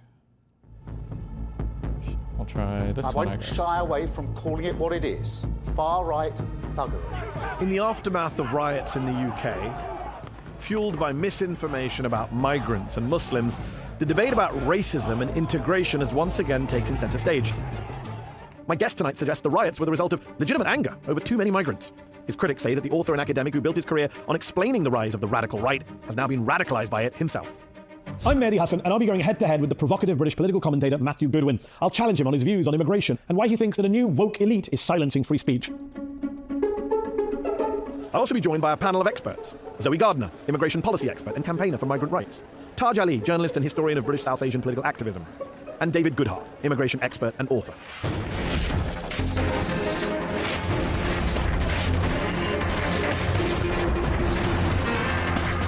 Damn! Matthew Goodwin, thank you for joining me on Head to Head tonight. You and I have known each other kind of indirectly online through conversations about over a decade now, but your views are very different, I would argue, to what they were when I knew you back in the UK here in 2011, 2012, 2013, when many would say you were a champion of diversity, multiculturalism, immigrants, Muslims, you were calling out the far right. Your critics now say, Matt, that you have become, quote, a part of the right populist movement you once sought to explain, that you've gone native with them, that, quote, instead of writing about the radical right, you've become part of it. So let me start tonight by asking, what happened to you? Well, as somebody once said, when the facts change, I change my opinion. And over the last 15 years, I've become convinced that mass immigration is a failure, one of the biggest disasters in recent public policy. I think the elites in Western countries have fundamentally lost touch with the voters in those countries. And I think that unless we change course quickly, we're going to have some really big problems. A lot of people sympathise with that view, of course. Although over the summer, we saw a very extreme, violent opposition to immigration. The UK saw horrific race riots, sparked by the murder of 3 young girls in the town of Southport. We saw mosques and asylum hotels attacked, police officers... I think the elites in Western countries have... He once said, when the facts change, I change my opinion. And over the last 15 years, I've become convinced that mass immigration is a failure, one of the biggest disasters in recent public policy. I think the elites in Western countries have fundamentally lost touch with the voters in those countries. And I think that unless we change course quickly, we're going to have some really big problems. A lot of people sympathise with that view, of course. Although over the summer, we saw a very extreme, violent opposition to immigration. The UK saw horrific race riots, sparked by the murder of 3 young girls in the town of Southport. We saw mosques and asylum hotels attacked, police officers attacked, over 1,000 people arrested. In a post for your Substack, you called the people at those riots, quote, ordinary people who feel like they're losing their country and trying to, quote, exercise their voice. It sounded to a lot of your critics that you were justifying those riots, these horrific racist riots. We just had an election in this country in July. That's how you exercise your voice in a democracy, not via rioting when you don't get your way at the ballot box.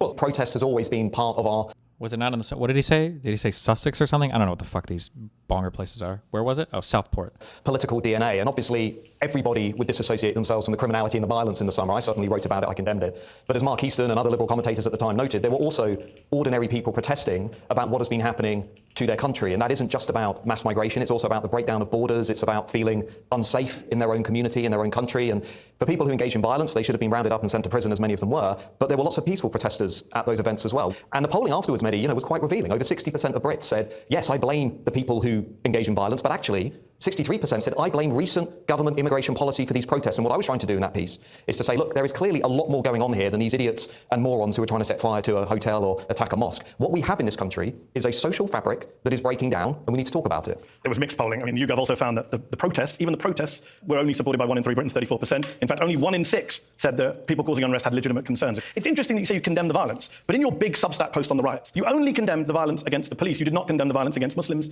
Asians, the attack on a mosque in Southport. There was not one word from you about that, and you wrote a 2,000-word piece. Well, I'm sure I did at the time, and I'd condemn it now. I think nobody in their right mind would say that was somehow excusable. But clearly, what was going on there was a bit like during the BLM protests in 2020, We had a national conversation about the legitimate injustices that underpin those protests. It did result in the injury of 30 police officers and lots of unrest in America, as you know better than me. Cities like Portland were largely devastated by protests and anarchism. But yet we still had this mature conversation about what is going on here. But just to be clear, the Black Lives Matter protests were not like this. 90% of the protests in the US, according to one academic study, show they were peaceful. There was no comparison. Even Priti Patel, not known as a kind of liberal, muesli-eating, sandal-wearing leftist, hardcore right-wing Home Secretary under the Conservatives, said there's a clear difference between that and then. She says what we saw during the pandemic protest, the BLM protest, was protest. This is a complete distinction. This is burning down of places of worship, thuggery, violence, racism. Okay, but the issue is, for lots of people, what these events became was a proxy for this underlying issue that we've never in this country been able to get on top of, which is we promise the British people one thing, which is control and lower migration, and then we do another. Priti Patel's an interesting example. You say she's hard right. I'd say she's the most pro-immigration Home Secretary we've ever had in this country. Now, if you're a Conservative voter in Northern England, you were promised in 2019 lower migration, lower overall numbers, and a high-skill policy. And then the government that you elected gives you the absolute opposite of that, puts everything on steroids and says to hell with you. You're going to be frustrated and you're going to be angry. I just want to deal with these riots issues, because you say you condemn it now. You didn't condemn it in your post. You even wrote sympathetically, Matt, about a woman who went to prison in the UK because, according to you, quote, she wrote something very offensive on Facebook and you objected to that. Can you tell us what she said? Yeah, she was a full-time carer for her husband, and she wrote something along the lines of they should blow up this mosque, and I think she said something hideous of people. Yeah, blow the mosque up with the adults in it. You don't think that merits a prison sentence? If somebody writes something on social media in their own home, however offensive I might find it, I don't think they should go to prison. That's my personal You don't think people view. can incite violence by social media? It doesn't matter whether she's in her home. She's inciting violence. If it's clear incitement, they should be in prison. What I blow the mosque up with adults in it. She also Is that clear incitement? She also very quickly deleted it. She expressed sorrow. I believe in Christian notions of forgiveness. If somebody says, I'm sorry, I say, give you a second chance. Do you know how many Muslims have gone to prison over the last 20 years for saying much less than that on social media? Well, I can disagree with that. It's the same principle as non-crime hate incidents. I think what we're living through is an Orwellian imposition from above that I think lots of people in this country, the home of individual liberty, common law, Magna Carta, repel against. I'm one of them. I don't think we should be doing that. Here's what really bothered a lot of people about your post, and actually really undermines, I would argue, one of the key arguments you make in your books. You say we should treat people as individuals. Don't become obsessed with group identities, ethnic identities, racial identities.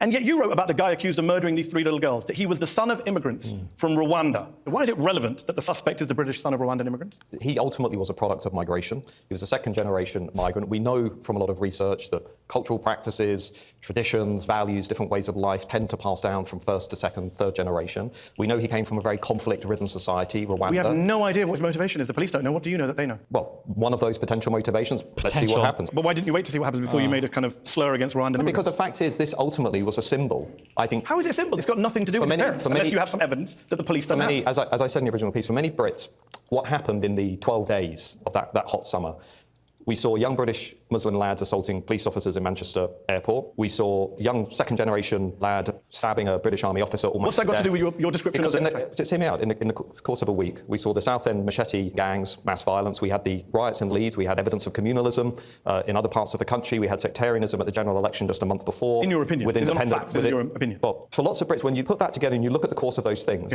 I think what 2024 will come back to be seen as was really a watershed moment in our debate over... I understand, but you're avoiding the question, Matt. You are. I'm coming to the central point, which is... deal with the child of Rwandan immigrants. Is Britain an integrated society? And do the people who are coming What evidence do you have? You seem to be implying all sorts of things well, I think it's, we know nothing about. Well, I think going out and doing a mass stabbing and going on a mass stabbing is very British. Sorry to break it to you. A lot of British people do stabbings and killings. This kid was a Brit. Is a Brit.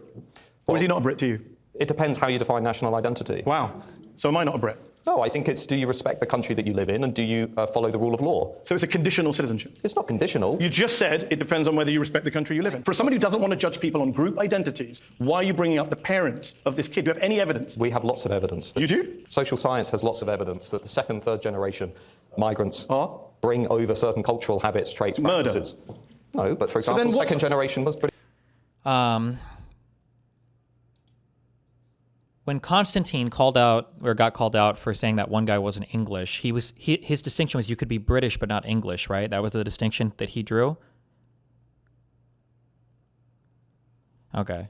Him saying here whether or not you're considered British and national. This is why I don't really believe in people. I know that Konstantin is a bad faith actor, but like in general, when people try to draw these hardcore distinctions, I never really believe it because usually people will. When they speak, they just they use all these words so interchangeably that I don't think the distinction in their mind is as strong as they pretend that it is. Because here, they were very clearly talking about like nationality, and here he's willing to say somebody's not British. Like when he says respects the country and the rule of law. Like, is technically every single Brit in jail like not British or what? Like, that's just such a weird, yeah. Lots of evidence. You do? Social science has lots of evidence that the second, third generation migrants bring over certain cultural habits, traits, practices. No, but for example, second generation British Muslims, for example, will express higher levels of religiosity. He wasn't Muslim. That's part of the problem. No, but the underlying point. No, but you're dodging the point. Second generation British Muslims. Why not? I feel like the country is probably more important there than the religion, no? Back when I knew anything about this topic a long time ago, it was usually people that came from, it was like the Central and Northern African groups that were immigrating, that a lot of them would be Muslim, but like those people had a much higher proclivity for ending up like being criminals or doing violent crime versus like people coming from Syria or Muslims from other parts of the world, like a Gulf Muslim or whatever. This guy was the son of Rwandan immigrants, and you cannot explain to this audience why you thought it was relevant to bring that up. I've just explained. Because Muslims bring communal practice. No, I've said I think it's obviously about immigration. He is a product of immigration. That had nothing to do with it, as far as we know. Rwandan immigrants, and you cannot explain to this audience why you thought it was relevant to bring that up. I've just explained. Because Muslims bring communal practice. No, I've said I think it's obviously about immigration. He is a product of immigration. That had nothing to do with it, as far as we know. We don't, but you're the one making the claim. I'm saying, in the context of that week, there were lots of questions to ask about to what extent was this integrated into don't wider make society? sweeping statements. Here's the problem, Matt. Your critics would say that you used to be an academic. You sat on the Conservative Coalition government's anti-Muslim hatred working group. You used to gather data. You used to analyse it in a sober way. Now they say you just go on the right-wing TV channel GB News. You write columns on the Daily Mail. Well, there's lots of left people on GB News. You spout off, though. You cut corners. This is what they say. You push unfounded claims. You said on GB News, for example, falsely, and I quote, more than 50% of social housing in London is now occupied by people who are not British. This is not acceptable. Well, forget not being acceptable. It's not true. I think it's about that. I think it's about 47, 48. It's not, actually. The percentage of people who are not British in London social housing is about 14%. No. 85% of people are British citizens. No, so my view would be, in terms of housing, we're in the middle of a housing crisis. I think we should have a principle of national preference in our housing market. We do. 85% of people. He just said 85% were British, though, but he's going to lean on his definition of British. People in London are British who are in social housing. No, you falsely said that more than 50% are not British. That's false. No, across the country, more generally. Across the country, it's 90% according to the Ministry of Housing. When we were allocating social housing, we also used to take into account things like commitment to the community, looking after property, etc. We don't really do that anymore. That's a fair point. That's not what you said. I just want to go with what you said, Matt, with respect. More than 50% of social housing in London is now occupied by people who are not British. That is not true. I'd need to look at the statistics. We have the statistics. According to the London government, I also wrote the figure in London is 84%. According to the 2021 census data, only 14% of Londoners living in social housing did not hold a UK passport. This has been pointed out to you for the last year. No, in fact, you went back on GB News and corrected it and said 48% go to people who are headed by people who are not born in Britain, which is a different point. But you would accept the vast majority of people in social housing are British. I'd need to look at the data. I've got the data. No. But the fact that 48, I think the 48, copied and pasted. I think the fact that 48% of social housing in this country has gone to families that are headed by somebody who was not born in the country is a problem. So that's a different argument, with respect. Well, let's talk about that argument. Let's have that argument. You were wrong on the first point. I don't think I was wrong on the first point. You're 100% wrong. Well, I'd like to look at the data. The Mayor of London, the census data. I don't think the Mayor of London would be a credible source on that. Okay, so you...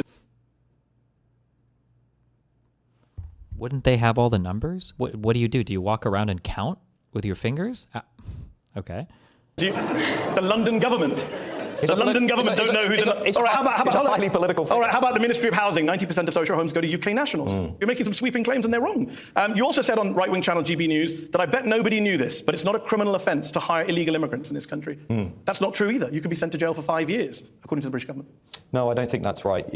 You can hire, under certain conditions, people that haven't got full-time. If you didn't know, we checked with the Department of Justice. You can be sent to jail for 5 years if you're found guilty of employing someone who knew or had reasonable cause to believe did not have the right to work in the UK. What you said on GB News was just false. Why, for example, have the French spent much of the last year saying that we are a soft touch when it comes to illegal migration? Maybe the French, like you, didn't check the facts. No, well, maybe. Who do I trust? The French Interior Minister. You trust a French Interior Minister over our own Ministry of Justice? No, what I'm saying is it's very easy in the UK to game the system, a lot easier than it is in other European countries. I agree with you, but that's a different point. No, it isn't a different point. It is, Matt. This is my whole point. All of this you can make legitimate arguments, but you don't. You say things that are flat false. All of this is coming back to the central point, which runs through the riots, immigration, the rise of populism, and so on, which is, firstly, do people feel safe in their own country? And secondly, do they feel safe? Crime is at record lows. Do they feel that this country treats everybody fairly? And there is a widespread perception out there that this country does not treat people fairly. It treats newcomers more... Maybe there's a widespread perception because they see people on TV who are professors giving false statistics about immigrants. I don't think that's true. The ODR last week, as you know, the Office of Budget Responsibility, showed quite conclusively that low-wage, low-skill, non-selective migration of the sort that we're now bringing into this country, largely because of decisions taken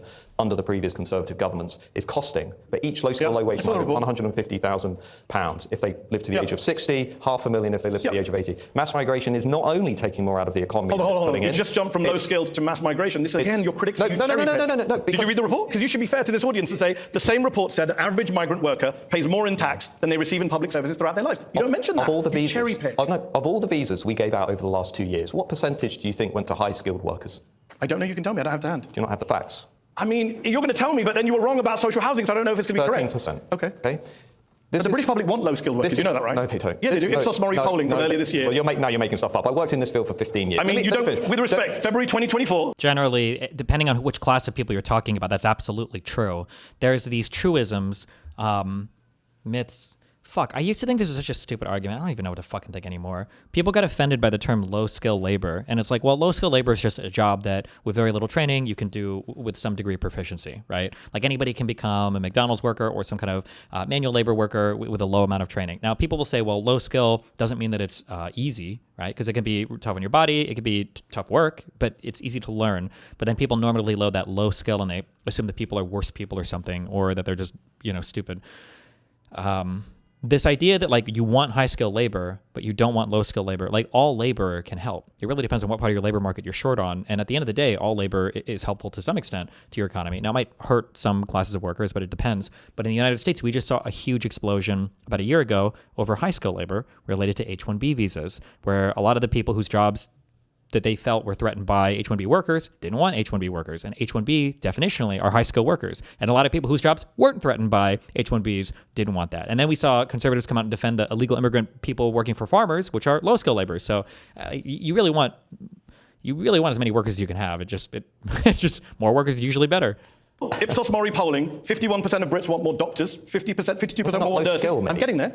A plurality, 4 in 10, want to see more care home workers, and 39%, another plurality, want to see more fruit. 4 in 10. It's not plurality, more than are opposed. You know what a plurality is, right? Matt, you're a professor, So I think Britain is a remarkably fair and tolerant country.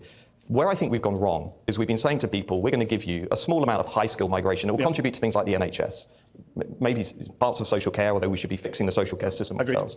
What we've instead done is we've liberalised the whole system, and we've now brought in lots of low-skill, low-wage migration, which is now taking more out of the economy, so everybody else has to pay more in tax than they would otherwise have to do. I think that's wrong. I think we need to be able to talk about it. I agree, and I think economists do disagree on that. No, they don't disagree. They do, actually. Let's go to our panel. Zoe Gardner is an immigration policy expert, campaigner for migrant rights. Zoe, what's your reaction to what you've been hearing from Matt? One of the things that you do is you muddy the waters about what we're talking about. So the last couple of years, yes, we've had historically very high rates of net immigration overall. All the evidence shows that's dropping off a cliff again now. Is there no way to show the audience of these people how pathetic they are? Well, it's one thing that's sad is maybe British politics is just lags behind how insane American politics is. But I feel like this guy's job would be so much easier. I've only seen a little bit of him, obviously, but it sounds like he just doesn't like certain types of brown people. But because he can't say that, maybe it's just not as acceptable to say that to be a Tommy Robinson figure in London like it is to be an insanely unhinged conservative in the United States. You have to kind of find ways to nibble around the edges of that. Low skill, second generation immigrants belonging to certain religion. Like you have to find ways to nibble around that. I don't trust the mayor of London because maybe for reasons, but historically very high rate of net immigration overall. All the evidence shows that's dropping off a cliff again now. However, you then go straight from that and talk all about small boats and you call it an invasion. And the threat behind that inflammatory language is always about these big, big numbers. But last year, asylum seekers making the crossing across the channel on small boats made up 5.5% of immigration. I feel like maybe you're misrepresenting and distorting this issue. When in fact, the vast majority of the immigration to this country in the last few years that was high was driven by Ukrainians, Hong Kongers, students, and care workers. And I wonder how many immigrants.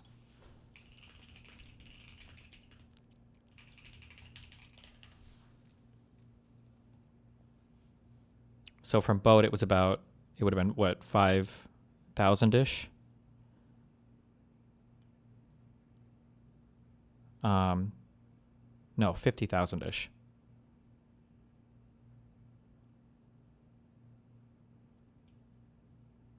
I feel like that seems kind of high to me, no? 5% of your immigration population are refugees? That would be really high, I think, in the United States, right? Well, actually, over the COVID shit and the whole catch and release thing, maybe not, but. We have had polling that looks at people's reaction to the plummeting numbers of health and social care workers that are coming to the country, and 67% of the country say that's bad news. David Goodhart is here. David is head of the Demography, Immigration, Integration Unit at the think tank Policy Exchange. You're someone who's been critical of mass immigration also in recent years, including on this show previously. Were you worried to see the opposition to mass migration turn into what we saw it turn into in August? Did that shock you, stun you, concern you? Yeah, of course it did. But I also think, as Matt has said, a common right-wing bonger question is, what's the most used boy's name last year? Yeah, but that's, I mean, technically you're playing, I don't know if this would count as a base rate fallacy or something, because aren't fucking Muslims like, don't they name half their kids fucking Muhammad? Right? So like, you could theoretically have a society with 1 million English people and then, 50,000 Muslim Arab immigrants or whatever, and they might still outnumber the amount of Muhammad might still be the most popular name, because don't they I feel like they name wasn't there a guy when we were doing Iranian history whose name was literally like Muhammad? Like, I don't know, man. They like that name.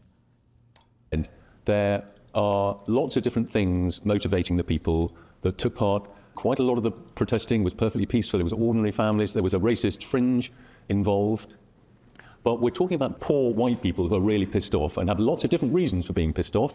Immigration becomes a sort of symbolic motivation for some of them, not all of them.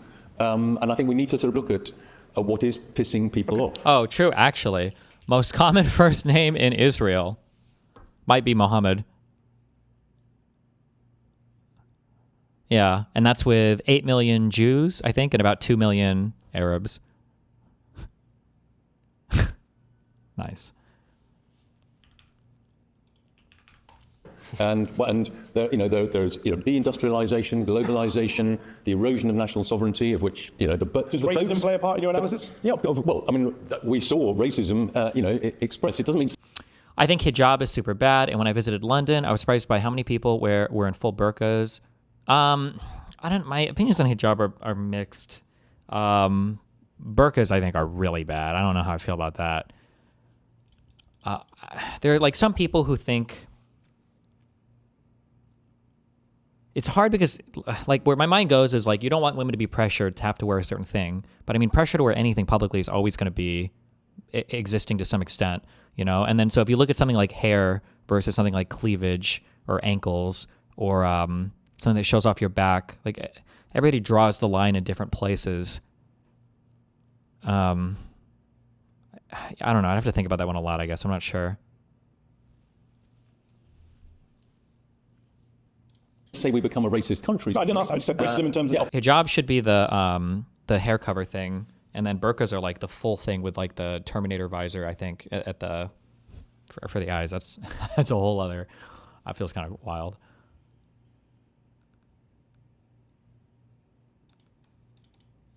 Because when it's still like 3% of people in Britain think you have to be white to be truly British, only 5% of people would feel uncomfortable if an immigrant lived next door to them. Somebody said that's a niqab. What's the difference between a burqa and niqab? Burqa versus niqab.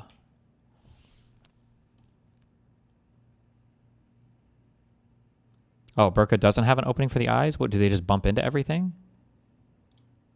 Or they have like a... Oh, they're like the Dune women.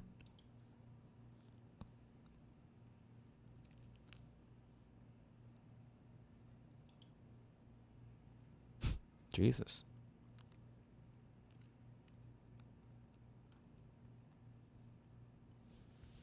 Remain a very liberal country. 200,000 people said they opened their house to Ukraine. Although, to be fair, 4 million people voted for a guy who said he doesn't want Romanians living next to him. But let me bring in Taj Ali, journalist, historian on South Asian activism in the UK. You reported on the riots yourself, I believe. What do you make of what you've heard just now from David and from Matt about? Well, I completely agree that we need to be tough on the causes of the riots. And the causes of the riots was racism, Islamophobia, and the demonization of ethnic minority communities. And it's been happening for a very long time. It's true that there are many pissed off white people. I live with those pissed off white people in Luton. I also live with poor black and Asian working class people who are always ignored from our definitions of what constitutes the working class. They also live in areas that have been devastated by deindustrialization, by austerity, and by cuts to public services. They don't go around attacking people who look different to them, or trying to burn down hotels housing refugees, or desecrating graves, or making sure that people like my mum and my sister who wear the hijab feel unsafe. I was hearing stories from people who were attacked on the streets. There was one woman in Belfast who was holding her baby and she was punched in the face. And yes, many of these people do live in very poor parts of the country. And I absolutely believe that we have to tackle... While she was holding the baby?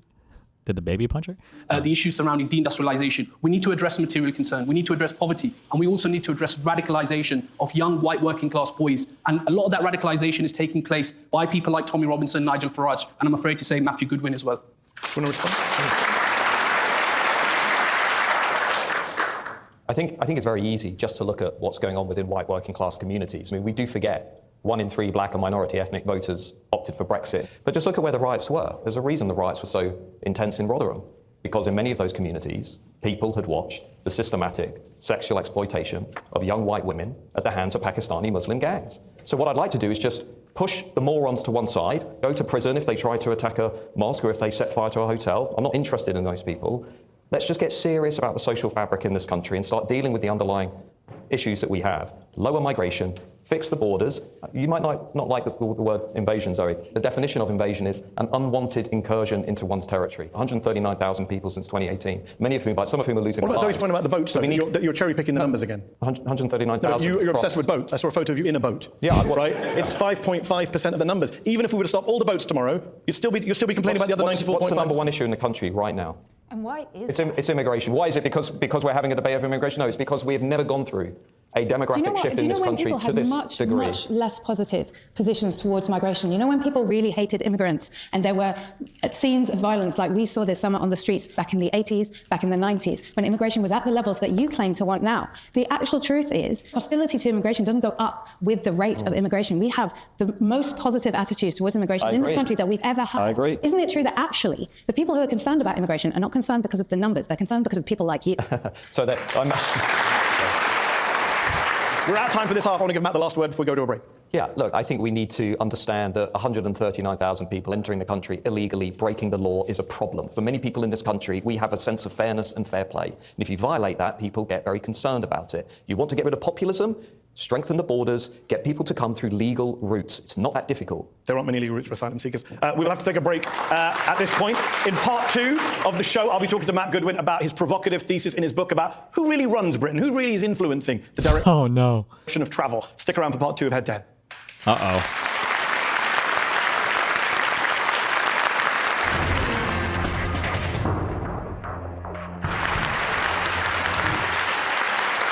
Welcome back to Head to Head on Al Jazeera English. My guest today is the author Matthew Goodwin. We've been talking about immigration, populism, the riots here in the UK. We're going to hear in this half from our very patient audience here in London's Conway Hall. But before we get to them, Matt, let's talk about the broader point you make in the book and elsewhere. See, I'm 45 years old. You're 2 years younger than me, I think. In my lifetime, our lifetime, the Conservatives have governed this country for 32 years. That's more than 2/3 of the time that you and I have been alive. But according to you, we've been governed by a liberal elite for 50 years. What are you talking about? Yeah. Well, I don't actually quite say that. What I'm saying... You literally said that. You literally said that. For much of the last 50 years. Your words in your book. What I'm saying is, there is an old elite that is still very visible. But what I'm arguing is, within the elite in this country and all Western democracies, there is now a battle underway. And the new elite, which is not really defining itself by wealth and money, it is defining itself by its social liberalism, its radical woke progressivism, comes from universities, affluent families, lives in the cities. But they haven't ruled the country for 50 years, have they? They wield now, unlike anything we've seen before. But you didn't say now. You said much of the last 50 years. The creative industries, the universities, production, television, publishing, they've amassed immense cultural power. I'm not disputing the cultural power. I'm saying you said the national conversation. But not for the last 50 years. That's just wrong. Margaret Thatcher was Prime Minister. It depends. I mean, Daniel Bell was writing in the 1970s in academic. But there was no elite running this country. There was a liberal elite in the 80s. It's just not true. What he said is the elite class, this is an important point, unlike the old elite, today's elite derive their status by denigrating their own country, denigrating the West. They derive their status by saying, actually, I am institutional. Hold on. Are you in the new elite? Are you in the new elite? I would say I'm a renegade member of the university class. That's what I would say. But you're not in the new elite? Well, my family are working class. But are you in the new elite? I don't really think so. Because you just said the new elite denigrate this country. I saw a tweet from you where you said London's a hole. Well, sounds like you're the one denigrating the country, not the social class. I hate to make the news, but London is not the country. London is the capital city of this country. I've been coming in and out of London for 40 years. Fair enough. You and I both know London is not what it used to be. Well, I think it's better. In what world is Carol Vorderman, the TV presenter who did Sums on Countdown, or Gary Lineker, a footballer who not only didn't go to Oxbridge, which is part of your definition, he didn't go to any university? How are they the new elite, the ruling class, while Rishi Sunak, Boris Johnson, multimillionaires who were literally prime minister, they're not the elite, but Lineker and Vorderman are? This sounds ridiculous. I'm curious, how did Brexit happen if the liberal elite are running the country? I imagine that they were largely opposed to that, no? Were they? Maybe not? Ridiculous. Of course they as a are. definition. Of course they are. There's people you disagree with. As you know, there is competition within the elite. There are different groups of elites. How is Lineker in the elite? He didn't go to university. Gary Lineker has immense cultural But he didn't power. go to university. Your definition is Oxbridge or Russell Group. I've read your definition. As you know, in all things there are outliers. But there are conservatives as well as Labour people. You can point to conservatives, I'm sure. Let's think about somebody who is actually away from the vibes-based policy. I actually thought Boris Johnson was kind of like a bohemian liberal, really. I just find this definition of an elite that just pulls in TV presenters but excludes bankers and prime ministers to be a very odd definition. In fact, you've said that I'm in the new elite. I read your Sun piece. You said I'm in the new elite, which is hilarious because out of the two of us, you're the guy who has sat on government commissions. You're the guy who dances with politicians at parties. You say on your website that you've privately briefed prime ministers and presidents. You've been invited to speak at the US State Department, the European Commission, Google, Deutsche Bank, UBS, JP Morgan, Rothschild, Trilateral Commission, and Goldman Sachs. I haven't been invited to speak at any of those places. So how am I the elite and you're not? Well, firstly, as you know, we don't share the same sets of values, and I would argue your values reflect this new elite. So now you're defining elites based on just people you disagree with, which is what I said 2 minutes ago. It's not based on any kind of actual life experience. I think you derive a sense of moral righteousness, a sense of grandiosity. As do you. Both of us do. Yes, by projecting a set of socially liberal, radically progressive values. You're quite sceptical of, let's say, Western nations, history, and so forth. And I think in the axis of elite competition, your group are winning at the moment. I think they are accumulating lots of cultural power. Really? But how come you're the one who's speaking at Goldman Sachs, JP Morgan, UBS, Rothschild, Deutsche Bank? That's not elite. Those are not the elite. I love the way you just airbrush the financial elites to people with all the money from any discussion. No, very convenient. I'm very critical of some of those people. Then why are you speaking at all the banks? If you want to understand why so many people in the West are turning to Trump, are turning to Le Pen, are turning to the AfD, are turning to Nigel Farage, I'll give you one reason. It's because what's happened is much of the elite class has moved so far to the cultural left on gender issues. Little boys can become girls and little girls can become boys, on hating Western countries and their history, on saying that we should be ashamed of who we are. Most voters do not think like that. So what I'm arguing is if the elite class wants to stop this populist rebellion, they need to get back in touch. And I'm saying to you that your elite class definition is nonsensical. People. You are a Reform Party supporter. You mentioned Farage, just to be clear. This is the most elite party in the UK. Well, I'm not actually a member of the Reform Party. You literally told people to vote for Reform. I think Reform is a vessel. It's a vehicle. But you told people to vote for Reform, Matt. There's no point backing away from what you did. You told people to vote for Why are they all like this? I'm not MAGA. Okay, I'm not a Trump sycophant. But yes, I have told people to vote for him every single possible fucking election in their entire fucking lives, always. Reform. It's the most elite party in the UK. It has 5 MPs. 4 of the 5 Reform Party MPs are Richard Tice, private schoolboy, multimillionaire CEO. Nigel Farage, private schoolboy, city trader. Rupert Lowe, private schoolboy, investment banker. James McMurdoch, investment banker. I found your elite, Matt. They're called the Reform Party. It's also... I mean, they are. Very good. It's also got... Oh, yeah, true. I think he is running now for... what is this guy's name? Was it Matt Goodwin?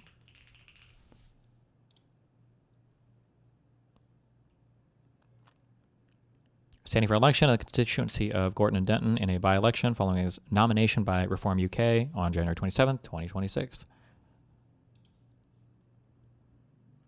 So just 3 months later, he'd be running for Reform. Nice. They are, aren't they? The Reform Party's also got a more working class electorate than the Labour Party. What about the people in Parliament? Of course they're elite. Of course they're elites in the party. Finally, we can agree. But it's not, as you know, politics in this country is broken. Both of the big parties are not speaking to the values of ordinary people. Your definition of ordinary people is different to mine. Let's go to the panel who are waiting patiently. Zoe Gardner is an immigration policy expert, campaigner for migrant rights.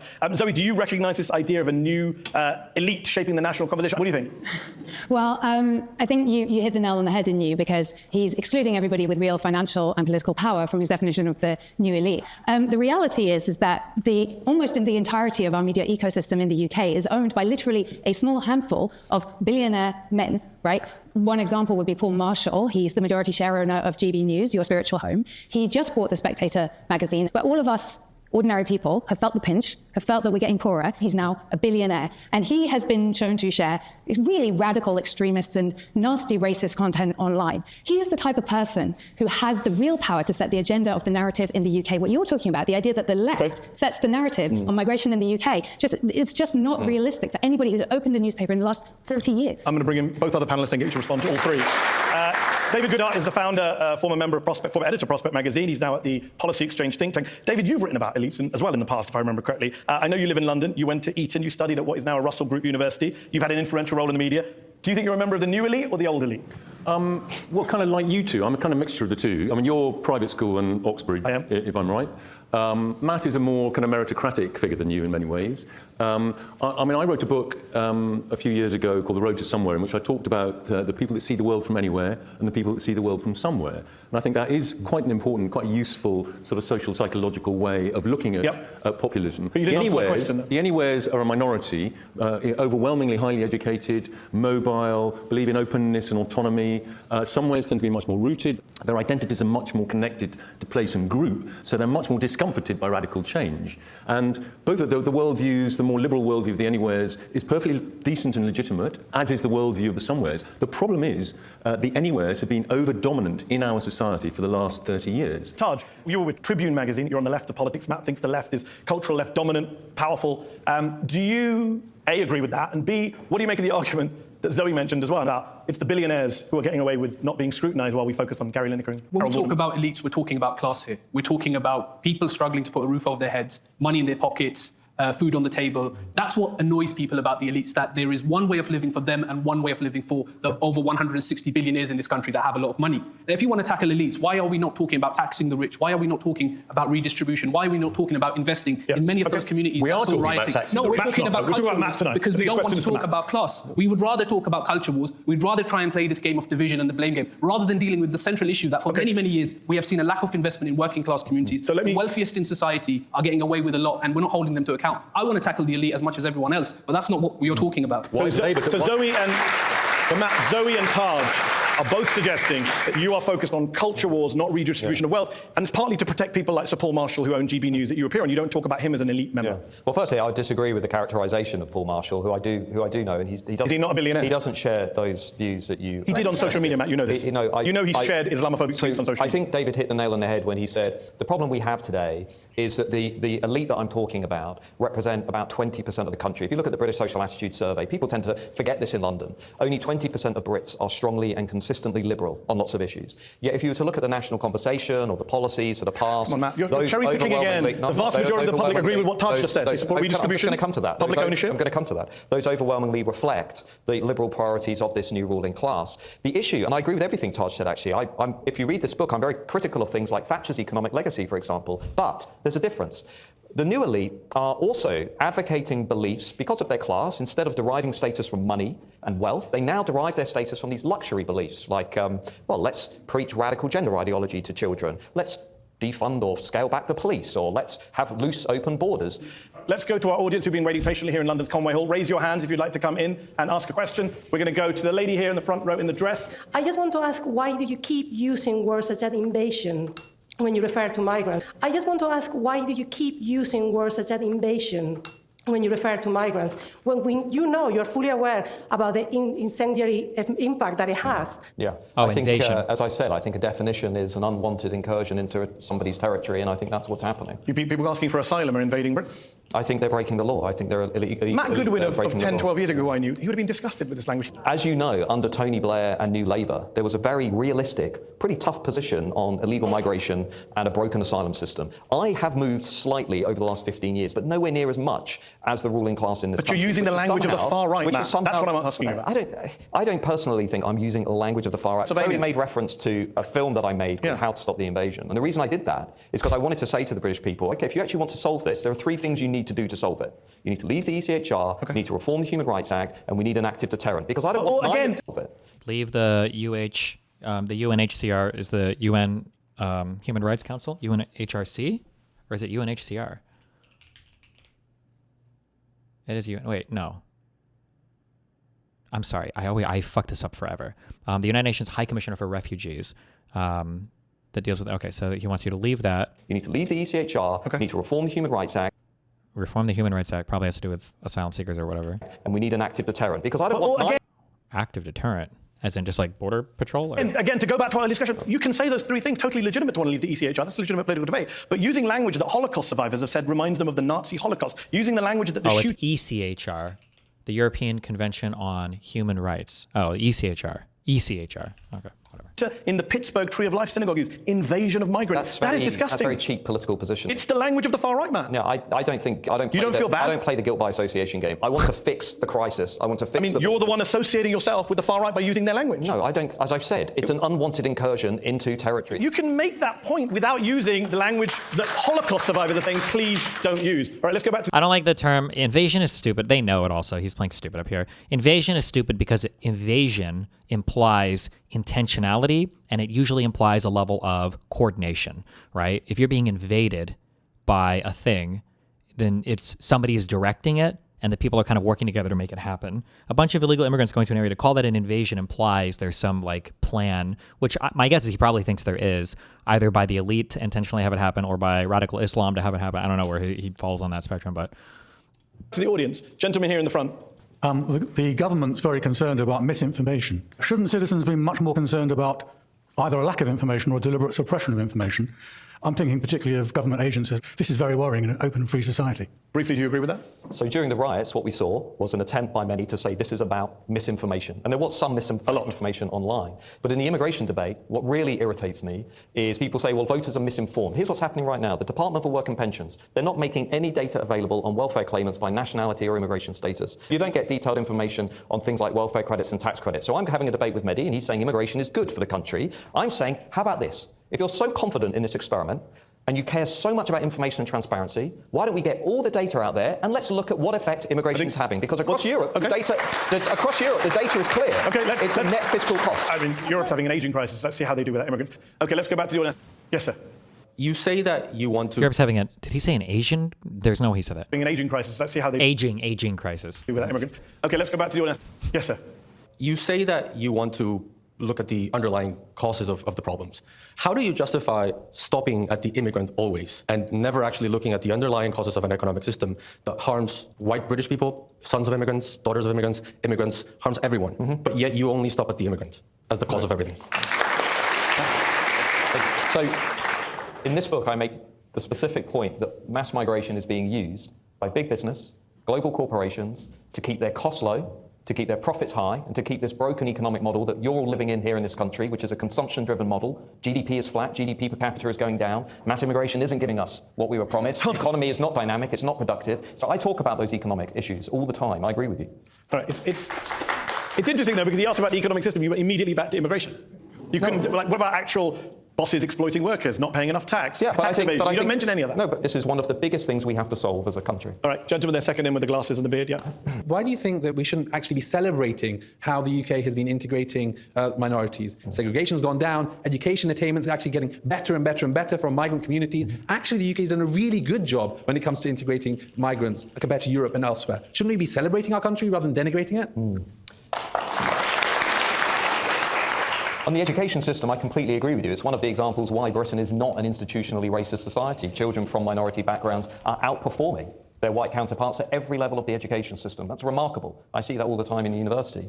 But I don't think you can look at Britain in 2024, after everything we've seen this year, and say this is an integrated country where immigration and multiculturalism are working. I would like us to try and be a bit realistic. When we look at communalism, when we look at the riots, when we look at a lot of the evidence, I would dispute your claim that segregation is going down. I think there's a lot of research to suggest it's going up. I was struck by Ed Hussein's book, Among the Mosques, where he made a very important point. He said if you're a young British Muslim in parts of this country, and he turned up unannounced at mosques across the country, he said you can go your whole day without ever really interacting with the white British majority. I don't think that should happen in this country. All right, let's go back to the audience. Lady, fourth row back here. You talk about a policy of mass immigration, but you seem to conflate all forms of immigration together, often focusing around the small boats rather than all the different forms of immigration. We have an ageing population, we have a decreasing work age population that we need to support. Work visas, 60% of those are going to the health sector, which I think most people recognise as no need. So what would your response to that be? Yeah, I mean, on the economics of mass migration, I think that the case is falling apart very rapidly. If you look at the evidence from Denmark, the Netherlands, Sweden, Finland, now the UK, we have not had controlled migration. It's gone the opposite. Net migration was 250,000. What was her? I thought her question was like, we have these issues, we have an aging population, how can we make our immigration system work better with this kind of? Or what? Conflate all forms of immigration. Fourth row back here. You talk about a policy of mass immigration, but you seem to conflate all forms of immigration together, often focusing around the small boats rather than all the different forms of immigration. We have an ageing population, we have a decreasing work age population that we need to support. Work visas, 60% of those are going to the health sector, which I think most people recognise as no need. So what would your response to that be? Yeah, I mean, on the economics of mass migration, I think that the case is falling apart. He just doesn't, they just don't respond. Okay, whatever. Very rapidly. If you look at the evidence from Denmark, the Netherlands, Sweden, Finland, now the UK, we have not had controlled migration. It's gone the opposite. Net migration was 250,000 in 2010. It's now about 700,000. We've had the most pro-immigration governments that Again, you're cherry picking. The 700,000 was to do with specific factors, not every year. Yeah, in fact, the ONS is predicting it's going to go down in coming years. No, both the OBR and the ONS assume now ongoing we're going to have net migration of between 300,000 and 400,000. But not 700,000, But as you know, but historically, those are still very large numbers. I'll give you just one stat.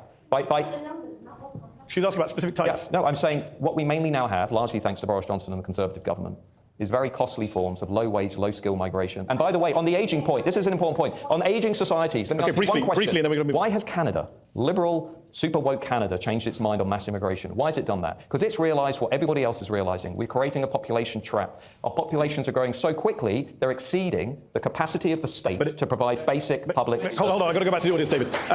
Lady there, yes. Matt, aren't you targeting certain religions and certain races when you talk about your opposition to mass migration and immigration? Who would you think that I'm targeting? No, you tell me who you're targeting. Well, I'm very supportive of Hong Kong migration. I'm supportive of Ukrainian migration. I'm supportive of high school. We're missing, suspiciously, one region. Can you not just say that in Britain yet? Or is this what your Tommy Robinsons are for? You're not supportive of Afghan asylum seekers coming from Afghanistan, a country we wrecked? I don't particularly... My issue, what I'm trying to say is, I think if we had net migration at around 100,000, and it was high skill, I don't really care where it comes from. It's high skill. But the British probably don't want just high-skilled immigration. They do. No, that's not true. I gave you the Ipsos numbers. People want more fruit pickers. I gave you the Ipsos numbers. They want more fruit pickers and they want more care workers. Low-skill migration is always the most unpopular form of migration. In abstract. Well, the beauty of the polling you do, Matt, is you say, do you not like immigration? Everyone says no. And then you go through the categories. Everyone says, no, actually, I want all those people. That's the irony. Health migration might be popular, but it is an absolute scandal. It is. 35% of NHS doctors were trained abroad, many of them in poor countries that desperately need those people. Most other European countries train their own doctors and nurses. We do not. We suck them out of poor countries. David, I agree with you. We should train more. Yeah. We should raise more taxes off the rich folks to pay for it. Absolutely. All right, let's go to the gentleman in the beard there who's been public school boys like you. Yeah, happy to pay more tax. Thank you, Mehdi. Just 2 points. It's not illegal to claim asylum under international law. And secondly, I'm from Afghanistan. I know what an invasion is. And the question that I like to ask... The question I was going to ask as a citizen and as a former refugee, I like to see sensible and workable policies in laws dealing with refugees and migrants. And up to the recent riots, I think using the language of dehumanization and scapegoating and demonization hasn't worked. And I think you have a responsibility to actually encourage people to be tolerant. I feel like we need to be more compassionate in dealing with the subject of refugees and asylum seekers. Please. Come back to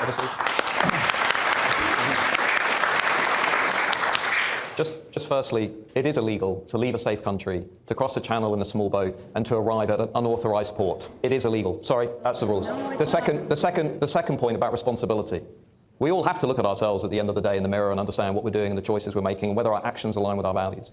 My sense of responsibility is actually trying to fix the underlying crisis that is leaving a large majority of people in this country feeling deeply anxious about the security of their own country. And I'm sorry if that upsets people, but I'm not going to stop doing it. I just need to bring in Zoe. Do you agree with what Matt said about the legality of... No, it's not. It's not correct. It's always legal to enter a country that is signatory to the Refugee Convention for the purpose of claiming asylum. And refugees' journeys are recognized under the law as being not possible to always be made regularly. Not while travelling through multiple safe countries. It's totally irrelevant under the law. I'm sorry, it's just totally irrelevant. Last question, because you ended. I'm going to end it with a question of my own. You mentioned at the start of the show, you mentioned just now, it's about people's anxieties, people's fears. And I think where we differ is I think you're helping to generate some of those fears and anxieties. And I really do wonder, listening to you tonight, how much the old Matt Goodwin would have liked the new Matt Goodwin, because just over a decade ago you warned that, quote, Matt Goodwin warned, more and more voters are moving from the mainstream to the margins, guided by a toxic and, to be frank, nasty group of opinion makers in our society who appear to relish sowing the seeds of xenophobia, protest and division. Was that you describing yourself a decade in the future? What I assumed in 2010, 2011, and particularly as we went through the Brexit referendum, which was a really big moment for me, what I assumed is that many people... Is Brexit like your guys' version of COVID for conservatives? Because I noticed this thing a lot. Like in the United States of America, when we talk about bad things that happened for the economy, it's like inflation, wars, too much money printing, too much migration. Like it'll be everything. It's like, did anything else in the past 7 years have a big impact on our economy? fentanyl from Venezuela, Haitians, anything else? Any other big things?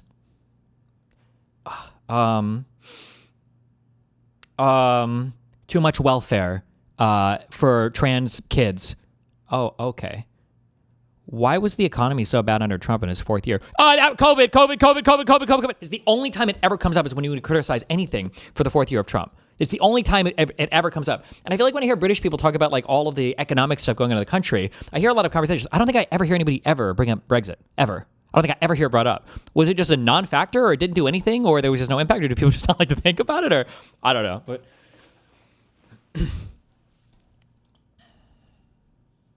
in our politics would actually respond to what people in the country were saying, and they would compromise with those people, that they would give them what they promised. Lower migration, strong borders, a sense of control over the country. I would argue what we've seen over the last 15 years is an elite class that does not really care about everybody else in the country. And if that makes me unpopular for pointing that out, or saying I don't think it's sustainable to have 140,000 illegally entering the country to join 1.2 million. It's not whether you're popular or not, Matt. It's about whether you're playing the role that you highlighted a decade ago. You said there were people who guided the public towards xenophobic positions. Today you're saying there's no role. A lot of the things I'm doing, the writing and so on, I think I'm one of only a handful of people who's actually being honest with the British people. Matt Goodwin. We will have to leave it there. Thank you for your time. Thank you to our panel of experts here, to David, Taj, and Zoe, to our audience in Conway Hall in London. Thank you to you all for watching at home tonight. Matt Goodwin, thank you for coming. Thank you, buddy. Appreciate it. Thank you. Thank you very much.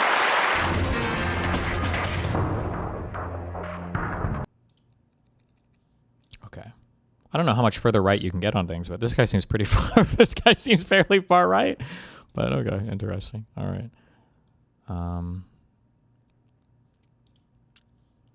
Was that this video we just watched? Yeah.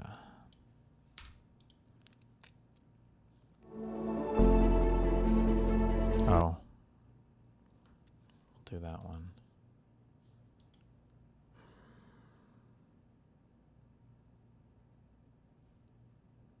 Wherever I see sectarianism,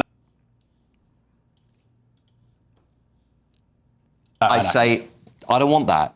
I want a national unifying politics which puts Britain first, not Pakistan, not Gaza, not any other foreign policy thing, Britain first. Not Israel? Well, not Israel? The media's just been talking... Wait, what? Not Pakistan, not Gaza, not any other foreign policy thing, Britain first. Not Israel? Well, not Israel? The media's just been talking about Israel and the IDF for the last 4 or 5 days. That's what they talk about. You wouldn't think that high streets in this country are on the, are on the way down, or public services aren't doing well, or people are struggling with their bills. I hear so much about Israel. Israel is a very close ally. Well, until recently, it was a very close ally of the United Kingdom. We should look after our allies. Unfortunately... No, we shouldn't. Unfortunately... we should look after Britain. Unfortunately, Israel no longer feels that we are a reliable ally, cares? thanks to the Labour government. The point of politicians in the UK should be to look out for the UK. That's it. That's something, by the way, that the right always used to say. And I used to look at them as somebody in the left going, you know what, I think they've got a point. And large parts of the right, Matthew, have just gone away from that because they just keep on talking about Israel and Tel Aviv and the IDF.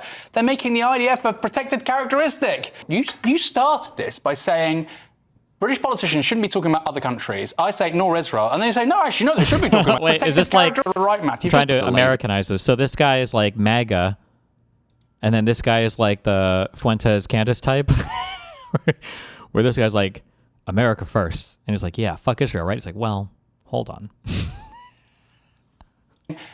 British politicians shouldn't be talking about other countries. I say ignore Israel. And then you say, no, actually, no, they should be talking about Israel. You need to make your mind up. I'm not saying they should be talking about Israel. I'm saying I have less of an issue with them talking about countries that are our allies than people who are actively trying to organise politics along sectarian lines, which is what this independent group is going to do. Oh, this guy's more of a lefty. Okay, gotcha. Let's be frank. It's going to be pro-Gaza, anti-Israel, anti-British state, anti-military, pro-Palestine action. It's going to be all the things that this country should not really have. Do you know, in the last parliament, do you know what percentage of Tory MPs were members of Conservative Friends of Israel? How many? 70%.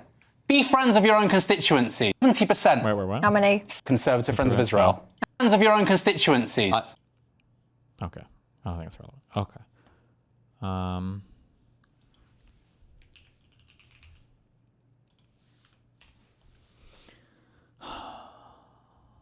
Why was I link this about Asmon fuck?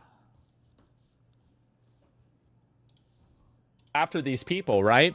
And also at the end of the day, there's a lot of people that want an ethno-state. Like whether it's a lot of people in Japan that want that, people in China that want that, people in Israel that want that, people all over the world want an ethno-state. And I think that if you live in a sovereign country, you have every right to want an ethno-state. You have, like, that is not an invalid desire that a person can't, like, should not be allowed to have. If you say, I only want to be around people that are like me, then that's totally okay. Like, nobody should be able to be told that you can't be able to decide who you want and don't want in your own country. And it's not, yeah, this isn't an inherently bad thing. And the problem that I think a lot of people like her have is that they ascribe this like intrinsic goodness to assimilation, integration, and diversity. And sometimes it can be good, sometimes it can be bad, but it's not definitionally a good thing. There are a lot of really great countries that are pretty much completely homogenous, and there are other countries that I think are pretty great. They're very multicultural. So this idea that you have to have this is ridiculous. And I think that the reason why it's get pushed is because these people use that as like a way to browbeat people. And I think that it's bringing up the Nazis. It is the original sin. It's because Nazis happened. Now you're not allowed to have a country with the same shared values. What Irish Americans said that about German heritage? I think it was the other way around. But, and of course that. Okay, I'm good.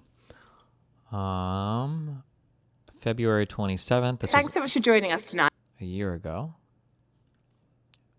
This was also a year ago. Okay. What is this? Oh, I did a racism. Oh no, I did a racism. Wait, is this the one? One of the things that anyone who attempts to speak their mind in public knows is that there is nothing more dangerous than making a statement of the bleeding obvious. However, since trigonometry is about having honest conversations, I frequently forget this and say exactly what I and millions of others think without filtering everything to avoid getting in trouble.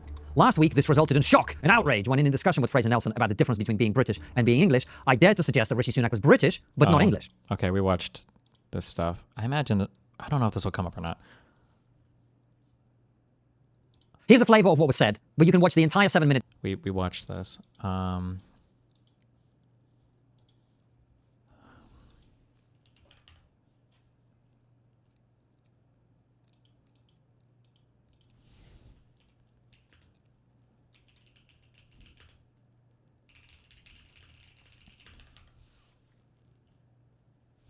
What was the name of this guy he was talking about? Let's think without filtering everything to avoid getting in trouble. Last week, this resulted in shock and outrage when in a discussion with Fraser Nelson about the difference between being British and being English, I dared to suggest that Rishi Sunak was British, but not English. Here's a flavor of what was said, but you can watch the entire 7-minute discussion on our channel. I've always said this is a very unpopular thing, that I'm not English, I will never be English. I don't think Rishi Sunak is English. We're both British, but we're not English. No, you weren't born here, you were an immigrant. No, well, my son was born here. I don't think my son is English. I would say that Rishi Sunak is as... Okay.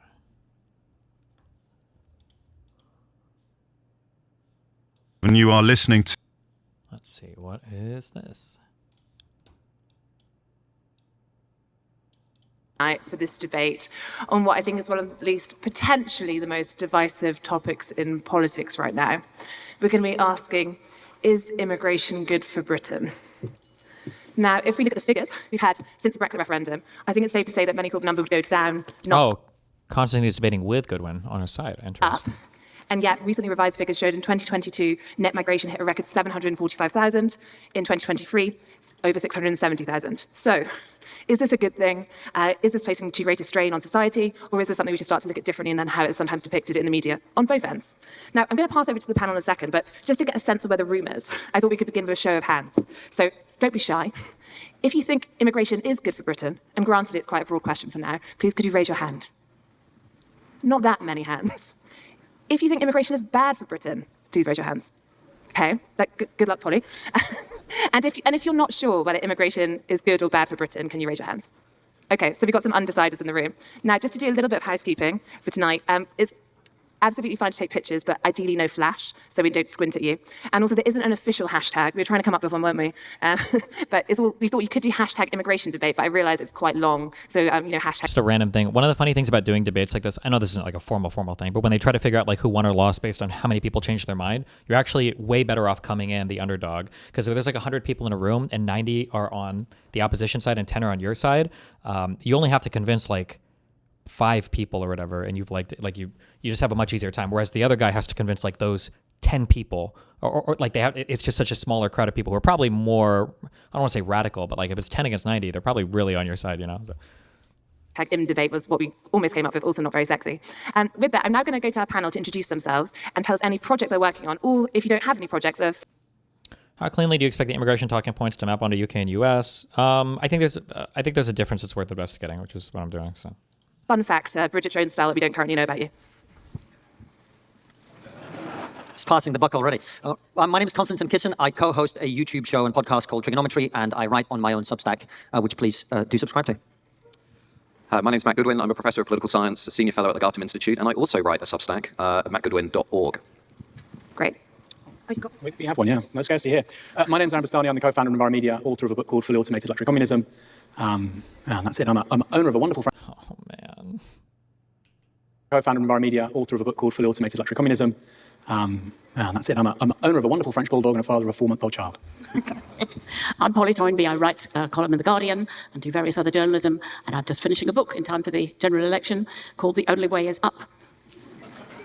Now, we're going to go to each panelist now to do 6 minutes, making their opening set of arguments. And then we're going to do a bit of exchange. There'll be a brief drinks break if people need refreshments, and then we'll come back for an audience Q&A. To kick things off, Konstantin, please take it to the podium. There is no mic here, so thank you. Well, hello, ladies and gentlemen. I have a reputation for being controversial, so I'm going to open with something suitably provocative. I think immigration is great. That's it. I love immigration. I love immigration almost as much as I love ice cream. And I love ice cream. Not very controversial so far. It's quite popular position. How many of you hate ice cream, just by a show of hands? About 3 of you, which is about the percentage of the British public that hate immigration. And I know this from my own experience, lived experience, which is what's very important nowadays. When I came to Britain in 1995, I was received with an amazing welcoming curiosity more than anything else. Not by everyone. I mean, I did have an incident at school where somebody said to me, and I quote, "Go back to Russia, you packy." I haven't spoken to that teacher since. Jesus, Not by everyone. I mean, I did have an incident at school where somebody said to me, and I quote, "Go back to Russia, you packy." I think we don't really use that term here, but I'm pretty sure it's considered a racial slur in the UK, right? I'm pretty sure it is. I haven't spoken to that teacher since. Worst geography teacher ever. But it's not just my lived experience, it's also fact. When I came to Britain in 1995, 3% of the British public thought that immigration was a major issue. 3%. By 2015, this figure was 56%. 56%. 3% to 56% in 20 years. This required explanation, and fortunately our media had one. They said to us in that period of time that the reason that the British public went from not caring about immigration... What? Was there a big thing that happened around 2013 that might have influenced opinions there, or to thinking it's one of the most serious, or did it grow steadily over time? Do we have? Can somebody find me a poll on this for what he's citing here? Is there a poll over time that looks at this? This year is 2024, not 2023, right? Yeah, it's 2024. Issues facing this country in that period of time was racism. According to these people, Britain became 1,800% more racist between 1995 and 2015, which is about as plausible as Vladimir Putin's election result, or the idea that Jeffrey Epstein killed himself. What actually happened, of course, had nothing to do with racism and everything to do with reality. The reality that shortly after I came to this country in 1997, you enthusiastically elected one Tony Blair, who threw open the borders of this country. And if you think that's an exaggeration, you probably don't know that more people came into this country under the Blair government than had come into Britain between 1066, the Battle of Hastings, and 1950. More people came into Britain in 11 years under Blair than had come in 9 centuries. That's the scale of immigration we've seen. And that net increase, around 3.5 million people, is said to be repeated by the time this useless Conservative government limps out of office at the next election. Now, Konstantin, you said you love immigration. Isn't more immigration a good thing, right? Wrong, for at least 4 reasons. Let me give you them. First of all, consent. I love ice cream. But if you forced me to eat ice cream every day for 30 years, I'd get annoyed. Fat, diabetic, and annoyed. Not least because then I wouldn't be British, I'd be American. The British people have voted to lower immigration to the tens of thousands, where it was when I first here, over and over and over again. It doesn't matter whether you, I, Polly, Aaron, or anybody else thinks immigration should go up or down or should stay where it is. There is no mandate for what has happened in this country over the last 30 years, and there is no mandate in this country for what is happening today. There is no consent. It's anti-democratic and wrong and immoral. The second reason is scale. I love ice cream. But as I keep trying and failing to explain to my toddler, there is an amount of ice cream you can eat, and that's limited. Last year, net migration, as Katie mentioned, into this country was nearly 700,000 people in 1 year. Now, in the words of a man I'm sure our opponents greatly admire, quantity has a quality all of its own. Joseph Stalin. 700 people a year is not a number of people that we can credibly attempt to assimilate. It's not, and we're not doing this, by the way, because it benefits our country. We're doing this because it allows politicians to pretend that they're boosting economic growth in the short term. Like a toddler shoveling ice cream down his throat for the instant gratification. We are pretending there are no long-term consequences. And Matt will talk about some of those in a second. The third reason, and this is the great unsayable of the immigration debate, is that not all immigrants are the same. There are 10 times as many Polish people in this country as there are Albanians. And yet the number of Albanians in prison is almost twice that of Polish people. Not all immigrants are the same. Good examples. All the white ones, right? We welcomed over 150,000 people from Hong Kong into this country a few years ago. There are no Hong Kongese grooming gangs. We welcomed 200,000 Ukrainians. They're not running around the streets of London stabbing each other. Not all immigrants are the same. Culture, family structure, religion, ethnic background, and values, these things matter. Pretending otherwise doesn't help. Wait, hold on.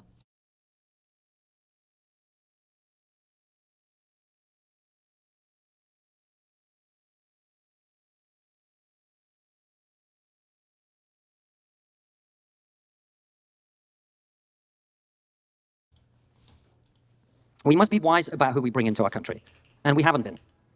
Which brings me to my final reason to say no. The final reason is this. My mother applied for a visa to come here and visit us last year.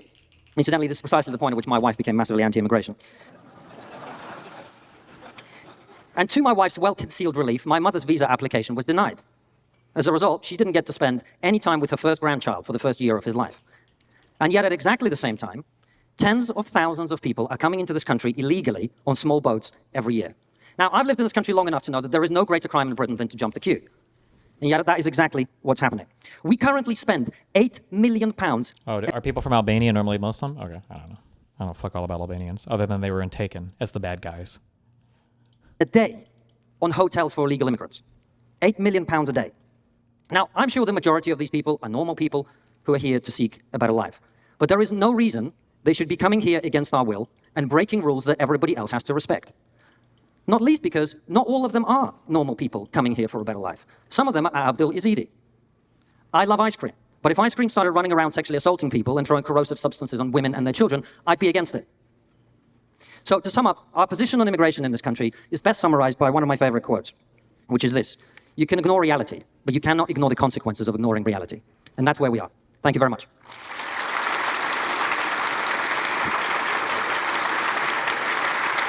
Great, and now, thank you, Konstantin, and now we're going to hear from Polly.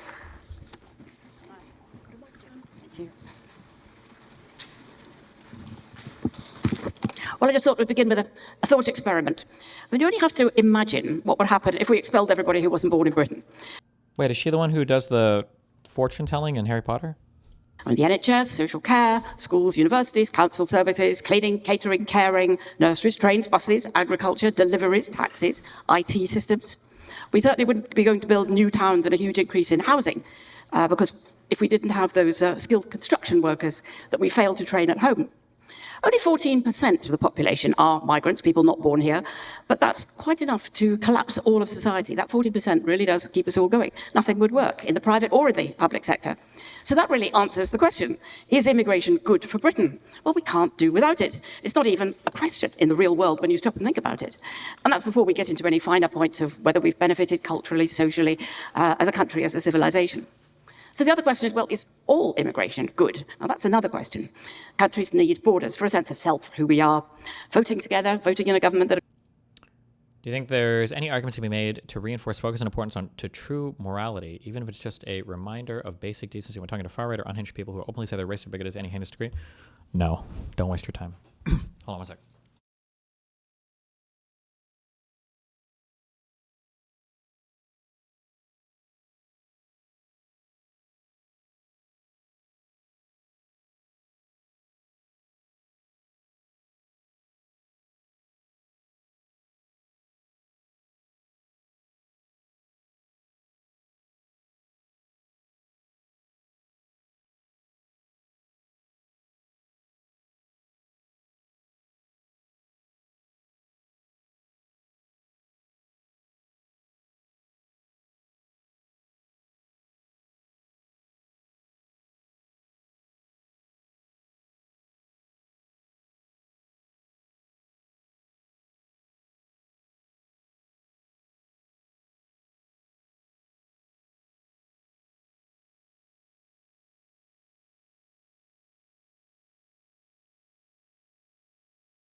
that agrees on laws and taxes. So a leaky border will always be alarming. No one wants unknown people who might be terrorists or criminals arriving here without checks.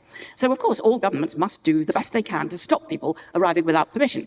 That spectacle of small boat arrivals, great peril to themselves, nobody to check on who they are. So however small a proportion they are of the total number of migrants, and they are a very small proportion, governments still have to do their best to try and secure our borders. There's no doubt about that. But some people will always arrive. However often you foolishly claim you can stop the boats. After all, governments also have a duty to prevent crime, and yet crime will always happen. You always hope less rather than more. And there is much more that we can do about the boats, making a better deal with the French, put up a border post with processing of visas in Calais, so that they need not take boats risking their lives. But the vast majority of that very large number of migrants are here because we want them, because our elected government has given well over 600,000 of them visas in the last year because we have important work for them to do. So the government talks of cutting back numbers while knowing very well that migrants are needed. And I think that's dishonest politics. So who is it of those, that large number we would want to turn away? Well, a great majority are people we really want. Students, for instance, a large number of that total sum are students who sustain our universities, which couldn't do without them. Our home students, the real cost of their fees has fallen by a quarter since 2010. And that's been paid for by foreign students whose fees have spiralled upwards to up to £38,000. And the living costs that they spend, foreign students spend in university towns, is $1,400 a month. And university towns are very grateful for that. And they almost all go home at the end of their studies. And think what influence the students bring with them. When they come to study here, and then they take significant jobs back in their own countries. The world is competing to have them. And we'll be wanting to make trade deals with those countries that see us as friends because they studied here. But instead, we're now talking about turning them away because we're going to refuse to let them bring their families. So they'll go elsewhere for their MAs and their PhDs, do the... Thank you, Destiny. Wait, what?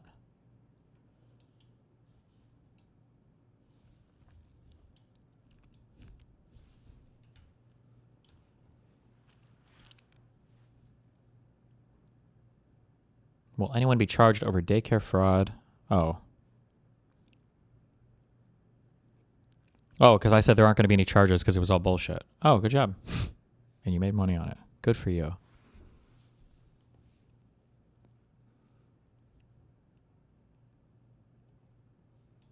Open arms of competing universities in other countries. Well, why would we want that to happen? Who else do we want to turn away? Do we want to turn away another very large block of migrants who are working in social care and in medicine and in the NHS? Great battalions of them. Well, thank goodness, because we have 264,000 vacancies still, the nurses and medics and carers. And the world is competing hard for them too. We need IT specialists since we've left behind undertrained IT workforce.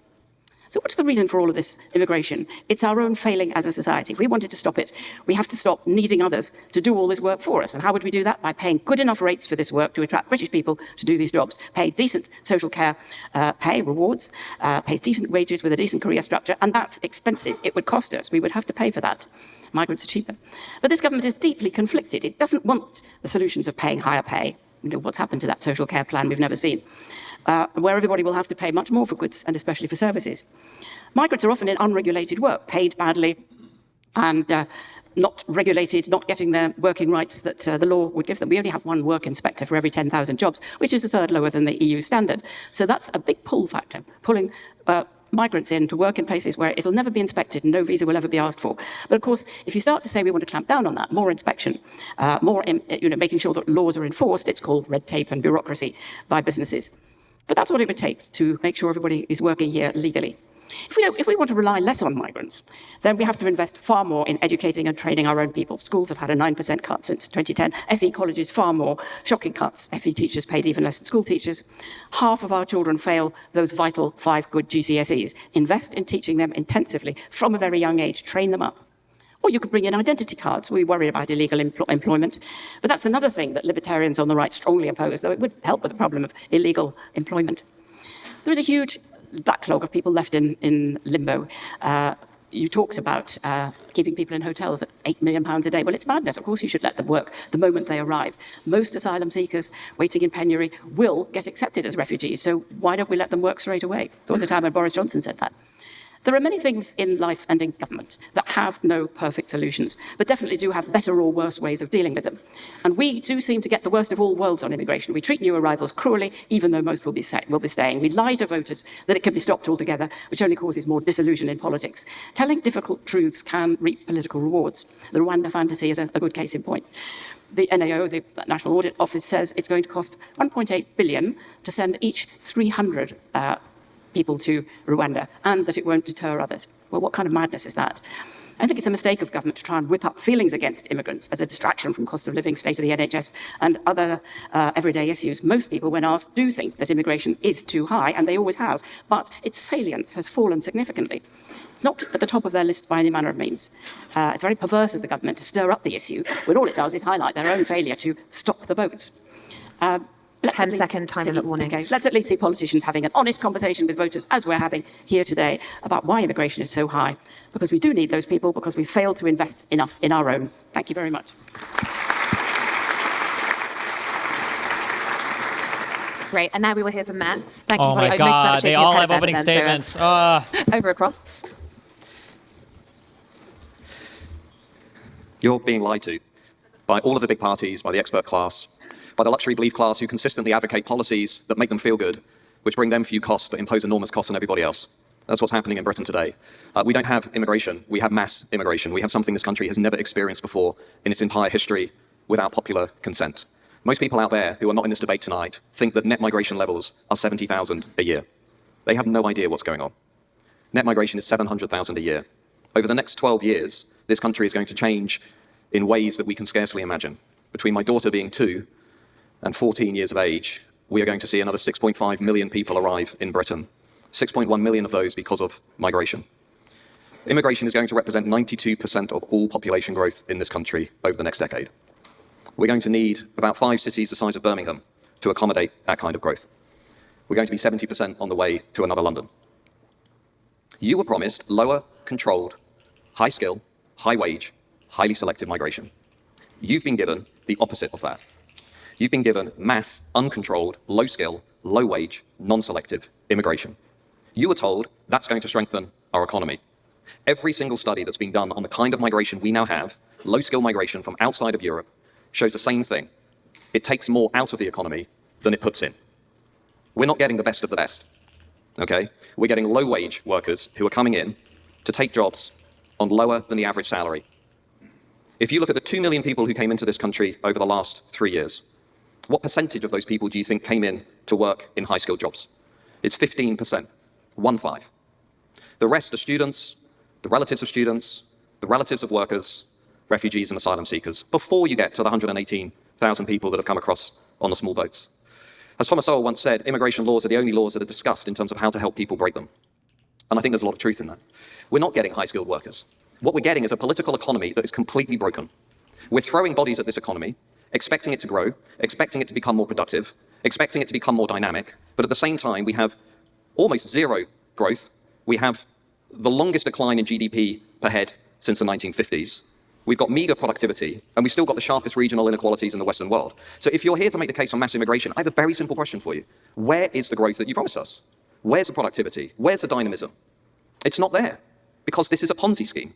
It's being used to help our leaders avoid dealing with the long-term structural problems that this country faces. Universities being one of them. The answer to Polly's question actually is half of our universities shouldn't be universities. Okay? What? Because this is a Ponzi scheme. It's being used to help our leaders avoid dealing with the long-term structural problems that this country faces. Universities being one of them. The answer to Polly's question actually is half of our universities shouldn't be universities. Okay?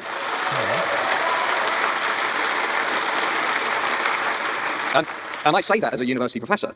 I'll tell you what's happening. We have record numbers of international students who are bringing their relatives, and here's what's happening at second and third tier universities. Those students are being used to plug holes in business models that are completely broken. The students come in to do one-year MAs, about 25% of them drop out before those degrees are finished. And I'm told to go easy on the marking because, to be honest, we can't fail people from Nigeria and India because we need the money. If that's the answer to building a dynamic, innovative economy, it's not the answer that I want to see play out in Britain. The reality is what we now have is immigration austerity. Because if you look at where we're going over the next 10 to 15 years, just think for a minute about what another 6.5 million people means for the NHS. What does it mean for GP appointments? What does it mean for schools? What does it mean for social cohesion? And what does it mean for integration? You cannot have an integration policy while running that level of immigration. It's impossible. So I ask you a simple question. Do you want to live in a safe and secure home? Or do you want to live in a low-budget hotel, which is falling apart, where you have no idea who's living next to you? Because that is where we are going. The pace of scale and change that we're going to see over the next 10 years is going to make the last 20 years look like a trailer. So we need to get serious about immigration, and we need to get serious about what it's doing to our country, including how it's driving our housing crisis and undermining levels of social trust. Robert Putnam has shown this. In highly diverse societies that don't manage migration, the first thing that goes is social trust. They really love all their 10-year-old MAGA talking points. Putnam. Yes. Support for welfare declines. Why do people want to pay into a collective pot if they don't know who they're living next to? It doesn't make any sense. Even the Migration Advisory Committee has acknowledged this kind of migration is driving the housing crisis for our young people, raising prices, increasing rents. We have to build 515,000 homes every year just to keep up with migration. Last year, we built 180,000. If you think we have a housing crisis now, where are we going to be 5 to 10 years from now? And lastly, of all the things that I really care about is democratic legitimacy. It's people believing that the system is actually being responsive to them. And the blunt reality is, on this issue, for the last 20 to 30 years, the British people have been consistently lied to on this issue by all of the big parties, Labour and the Tories. In fact, the Tories more so. What we need in this country is a new politics that genuinely represents the wishes and the aspirations of the British people, that is willing to cut through the taboos and accept that what we have is a broken model of mass immigration, which is weakening, not strengthening, our economy and our ways of life. And we need that new politics to arrive very, very quickly. Thank you. And with that... Oh, see, look, they're using a wireless mic system. Thanks, Matt. And with that, let's now welcome our final panelist, Aaron. And then we'll get to some debate. Of course, we're already running over schedule, but I have complete belief you're going to do exactly 6 minutes. Okay, I'll leave that with you, Katie, because I'll take this. Let's see, 6 minutes. I was always told by teachers, professors, answer the question. Answer the question. You can have the most lucid, thoughtful answer in the world. If you don't answer the actual question being asked, you're in trouble. The question this evening is immigration good for Britain? Now, dare I say this is a very capacious question. I certainly believe immigration can be good for Britain, and indeed anywhere. The most technologically, economically sophisticated country on earth, the United States, has a great deal of immigrants. So it's certainly not a recipe for failure. And I certainly believe Britain has benefited from the presence of certain migrants, whether that's Freddie Mercury, Hans Holbein, or Michael Marx. Without Michael Marx, of course, we wouldn't have Marks and Spencer. Where would we be without M&S Gold luxury tea? I know I'd be in a bit of a sticky situation. Next, I have no interest in defending our present model. Saying I do, or that the left does, is a straw man. I think most things our political class have forced on us over the last 40 years have been an utter catastrophe. From how we administered the one-off dividend of North Sea oil to privatisation to the tapeworm economy of outsourcing. Britain has 1.3 million more people as a result of net migration over the last 2 years. 1.3 million. And that was overseen by who as Home Secretary? Priti Patel. Britain's most liberal Home Secretary on migration in its history. There's a lesson for you with politicians. Don't listen to what they say. Sourcing. Britain has 1.3 million more people as a result of net migration over the last 2 years. 1.3 million. And that was overseen by who as Home Secretary? Priti Patel. Britain's most liberal Home Secretary on migration in its history. There's a lesson for you with politicians. Don't listen to what they say, watch what they do. Especially with Tories. Liberal for them is opposite Labour. Liberal is their right-leaning people, right, on this? Now, between 2017 and 2023, illegal migration, undocumented migration, was 135,000. So this whole debate, I think, should anchor around... Wait, I don't understand. I don't understand what that point was then. Hold on. Political class. He's being sarcastic. He's making a joke. Priti Patel is absolutely not liberal. Oh, okay, gotcha. Class of forced on us. Tapeworm economy, about 1.3 million. And that was overseen by who as Home Secretary? Priti Patel. Britain's most liberal Home Secretary on migration in its history. Gotcha, gotcha. There's a lesson for you with politicians. Don't listen to what they say, watch what they do. Especially with Tories. Now, between 2017 and 2023, illegal migration, undocumented migration, was 135,000. So this whole debate, I think, should anchor around legal migration because that's just overwhelmingly what we're actually talking about. In terms of offering an answer, formulating an answer as to why immigration is good for Britain, I know some of you here might disagree with that. I'd break the answer down into 2 parts. Firstly, individuals. Secondly, for the whole body politic, for society more generally. Firstly, I think it's good that if a British person falls in love with a non-British person, they can make a life together. They can live together. That's what spousal visas are. And that's a significant number of the people we're talking about. I'm not saying that to pull at your heartstrings. It's a very real problem. I'm sure many of the people here, including skeptics, will know people who've been in precisely that situation. From early 2025, you will only be able to get a spousal visa if you earn more than £38,500 a year. They are putting a price on love. I think that's wrong. I think British people have the right, they should have the freedom to love who they want and start a family with who they want in their home country. Secondly, I think immigration is good for Britons as individuals because it permits us to live in a mature society where we understand the world is complicated. People might disagree with you. I know the left struggle. I don't know much about the British immigration system. In the United States, to sponsor somebody for a visa or for a green card, you have to make a certain amount. That's probably fine. I don't know how I would feel about a very broke person falling in love with somebody who lives in another country and then they can sponsor them for citizenship. And now you have like 2 people on welfare. I don't know about that one. I don't know about that one, Chief, but okay. Struggles with that in particular. North Korea does not benefit from its citizens only meeting compatriots who look, sound, and think like them. So a successful, intelligent society will necessarily have a certain amount of immigration. The question, of course, is how much. Thirdly, let's turn to the national interest rather than individuals. If you want to maintain the economic model we've had over the last 40 years, which has included, as Polly said, failing to train basically anybody, then you're going to need the levels of immigration we presently have. You're delusional if you think otherwise. 1/3 of doctors and 20% of GPs, not GDPs, we'll get to them in a minute, are non-British. Entire industries require workers from overseas. Now, I don't like our present economic model, but if you voted Conservative for the last, oh my God, it's been so long, 14 years, I suspect you rather do. I suspect you rather like inflation with regards to housing assets and the rentier economy. I think it's not so bad. Well, if you want that model for our political economy, again, as Matthew said, then you're going to have to accept lots of migration. And I suspect if people were informed about those trade-offs, do I get to keep my 3 buy-to-lets and have low capital gains, or do I, maintain present levels of migration? Many people who bash the migration would probably want to keep the status quo. They rather like spending several £100s at the garden centre every Sunday. But we're not talking about those trade-offs, particularly with people who care most on this issue. Fourth, in the context of falling fertility rates and longer life expectancy, again, you will need significant migration. Matt's point about 92% of all population growth over the coming decade, I think, coming from migrants, is also, of course, partly a result of the fact that white British people in general, aren't having enough children. Boris can't do it all by himself. So we need also, as an ancillary point to all of this, a conversation around socialised childcare, changing the incentives to have a family. Because I can tell you, there are very few incentives right now to have a family. And again, that is a central part of the political economy of this country, which has been administered by the Conservatives for 14 years. In fact, I'd say for the last 40 years. And finally, the sum and bottom of our society is to make money. That has led to a huge erosion in the values of this country. It's why councils don't function, our streets look like utter garbage, and why community is an entirely meaningless word. But that is the fault of our economically liberal politicians, not migrants. They staff our NHS, they pick fruit, they drive taxis, teach our kids. If you blame them for the country's panoply of failings, more fool you. The problem is not migrants. Any successful society has migration, yes, including Japan. According to government data released last August, the number of foreign nationals in Japan rose 11% from 2022. The number of overseas workers in that country has doubled in the last decade. It's more than 3 million people now. So which countries have the least migration? Who are we going to model in our zero migration fantasy? Well, we've got Eritrea, there's Ethiopia, Somalia, Morocco, Iraq. Well, look, certainly good weather. And who are the countries with the highest levels of migration? The UAE, Qatar, Hong Kong, Luxembourg, Singapore, and amongst larger economies, Australia and Switzerland. Quite nice places to be. They certainly look after their median citizen better than we do. So if you're looking for an explanation for Britain's many, many, many problems, it seems rather strange to put it at the feet of migration when Australia, Switzerland have migration. Somalia, Morocco, Iraq. Well, look, we've got Eritrea. That's a good talking point. There's Ethiopia.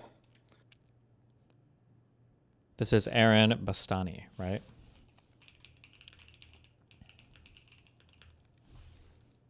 Somalia, Morocco, Iraq. Well, look, certainly good weather. And who are the countries with the highest levels of migration? The UAE, Qatar, Hong Kong, Luxembourg, Singapore, and amongst larger economies, Australia and Switzerland. Quite nice places to be. They certainly look after their median citizen better than we do. So if you're looking for an explanation for Britain's many, many, many problems, it seems rather strange to put it at the feet of migration when Australia, Switzerland have 30% of their populations drawn from non-native people. Well, of course I'm right. It's quite obvious that if you are saying high levels of migration lead to a fall in living standards, and I throw back Switzerland, you might be in trouble. But anyway, we can get back to that later in the Q&A. There is absolutely a case for migration being a major net good. It has its problems, it has its downsides, but it's good. And it can work for the UK. Just because the Conservatives have utterly mismanaged the present system for 14 years, as they have with so much else, it doesn't change that. And I'll finish with this. The monomania from Conservatives on migration leaves them ill-equipped to actually understand so much of the modern world. I'll often tweet, my high street looks like crap. Is the current British government that's like all Labour people, the first like left-wing one, because they keep saying this talking point in 14 years, was this like over the last year it finally changed? Because this debate is about a year old, I think. Has it been? Okay. The council's procurement strategy means that pavements look like a patchwork quilt, and people say, it's migration. And that leaves you very, very poorly equipped to understand the failures around outsourcing, public ownership, privatization of things like water, mail, rail. And I think as a political ideology in the long term, it's really to your detriment. There was polling out earlier today giving Labour amongst under 40s Saddam Hussein-style consent. It was about consent, that's a funny one. And if you want to prepare for the 2030s, the 2040s, and thinking about a different kind of political economy, of course you want to care about migration, I understand why, but not this monomaniacally, because it really is deadening your analytical skills to actually solve the problems which all of us care about. Thank you very much. This guy seems based. Great.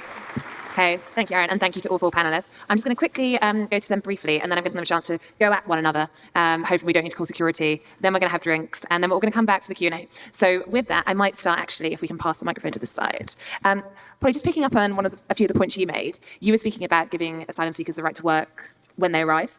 And I wondered, first off, do you accept that the view in the Home Office is the reason you can't do that is because it's offering a further incentive to those who want to cross over on small boats. So do you think there is a risk with that idea? And then secondly, you talked about how we shouldn't demonise those affected in this, but is there also a risk on the other side? Lots of people at the moment feel they can't talk about their concerns about immigration without being accused of having quite extreme positions. Sorry, it's so echoey here. I'm having a lot of trouble hearing, actually, what you're saying. One second. So first off, sorry, there's a sort of echo in this corner. Don't worry. Asylum seekers, if you give them the right. Depending on how your speakers are set up, I don't know if there's a way or what people normally do to counter this. If you always have a speaker near these speakers or what you do. I'm trying to think of where I was at where this happened. It might have been at the Oxford thing. I don't think so, no. But like if you're in a really echoey hall, and especially if there are any delays on the mics, you're fucked.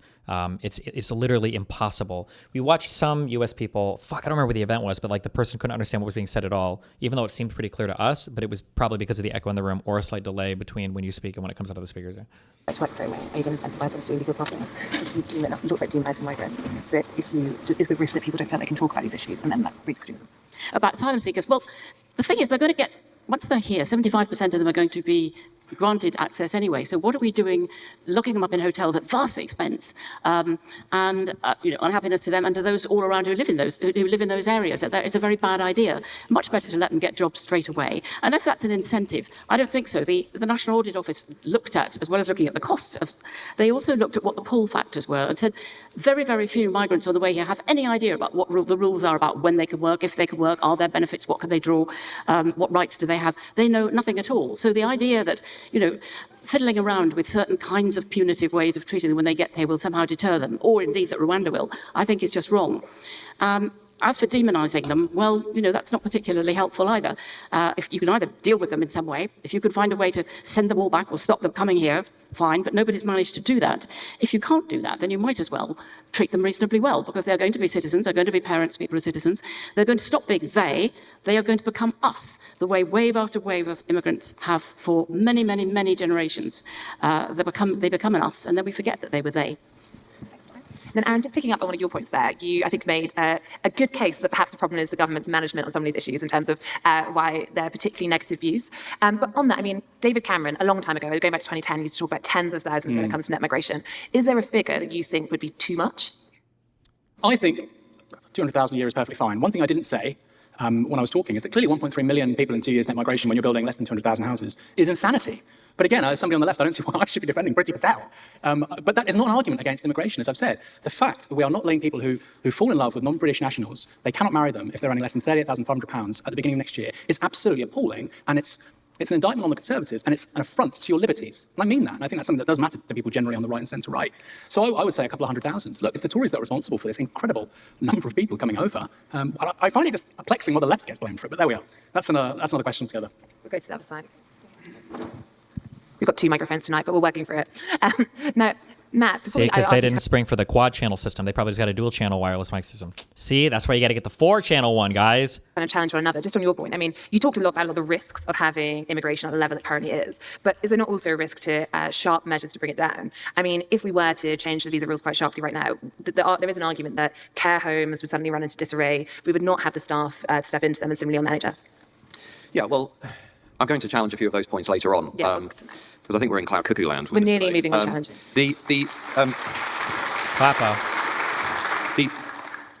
Everything that we're living through now reflects a political choice. I Our leaders took a choice, beginning with Tony Blair and then carrying on under David Cameron, to turn us into a country of mass immigration. That was a choice. We could make a choice to have a different future if we wanted. And in sectors like social care, higher education, NHS, we could make a set of different choices. We could say, let's expand the number of medical school places for British kids. Let's start investing in our kids to become NHS doctors. Social care, the social care system, we could pay people more money. We could reform social care, which both parties have put off doing, so we don't have to generate a Ponzi scheme, which is what we're currently running, whereby, let's be frank, when you get old, and we will all get old and we will need care, some of the stories that we are now reading about on a pretty regular basis about what is happening in the social care system are horrific. I don't think many of us want to be looked after by somebody who cannot speak English, who cannot communicate with our relatives. I don't think our children should be taught in schools by teachers who are not trained to the same standard as British teachers are. And I don't think we should be looked after in the NHS by doctors from overseas who are not trained to the same extent as British doctors here. This is not controversial. This is just what most people think. And when Katie said at the outset this is a divisive issue, this isn't actually a divisive issue. This is an issue in which 80% of people out there in the country say, I want less migration, and I want to live in a society that has a principle of national preference, which is the safety and security of the British people and our children comes before anything else. That is where the average voter is, and that is where this room is. No. Aaron wants to come back to you on that point, so we're about to open it to the panel, but just before we do, Konstantin, just touching on one thing you said, you made, I thought, an argument really in favour of some of the humanitarian schemes when it comes to some of the figures, some of the groups that wrapped up in the net migration figure, saying, look at the Hong Kongers, look at those who come from Ukraine. So do you think that the rough figure, because 170,000 on humanitarian schemes from those, is a fair and a good amount to be letting in? And you didn't mention Afghans, and I wonder where that fits in. Well, I think first and foremost, by the way, Matt, just to your point about this being a divisive issue, I think what Katie meant is it's a divisive issue in this sort of postcode. Outside the country, less so. But in terms of your point, Katie, my view is that numbers are less important than culture and values and ability to... God, fuck, I was just going to say that. Oh, fuck, I was just going to say it would be interesting to talk more like factually about the issue, even compared to the Mac guy to the left of him. I feel like these people pride themselves on not knowing anything about anything. Like, everything is so flowery and touch and go and abstract and nebulous, and I hate the... Like, what do you think is the appropriate blood pressure for a person to be healthy? And it's like, well, I think it's more about, like, the color of your skin and if it's rosy enough and how happy you are when you wake up and you see the sun. And it's like, I hate... It just... Nothing communicates to me less genuine interest in a topic and less intelligence or willingness to critically engage with a topic than not ever wanting to speak about any of the numbers ever. It's like, well, it's actually more about culture. Oh, so like this unquantifiable thing that you can kind of say whatever the fuck you want about and never be 100% incorrect because you're not actually even staking out real positions. You're just basically arguing your feelings about things. It's so fucking annoying. In terms of your point, Katie, my view is that numbers are less important than culture and values and ability to assimilate. For the reasons that I gave... But maybe he'll give percentage numbers on assimilation or something, who knows? My opening speech, Hong Kongers and Ukrainians are not causing social problems. They're integrating just fine. They speak English, they share our values, and they're going to be contributing to our society for decades to come. The problem is that not all immigration is of that nature, and that's something we have to be blunt and honest about, and we just haven't been. Okay. I'm opening to the panels. Aaron, you want to reply? Like, these were just true, like, these were things that just, like, he didn't even really say anything. Like, not all immigration is the same. Like, yeah, no shit. Duh. Like, what? You're not even saying anything. It's Matt. On the point of care homes, why do you think so many low-pay workers are in that sector? And it's true. Often the standards of English, etc., are nowhere near what they should be. Why do you think that is? It's because asset management funds look at elderly care as quote-unquote an asset class, just like they do with water, just like they do with municipal projects all around your towns and cities. These are assets. And there are things called closed asset funds. They buy cheap, they sell high, they get in, they get out. And that is the logic being applied to so many of our public services, including elderly care. They want the cheapest possible workers. They don't care about the quality of service. Now, how many people on the centre-right, Matthew, and I know we've spoken about this, only you have actually a very coherent position on this, but let's be real, how many people on the centre-right want asset management firms out of elderly care? Or how many people are willing to make the trade-off? I am, by the way, for higher taxes, probably slightly higher inflation, but we have better paid, better trained, UK-born people working in elderly care. I'm willing to make that trade-off. How many Conservative voters are? Or how many Conservative politicians are honest with Conservative voters about those trade-offs? And you know what? Maybe the majority of the public... I like this guy because in his opening statement, this thing I always criticize people, they never talk about both sides of an issue. They only talk about their one side. And he was very good at addressing both sides, I felt, in this opening statement. And he's doing it here too. Like, listen, if you want this thing, which we all should want, you have to be willing to pay a little bit more otherwise. But when you have like a magical, like a devil class, like a demon group of people, like immigrants, then you can have these impossible positions where you're like, we're going to make life better for everybody. But we're also going to spend less from the government, and we're going to tax everybody less, and everything is going to get better just by getting rid of immigrants. Like somehow they're the blocker on literally everything being better. And then once they're gone, everything will just get better in every single sector, and there are no trade-offs. It's just all positive. It's like, come on, really? Willing to do that, but they're not even willing to take the conversation in that direction because they're obsessed with the idea of a low inflation, high growth, low tax economy. Well, when you haven't funded public services for 40 years, you cannot square that circle unless you have huge numbers of migration. So you are being lied to. But I'd say you're being lied to, but you're also being not told the truth by omission. That the reason why somebody can't speak English to a relative of yours in an elderly care home isn't because the Tories love foreigners, it's because of asset management funds. I actually agree with Aaron. I agree with you. I just want to add to that. I mean, Matt, the day I see you advocate the sort of costs it would take to establish this cultural Britishness, I mean, I agree, and Aaron agrees as well. If you can really produce high-quality training, education for everybody in this country so they can fill all those jobs to the absolute best standards, hooray, good on you. But I've yet to see you advocating That's always mysteriously absent. Now, this maps on very cleanly to U.S. conservative talk, where they always want to talk about, like, it was the classic, like, we need to stop supporting Ukraine so that we can spend that money on Americans. It's like, okay, well, we kind of basically stopped supporting Ukraine. Are we going to spend the money on Americans now? No. Oh, okay. very high taxes and much greater equality in pay all the way through society. But I look forward to you saying that. I have no problem at all in saying we should be paying workers in those sectors a lot more money than we currently are. I agree with much of what Aaron says about how we are hollowing out public services. It's why I call it immigration austerity. That is essentially what's happening in the NHS, social care, in higher education. Is it immigration austerity or is it just austerity? What, like, because it sounded like, just pulling from the wiki though, and I'm listening to this guy talk more, so I have more than just, because wikis can be biased, I understand that. But if this guy is truly a person who just believes in, because he's running for reform that wants to reduce taxes, cut public spending, limit immigration, like where's the additional training and everything coming from if you're cutting public spending, reducing your income? Like, I don't know. Maybe he'll get into it here, I guess. We are using mass migration to put off the difficult choices we need to make as a country. But I just want to come back to what you said about a separate issue, which is illegal migration, because what you were setting out, Polly, is a recipe for disaster. What you were saying is that of the 114,000 people who entered Britain illegally over the last 5 years, and we've got maybe about 1 million people in the country illegally currently, is we should not only not provide any deterrent at all for other people to risk their lives by crossing the channel, but we should actually incentivize them to come over by giving them jobs and giving them more support through the welfare state and so on. And I actually think that's deeply problematic for several reasons. One is, I'll give you 2 words, Abdelaziz. Let's start there. Abdelaziz was somebody who entered the country illegally. He applied for asylum twice, was rejected twice. He then committed a serious sexual assault. He then was convicted in court and then applied for asylum for a 3rd time and was this time accepted because a priest signed off on his application. Abdelaziz then took a car down to London and poured acid over a mother and 2 children, which, by the way, is why chemical attacks against women in Britain are now at the highest... Well, hold on. What did the mom and children do? Okay, we got to ask that. Maybe they were really fucking... Just kidding. ...rate across Western democracies. We have the highest rates of chemical attacks against women in this country in the West. You don't hear that very often, by the way, in The Guardian, but it's true. Why is that? Why is that? It's because we're actively incentivizing people to come into this country who do not share our values, who do not want to live according to our ways of life, and who do not respect British law. The security services have said this very openly. They are monitoring daily. Okay, so that is bad. But also, wait, what about the... wait, why did the priest guy sign off on him? Or what is the...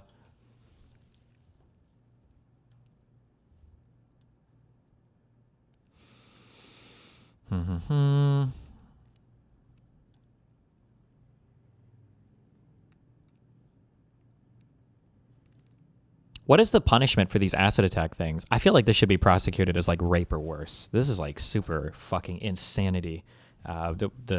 This type of shit is crazy. But okay, sorry, wait. What was the...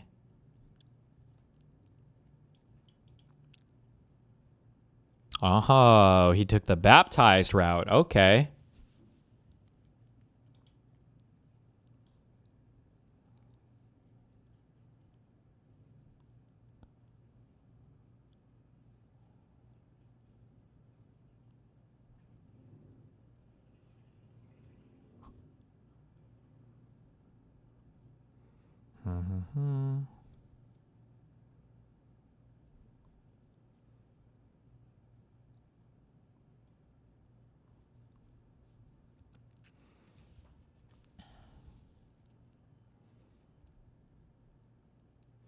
I also don't understand. I think this happens in the US sometimes too.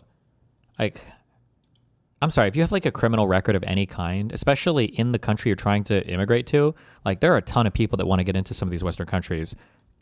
Like, if you can't help yourself, I'm sorry, but like, fuck you.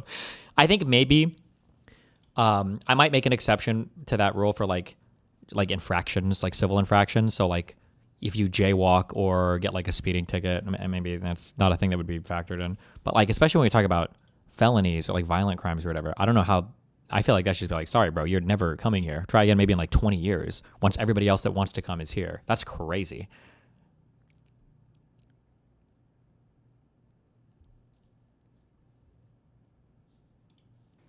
Many of the people who are coming into this country illegally, we need to get serious. Read main attack part. What? Am I going to find a good justification for him having done it? There's no way. Or I don't... It seems fucked. What?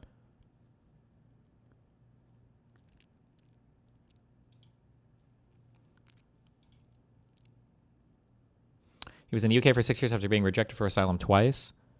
Well, it sounds like because he was baptized, he was in some fucking... He was a client of the Diocese of Hexham and Newcastle's Justice and Peace Refugee Project. He was provided for toiletries and food tokens. I do think it's a bit ironic that he was baptized and said that he was under risk of attack from the Taliban due to being a Christian, which is a far-right talking point. I think that's kind of funny. Well, but his crime and everything isn't funny, but they always say that, like, we don't talk about the most persecuted group in the Middle East. Christians. So, I don't know. We should leave any convention, international convention or court that prevents us from strengthening and securing our own national borders.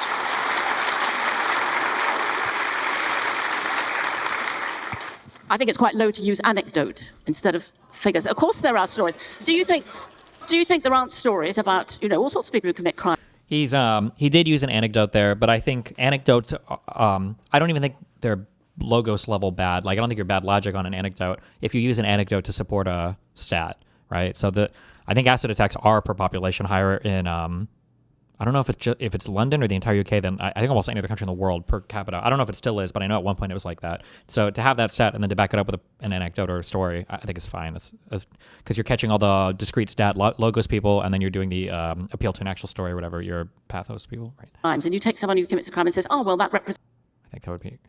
all migrants. I mean, it's not the way to conduct this argument. I think we've conducted this argument on a higher level than that, on the whole. Konstantin, do you want to come in, and then we're going to have our break? And a drink.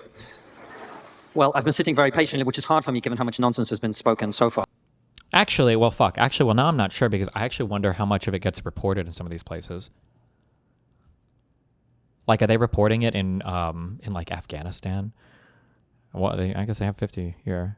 Is it though? Like, is it seriously like super reported all over the country if this happens? Or, and then I also wonder, I guess, you could get really into the weeds on this. I wonder if, like, let's say that you live in, let's say you're in Afghanistan or Pakistan, and let's say that you have rules where you're allowed to like kill a woman if she's like adulterous. Like, if I had to guess, that might reduce the amount of other types of crimes, because why would you acid attack a woman for something when you could kill her instead, But I don't know. That's just guesswork. I have no idea. And then all these North African countries have no data on this as well. Nothing from the Gulf. I have no idea. So, first of all, if they were your children, I don't think you would consider it an anecdote. If they what? Hold on. First of all, if they were your children, I don't think you would consider it an anecdote. Well, it still is, but okay.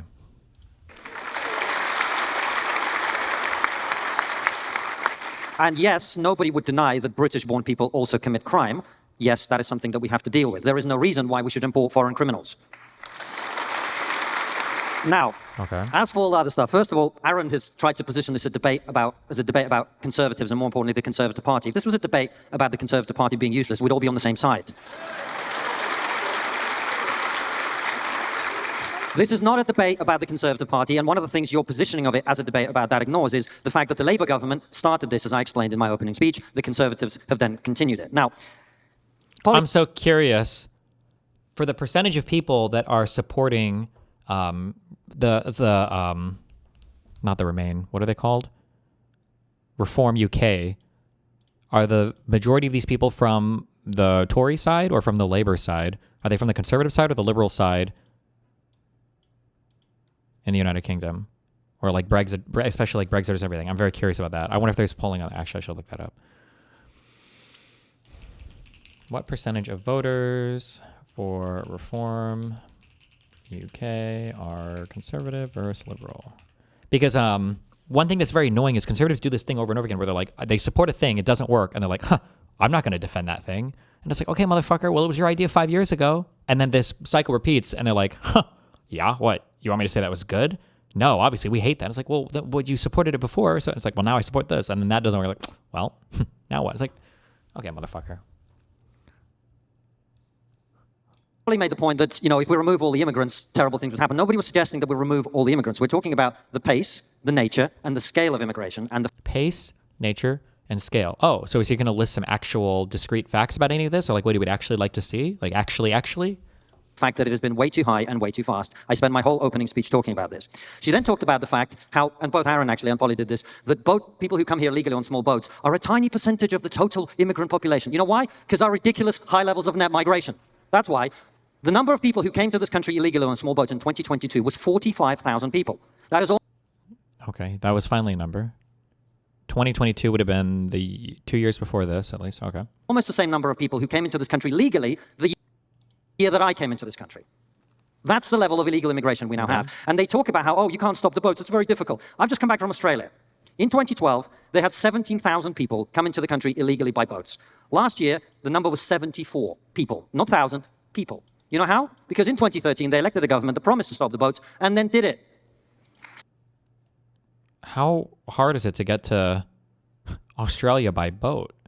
What the fuck are the surrounding? Is it just Indonesia and New Zealand, I guess? What is that distance? Whereas France and the UK, I feel like it's an easier journey, but hey, who knows? Maybe I'm fucking retarded.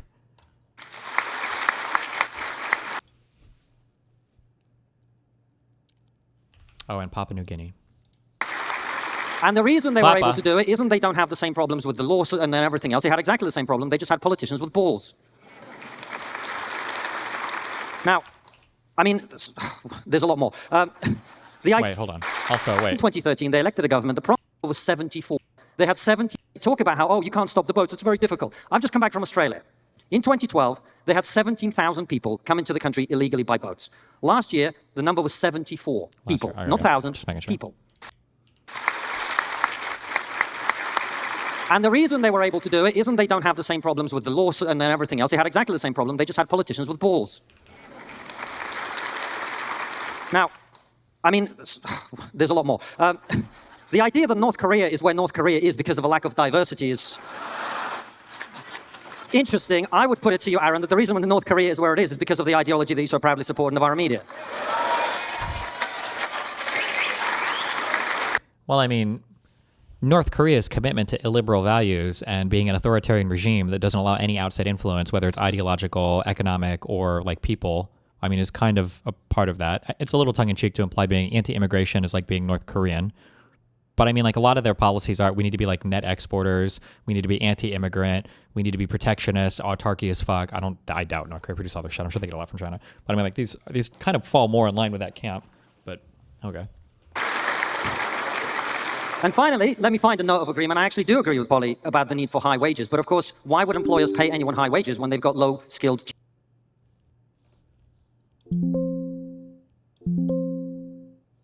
Oh, god damn it. Rip, good luck. Cheap immigration to replace people who you'd have to pay more money with. And this is... What, hello? Oh, hey, yeah, sorry I haven't been on for a while. I've just moved home. Oh, hi, what's up? Yeah, well, I just thought I could catch your stream and I realised you were talking about the UK's politics and such like, so... Indeed, I am. I do have to leave at like 8 o'clock though, so it might be better to hop in tomorrow because I have to finish this video and then, yeah. Okay, no problem. Cool. Yeah, I'll catch you tomorrow. Okay. Have fun, be careful. Bye. This is the core of this issue that both Matt and I have alluded to throughout. The reason we import cheap labor is so that the government can pretend that we are growing the economy. We apparently have the 6th largest economy in the world, but this is only true if you look at GDP. If you look at GDP per capita or GNI per capita on purchasing power basis, we're actually the 25th or the 27th country in the world. We're one of the poorer rich countries in the world. And the reason is that we keep driving our own wages and the wages of our fellow citizens by importing people who work for less. That's it. Okay.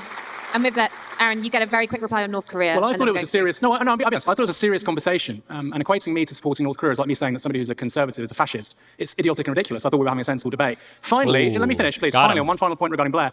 Margaret Thatcher wants an integrated market of labour and capital across Europe. The second you expand the European Union to include Eastern and Central Europe, the levels of migration we see after the mid-2000s was inevitable. So what changes is not Labour going to power, it's the fact that we have no accession states from the former Eastern Bloc that are EU member states and their people can come over here. That's what changes. And again, we are having a fundamentally dishonest conversation here about the real fundamentals because of party politics. We don't want to bash the Tories too much and say, well, actually, Thatcher wanted an integrated market on Labour, because let's be honest, quite a few of you vote Tory. With that, we are going to have a break. Come back in 10 minutes sharp, and you'll hear Konstantin's reply. I've got a list of questions that have been pre-submitted from audience members, which I'm going to start to go through and bring people in as and when, passing the microphones around as we go. First question. It's clear that the pressure from migrants determined to enter Europe will not abate. The only recourse is to try to make the countries in which they come from more habitable. Is that political and economically possible? Matt, do you want to start us off on that? Well, the suggestion that we should deal with the migration crisis by investing more seriously in other countries, I don't think is a sustainable answer to the current problem. For a number of reasons. One being many of the countries where most of the people who are coming today, particularly with illegal migration coming in small boats, are often... Man, we're an hour through this, hour and 27-minute video. I hate the super long opening statements. I feel like we spent basically half or like a third of the time on these opening statements that were not even really responsive to each other. Ugh. Coming from countries where, to be frank, you've got very high levels of corruption and you've got a very long road towards serious development. I think the more effective answer to that problem at the moment is to provide what the government is trying to provide in a, albeit candid way, which is an active deterrent to further migration and illegal migration from outside of Europe. That means having what Germany and France and other EU member states are finally beginning to accept, which is a third country offshore processing centre, which can send, as Konstantin remarked in reference to Australia, a significant, visible, serious deterrent to people elsewhere in the world. The alternative to that, let's take, for example, the Labour Party's plan of smashing the gangs. The alternative is, as the National Crime Agency has made clear, it's no plan at all. On that particular issue, you remove one gang, another pops up. All you need is an inflatable boat, a torch, and a life jacket. So we're not going to solve any of these problems unless we first strengthen our own border and provide an active deterrent to people coming over. And that is not going to be popular in SW1, and it's not going to be popular among parts of our media class, but it is, by the way, what most people in this country want. Here's something you don't hear very often in the papers. More people in this country support the Rwanda plan than oppose it. Most people in this country do think the small boats represent an invasion, as Suella Braverman said, and more people in this country would support leaving the ECHR if it meant we could control our own borders. These are unpopular points to make in SW1, but they are also facts that are supported by evidence. Further to what Matt said, I actually think we've got to be even more blunt and honest about this issue. There will always be inequality in the world. There will always be countries that are poorer. There will always be countries that are richer. And the problem we've got ourselves into in the Western world is we've forgotten something that used to be quite common sense and consensus around all our countries, which is the idea that countries need borders. I have a whole chapter in my book, An Immigrant's Love Letter to the West, where I quote over and over and over again people who are left, right, up, down, etc., from about 3 minutes ago, from Barack Obama to Hillary Clinton to left-wing politicians in this country, who all sound like they're far right now. Because everybody used to agree that countries need borders. Yes, of course we can help other people in other parts of the world. And by the way, Western countries do a hell of a lot of that, actually. We contribute quite a lot of money to improving other parts of the world. But ultimately, some countries will be richer than others. And I'm afraid we're just going to have to be honest and say, we get to choose who comes in our countries. Sorry. Wow, so brave. Clapper. And picking up on that, I have another question here. I'm going to come to Aaron, which is, do you think there is a situation whereby leaving the ECHR is now necessary in order to control illegal migration? Well, this is what How many things do they have to leave, right? I feel like there's so many excuses. Like, we need to leave because we can't control our borders in the EU. And it's like, well, no, you're not part of the free trade area, so you can. Except, well, they still force us in other ways. Okay, fine. Well, you Brexit. Now can you control them? No, it's like still record numbers of immigrants. Okay, well, now what? Well, we have to leave the ECHR. Like, how many things do you have to leave before you recognize that, like, maybe it's not all these other external things that are forcing you to take everybody. Maybe it's you're trying to shore up labor markets and everything's kind of fucked and falling apart. And I don't know. But maybe this is the last thing. After they leave this, it'll be okay. And then... I find so fascinating. Yes is the short answer. But you've had, this is... What was it? ECHR is now necessary in order... Do you think there is a situation whereby leaving the ECHR is now necessary in order to control illegal migration? Well, this is what I find so fascinating. Yes is the short answer. But you've had, this is again, I try to be remotely objective, and I tell people my political views so that that's, you're informed about the context of what I'm saying. But I think objectively that's the case. What I cannot understand is after 14 years, the Conservative Party have done nothing on the ECHR and they've done nothing on the Supreme Court. It's absolutely remarkable to me. As I understand it, and please, if there are any legal scholars here, correct me. I don't even think Parliament scrutinises who become judges in the Supreme Court, which is, that happens in the United States, for instance. That seems like quite a simple thing the Tories could have done. So on this issue, and I suppose I'll throw this out to people out there and to you guys, this isn't just beating a dying dog, aka the Conservative Party. There is such a huge gulf between the rhetoric on this stuff and then just basic reformist policies. So ECHR is very radical, but I think yes is my answer. But you could do far less than that and still make a big, big difference, but the Tories don't seem interested. Would you want to come on that? I wonder if you'll be the figure on the panel who is not in favour of the ECHR leaving it. I mean, the very idea that we might leave the ECHR is so appalling that we would put ourselves into being a pariah state. Haven't we learned our lessons from Brexit? What happens? First it didn't go Brexit so well, did mention. it? Finding ourselves isolated and out on our own hasn't gone very well. We haven't made great new alliances, we haven't made great new friendships or trading relationships or anything. It's all been lost. Where is the sovereignty that we've gained? And this is one of the reasons why Trump is such a bad politician. He's such a bad political leader. Is I feel like the United States should have been scrambling to create some kind of strong relationship with the United Kingdom instead of, I still don't think we have a trade deal ironed out. I think we put them on the tariff list, even though I think they were a net exporter, or we were a net exporter to them. One of the few countries on the planet we were a net exporter to. Trump doesn't even reward his political allies, arguably, I say that very broadly, in the United Kingdom when I think Brexit and MAGA movements were really closely aligned in a lot of rhetorical ways. It's crazy that he just kind of hung them out there to dry and said, yeah, fuck them all, Jesus. It hasn't felt like extra power or extra control. Of course, everybody feels they haven't got enough control over their life. It's part of living in a democracy that, when there are 70,000 people, 70 million people or whatever, we can't all be in control. But the idea that we should continue to break away from old alliances and old agreements seems to me to be grotesque and deeply, deeply mistaken. And if it's just because of immigration, if that's what it was that caused Brexit, well, that didn't work at all well, did it? And, it was plainly a large part of it because so much of the campaign was really about that. I mean, on that point, before we go, quickly. I'm about to go to Konstantin, but before we do, let's do another little brief show of hands if we're feeling brave enough, which is who in this room voted leave? Okay, yeah. And who in this room has, thinks Brexit has been a success? Yeah. And does anyone in this room regret their vote? No. Okay, still waiting for Brexit, but feeling good about the vote seems to be the mood. Konstantin? Very briefly. How many people? I saw one person here raise their hand about the Brexit vote, but I can't see the full crowd. So I don't think the ECHR is an old alliance. It's just a core system of law. But I actually wanted to ask Aaron a genuine question, which is your organization is influential within the Labour Party. I think it's fair to say. I think it's fair to say we're about to have a Labour government. And I think it's fair to say that you agree with Matt and I that we shouldn't have illegal immigration. And you've just said that the only way to stop it is to leave the ECHR. Does that mean you will be pushing the Labour Party, when it gets elected, to leave the ECHR? Spicy. So I think that the UK needs a massive constitutional overhaul. And I think I would be perfectly happy. There are some shibboleths which liberals are attached to, like the Supreme Court, this venerable Supreme Court, which has existed since 2009. I don't care about the Supreme Court. I care about, I would like to see probably PR and an elected second chamber. That's the sort of... Oh, because the House of Lords is not elected, right? They get there's a lot of weird ways, I think. Is that what he means when he said an elected second chamber? That the House of Lords should be composed of differently? I don't know anything about how much that would change for their shit. I don't know. PR and an elected second chamber. That's the sort of thing that matters to me far more. And in terms of ECHR, treaties come and treaties go.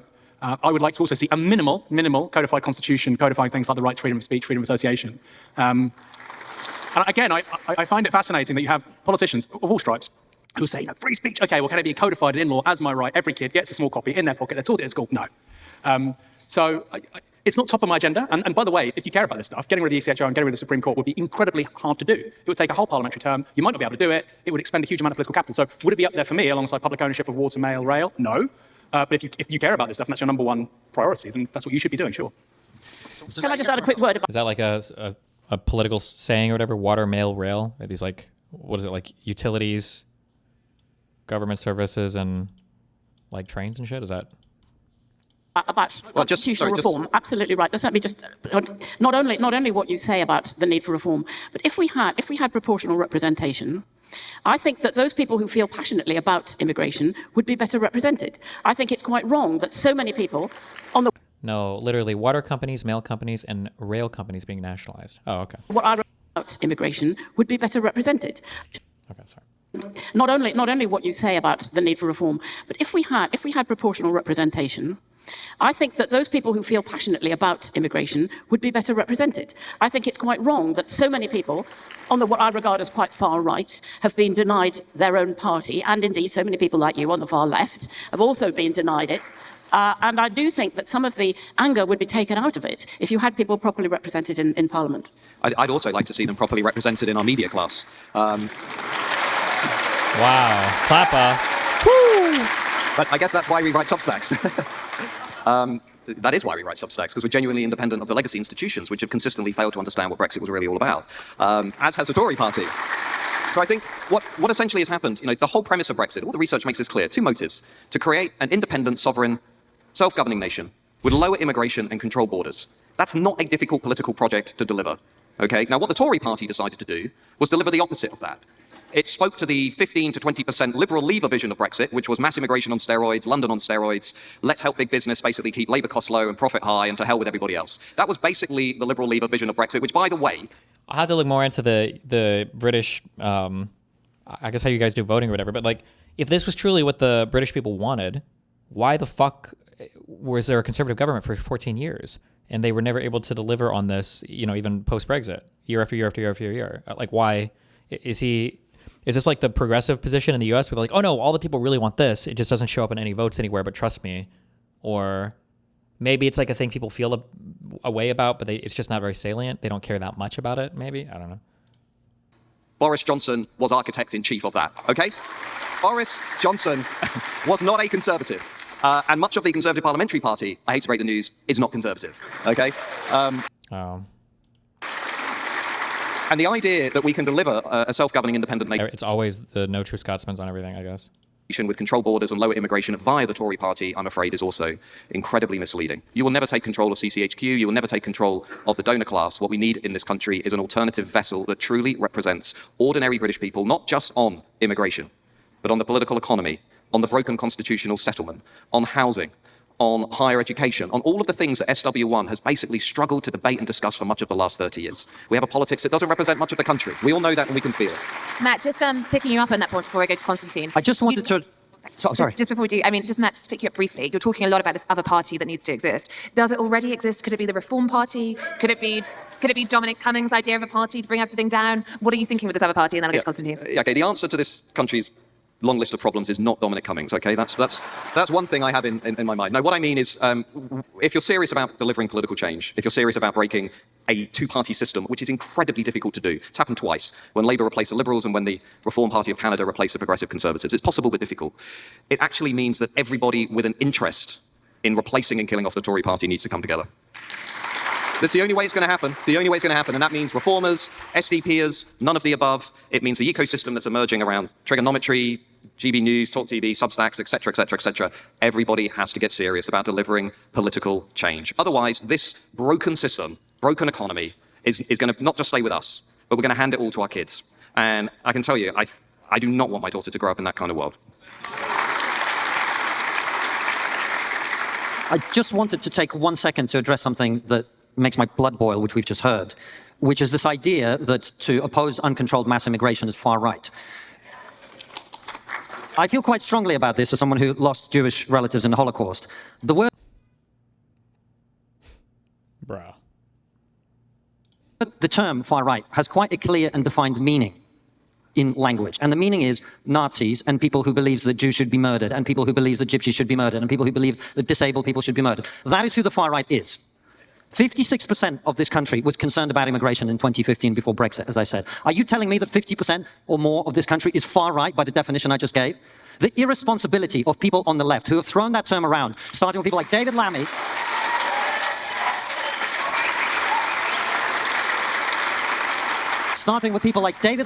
who said that the ERG were worse than the far right. It's disgusting. These people have destroyed the meaning of the word, and they should be ashamed of themselves. Okay. Clapper. Unless the side want to come back on any points, I'm going to move to the next question. I'm far right. You should go on Twitter. I'm far right. Welcome. Okay.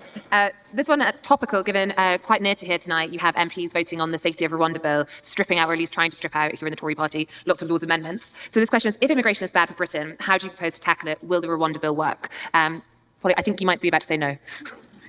Yep, I want to know how on earth the people on the right who have been against high taxes and are for lowering taxes in a smaller state, how you think you can possibly combine that with ending immigration. I mean, I would be very happy to take your model, but I do not for one moment believe it when you say you're willing to pay the price. It would be a very, very high price. It would mean a much more egalitarian society altogether, from top to bottom, and it would mean paying very much higher taxes. Now, I would be willing to do that trade-off, because in itself that would be a better society, even leaving aside immigration one way or the other. A fairer society would be better.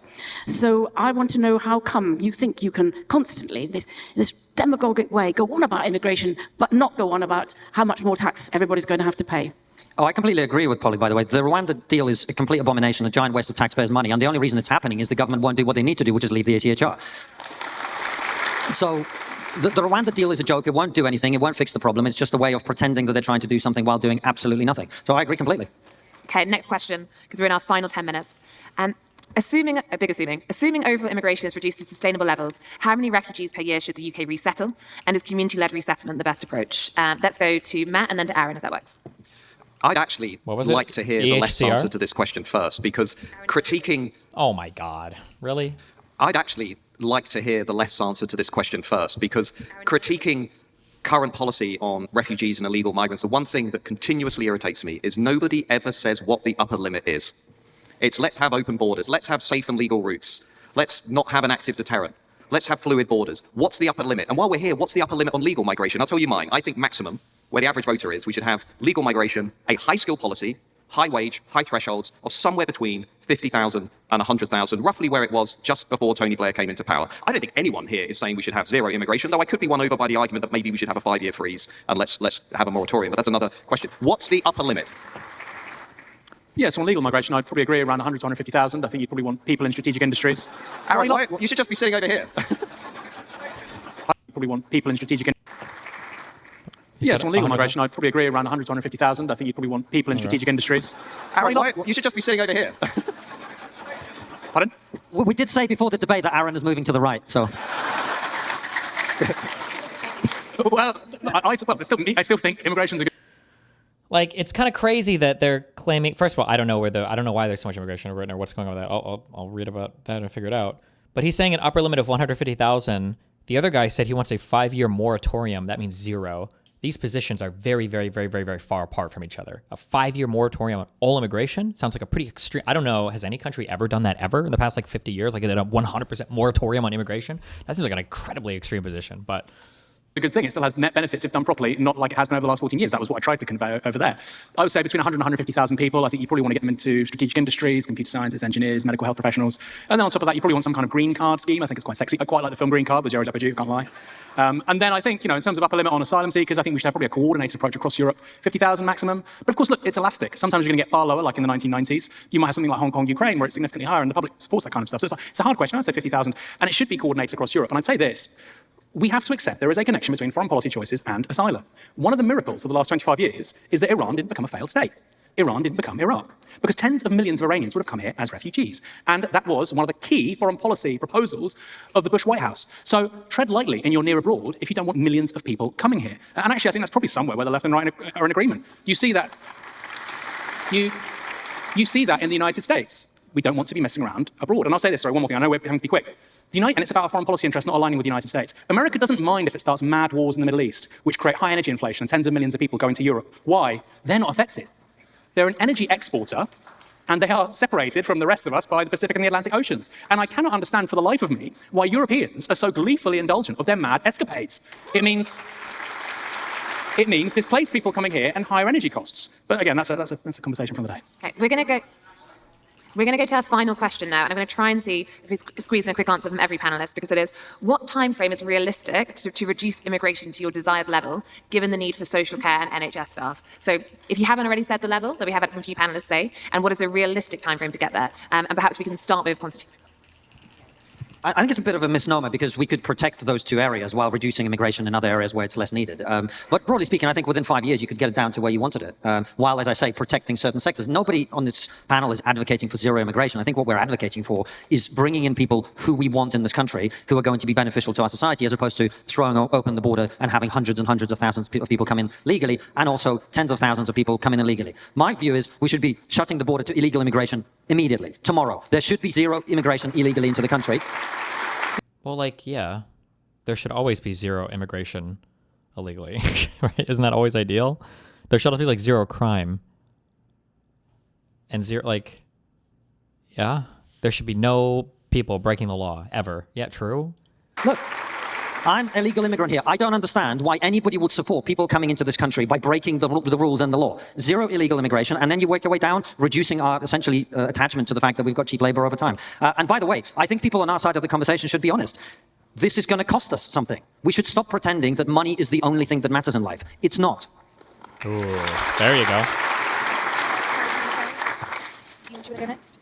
Okay, Matt?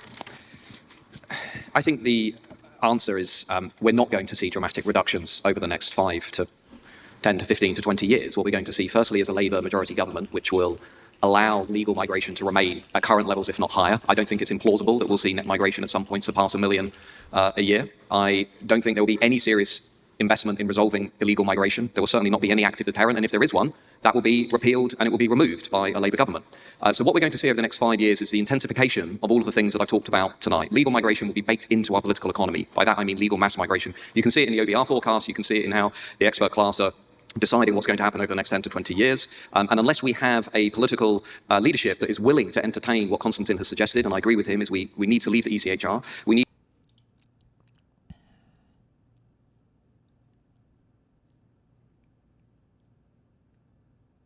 Where is the, fuck, not this. Rate of migration, United Kingdom.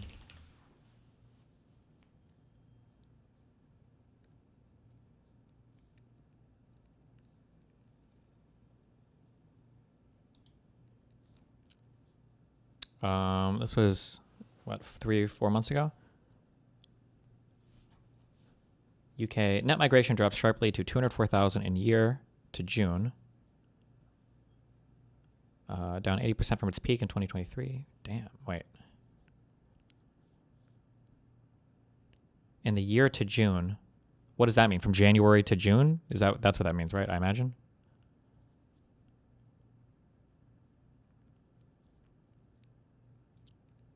Or does year to June mean like June 2024 to June 2025?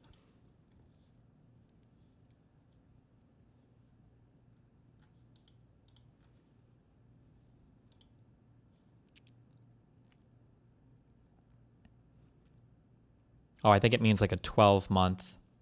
It's a 12-month thing. I see, yeah. Today's ONS figures mark a significant drop from 649,000 in the year to June 2024, and an even further drop when compared to when net migration peaked at 944,000 in the 12 months to March 2023. Damn.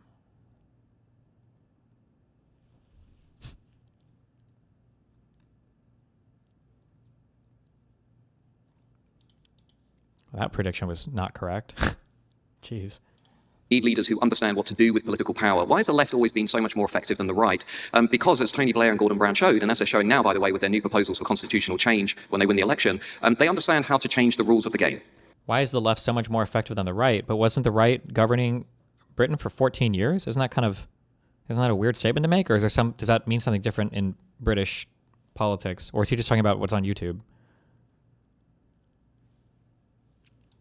The next iteration of this will be votes for 16-year-olds, and it will be the constitutional reforms that Gordon Brown is suggesting and that I've written about in Substack. But more fundamentally, what New Labour understood is through the Human Rights Act and the Equalities Act and everything else that they would change the foundation of this country. What the Tories never understood, despite having an 80-seat majority, was how to use political power to swing the pendulum back in the other way. They had no interest in doing it. So what I'm saying to you is there is going to be no change. There's not going to be a change to this zeitgeist. This is it now for the next 10, 20, 30 years, unless people begin to mobilize and campaign for something different. And that's not on the expert class, that's on you. If people actually want to build a different kind of politics, then you're going to have to go out and do it. Otherwise, this status quo is the zeitgeist for the next 50 years. We are 2 minutes away from finishing this, so I'm sorry to shortchange both Aaron and I wonder if I get like a 25-second answer from both of you on Matt's point there, which is, do you think immigration is going to go up under a Keir Starmer-led Labour government? And Polly, you spend a lot of time writing about Keir Starmer, very well research, so you might have the inside track on this. Do I think immigration is going to go up? Yeah, under a Labour government. I don't see any reason why it shouldn't. In fact, there are quite a lot of reasons why not. But it depends very much what happens in the world. Immigration goes up according to things that are often beyond our control, like wars. We allowed all those people from Hong Kong to come. We allowed and wanted and welcomed, and it was hugely popular, the people from Ukraine to come. Things happen where there is a popular will in this country to behave well and to welcome people who need to be welcomed and who we would like to have here. So I think there will always be a fluctuation in how many people come, depending on what the global situation is. But and I hope that we will go on being as warm-hearted as we were to the Ukrainians, understanding the appalling state that they were in. So exactly as you said in the beginning, not all immigrants are the same, not all situations are the same. And Aaron, if you have your 30-second final words, I'd be very grateful so I don't get in trouble. Well, Keir Starmer is a man of surprises. He managed to convince hundreds of thousands of Labour Party members he actually believed in something. A remarkable feat now in retrospect. What I would say is that I think under Keir Starmer you'll actually see a right turn on a bunch of stuff. One of them is migration. I could be wrong.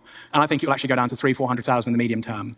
He was wrong. It went down even more. So that's funny. The audience is against them, and these guys are making predictions it'll go down. These guys are over here very confidently saying it's going to go up, up, up. But these two were way more correct than the other guys were. They were correct, and the other guys were totally wrong. Right turn on a bunch of stuff. One of them is migration. I could be wrong. And I think it will actually go down to 300,000-400,000 in the medium term. I also think he'll do a bunch of stuff. Like I think there will be new oil and gas in the North Sea, which will make his base apoplectic. But he'll say, look, necessity demands it. I could be wrong. Do not predict what this man will do, because I actually think he's far more socially conservative, more right-wing than many people understand. Not sure what journalists are going to do if they can't predict, but thank you, Aaron. Now, with that, I'm sorry to say we're coming to the end, so I'm looking for a final show of hands just to see if any minds have been changed during the course of tonight's debate. So can you raise your hand if you think immigration is good for Britain? I think it was maybe one or two more. Raise your hand if you think immigration is bad for Britain overall. Damn. Okay, so those arguing against it seem to have won the majority of the room. Now, if you have a meet and greet ticket, do come up to the side of the stage. Otherwise, thank you so much for your time this evening, and please could you give a thank you to the panel. Clapper.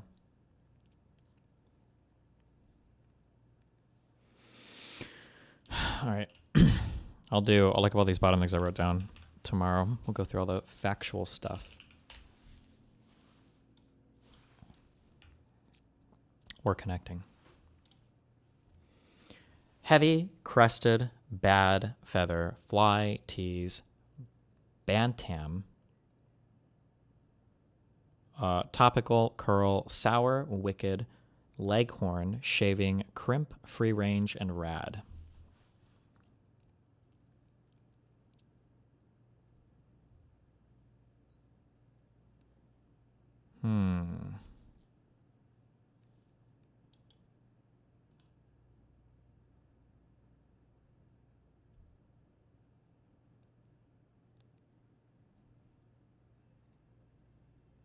Oh, things you can do to your hair. Tease, curl, crimp. Feather, I think? Is this when you, like during a haircut? Maybe? Shaving, oh, shaving hair?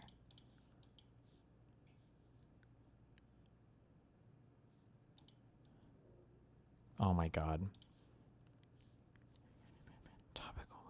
Fuck, is it this?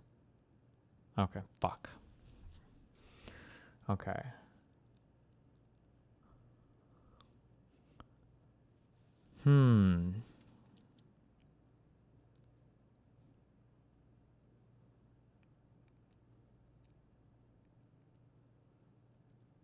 Are there like musicals in here, like Wicked, that and I don't know any other musicals?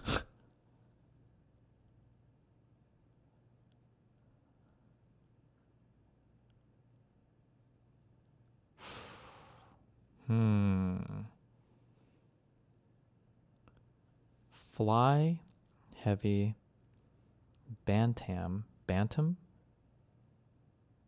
topical, crested, sour, wicked, leghorn, shaving, bad, free range, and rad.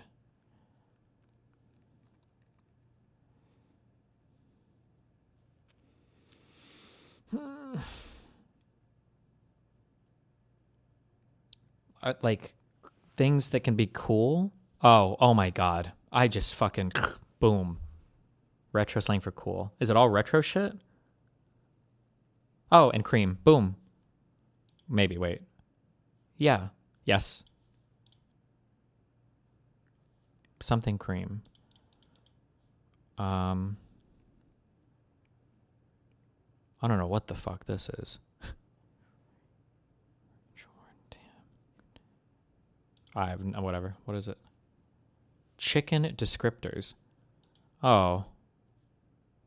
I thought of free range, like free range eggs. I don't know what a bantam chicken is, a crested chicken, or a leghorn chicken. I have no clue about that. This was the blue one and this was the purple one? Really?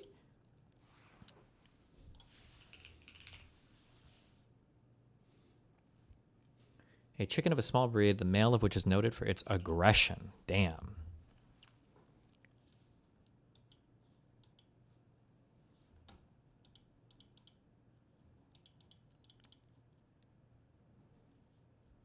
Just found out that if you have a crush on someone for more than 3 weeks.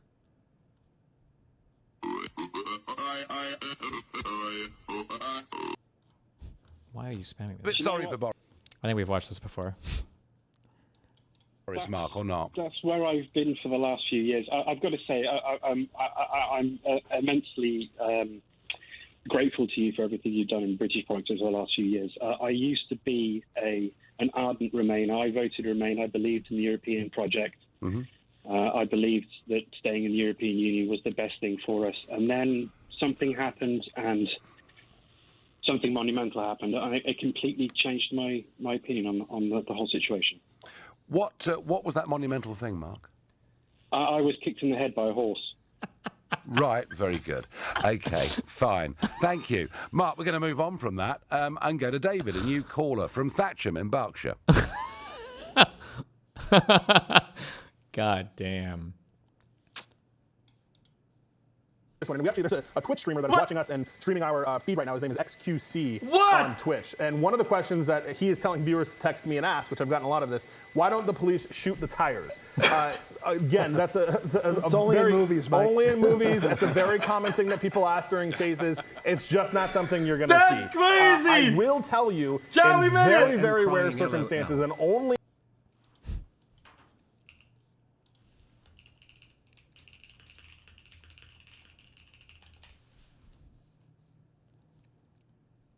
That's crazy, chat. What is this? People are mad. 60% of controller players are more accurate than the top 1% of mouse and keyboard players. What?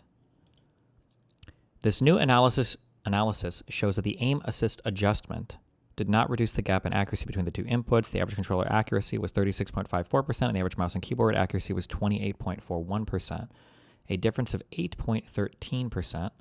Okay. This amounts to an extremely large effect size. Some more detail. 60% of controller players are more accurate than the top 1% of mouse and keyboard players. I don't understand how that... Is that like after aim adjust, or...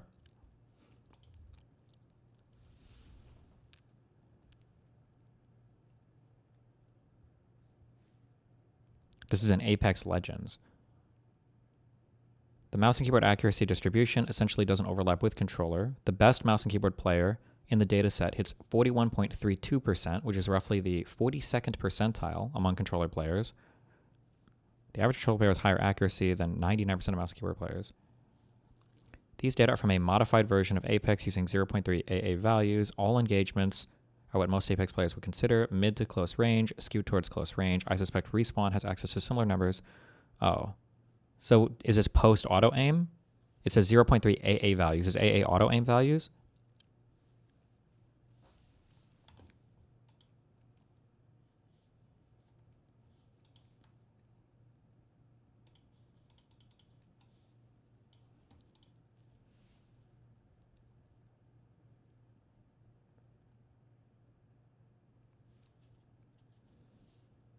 Sample size 3,229. God damn.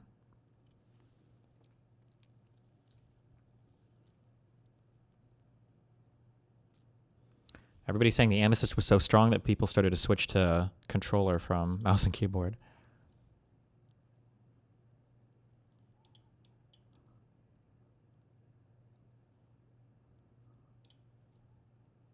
Damn.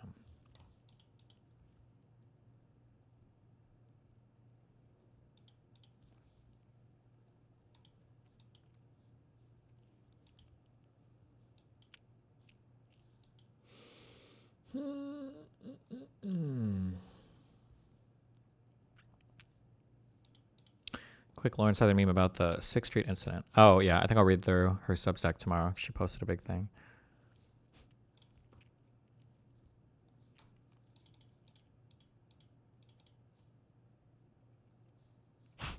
Jesus.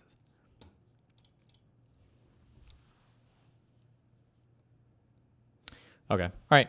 I love you guys. I'll be back tomorrow. Stay safe. Be careful.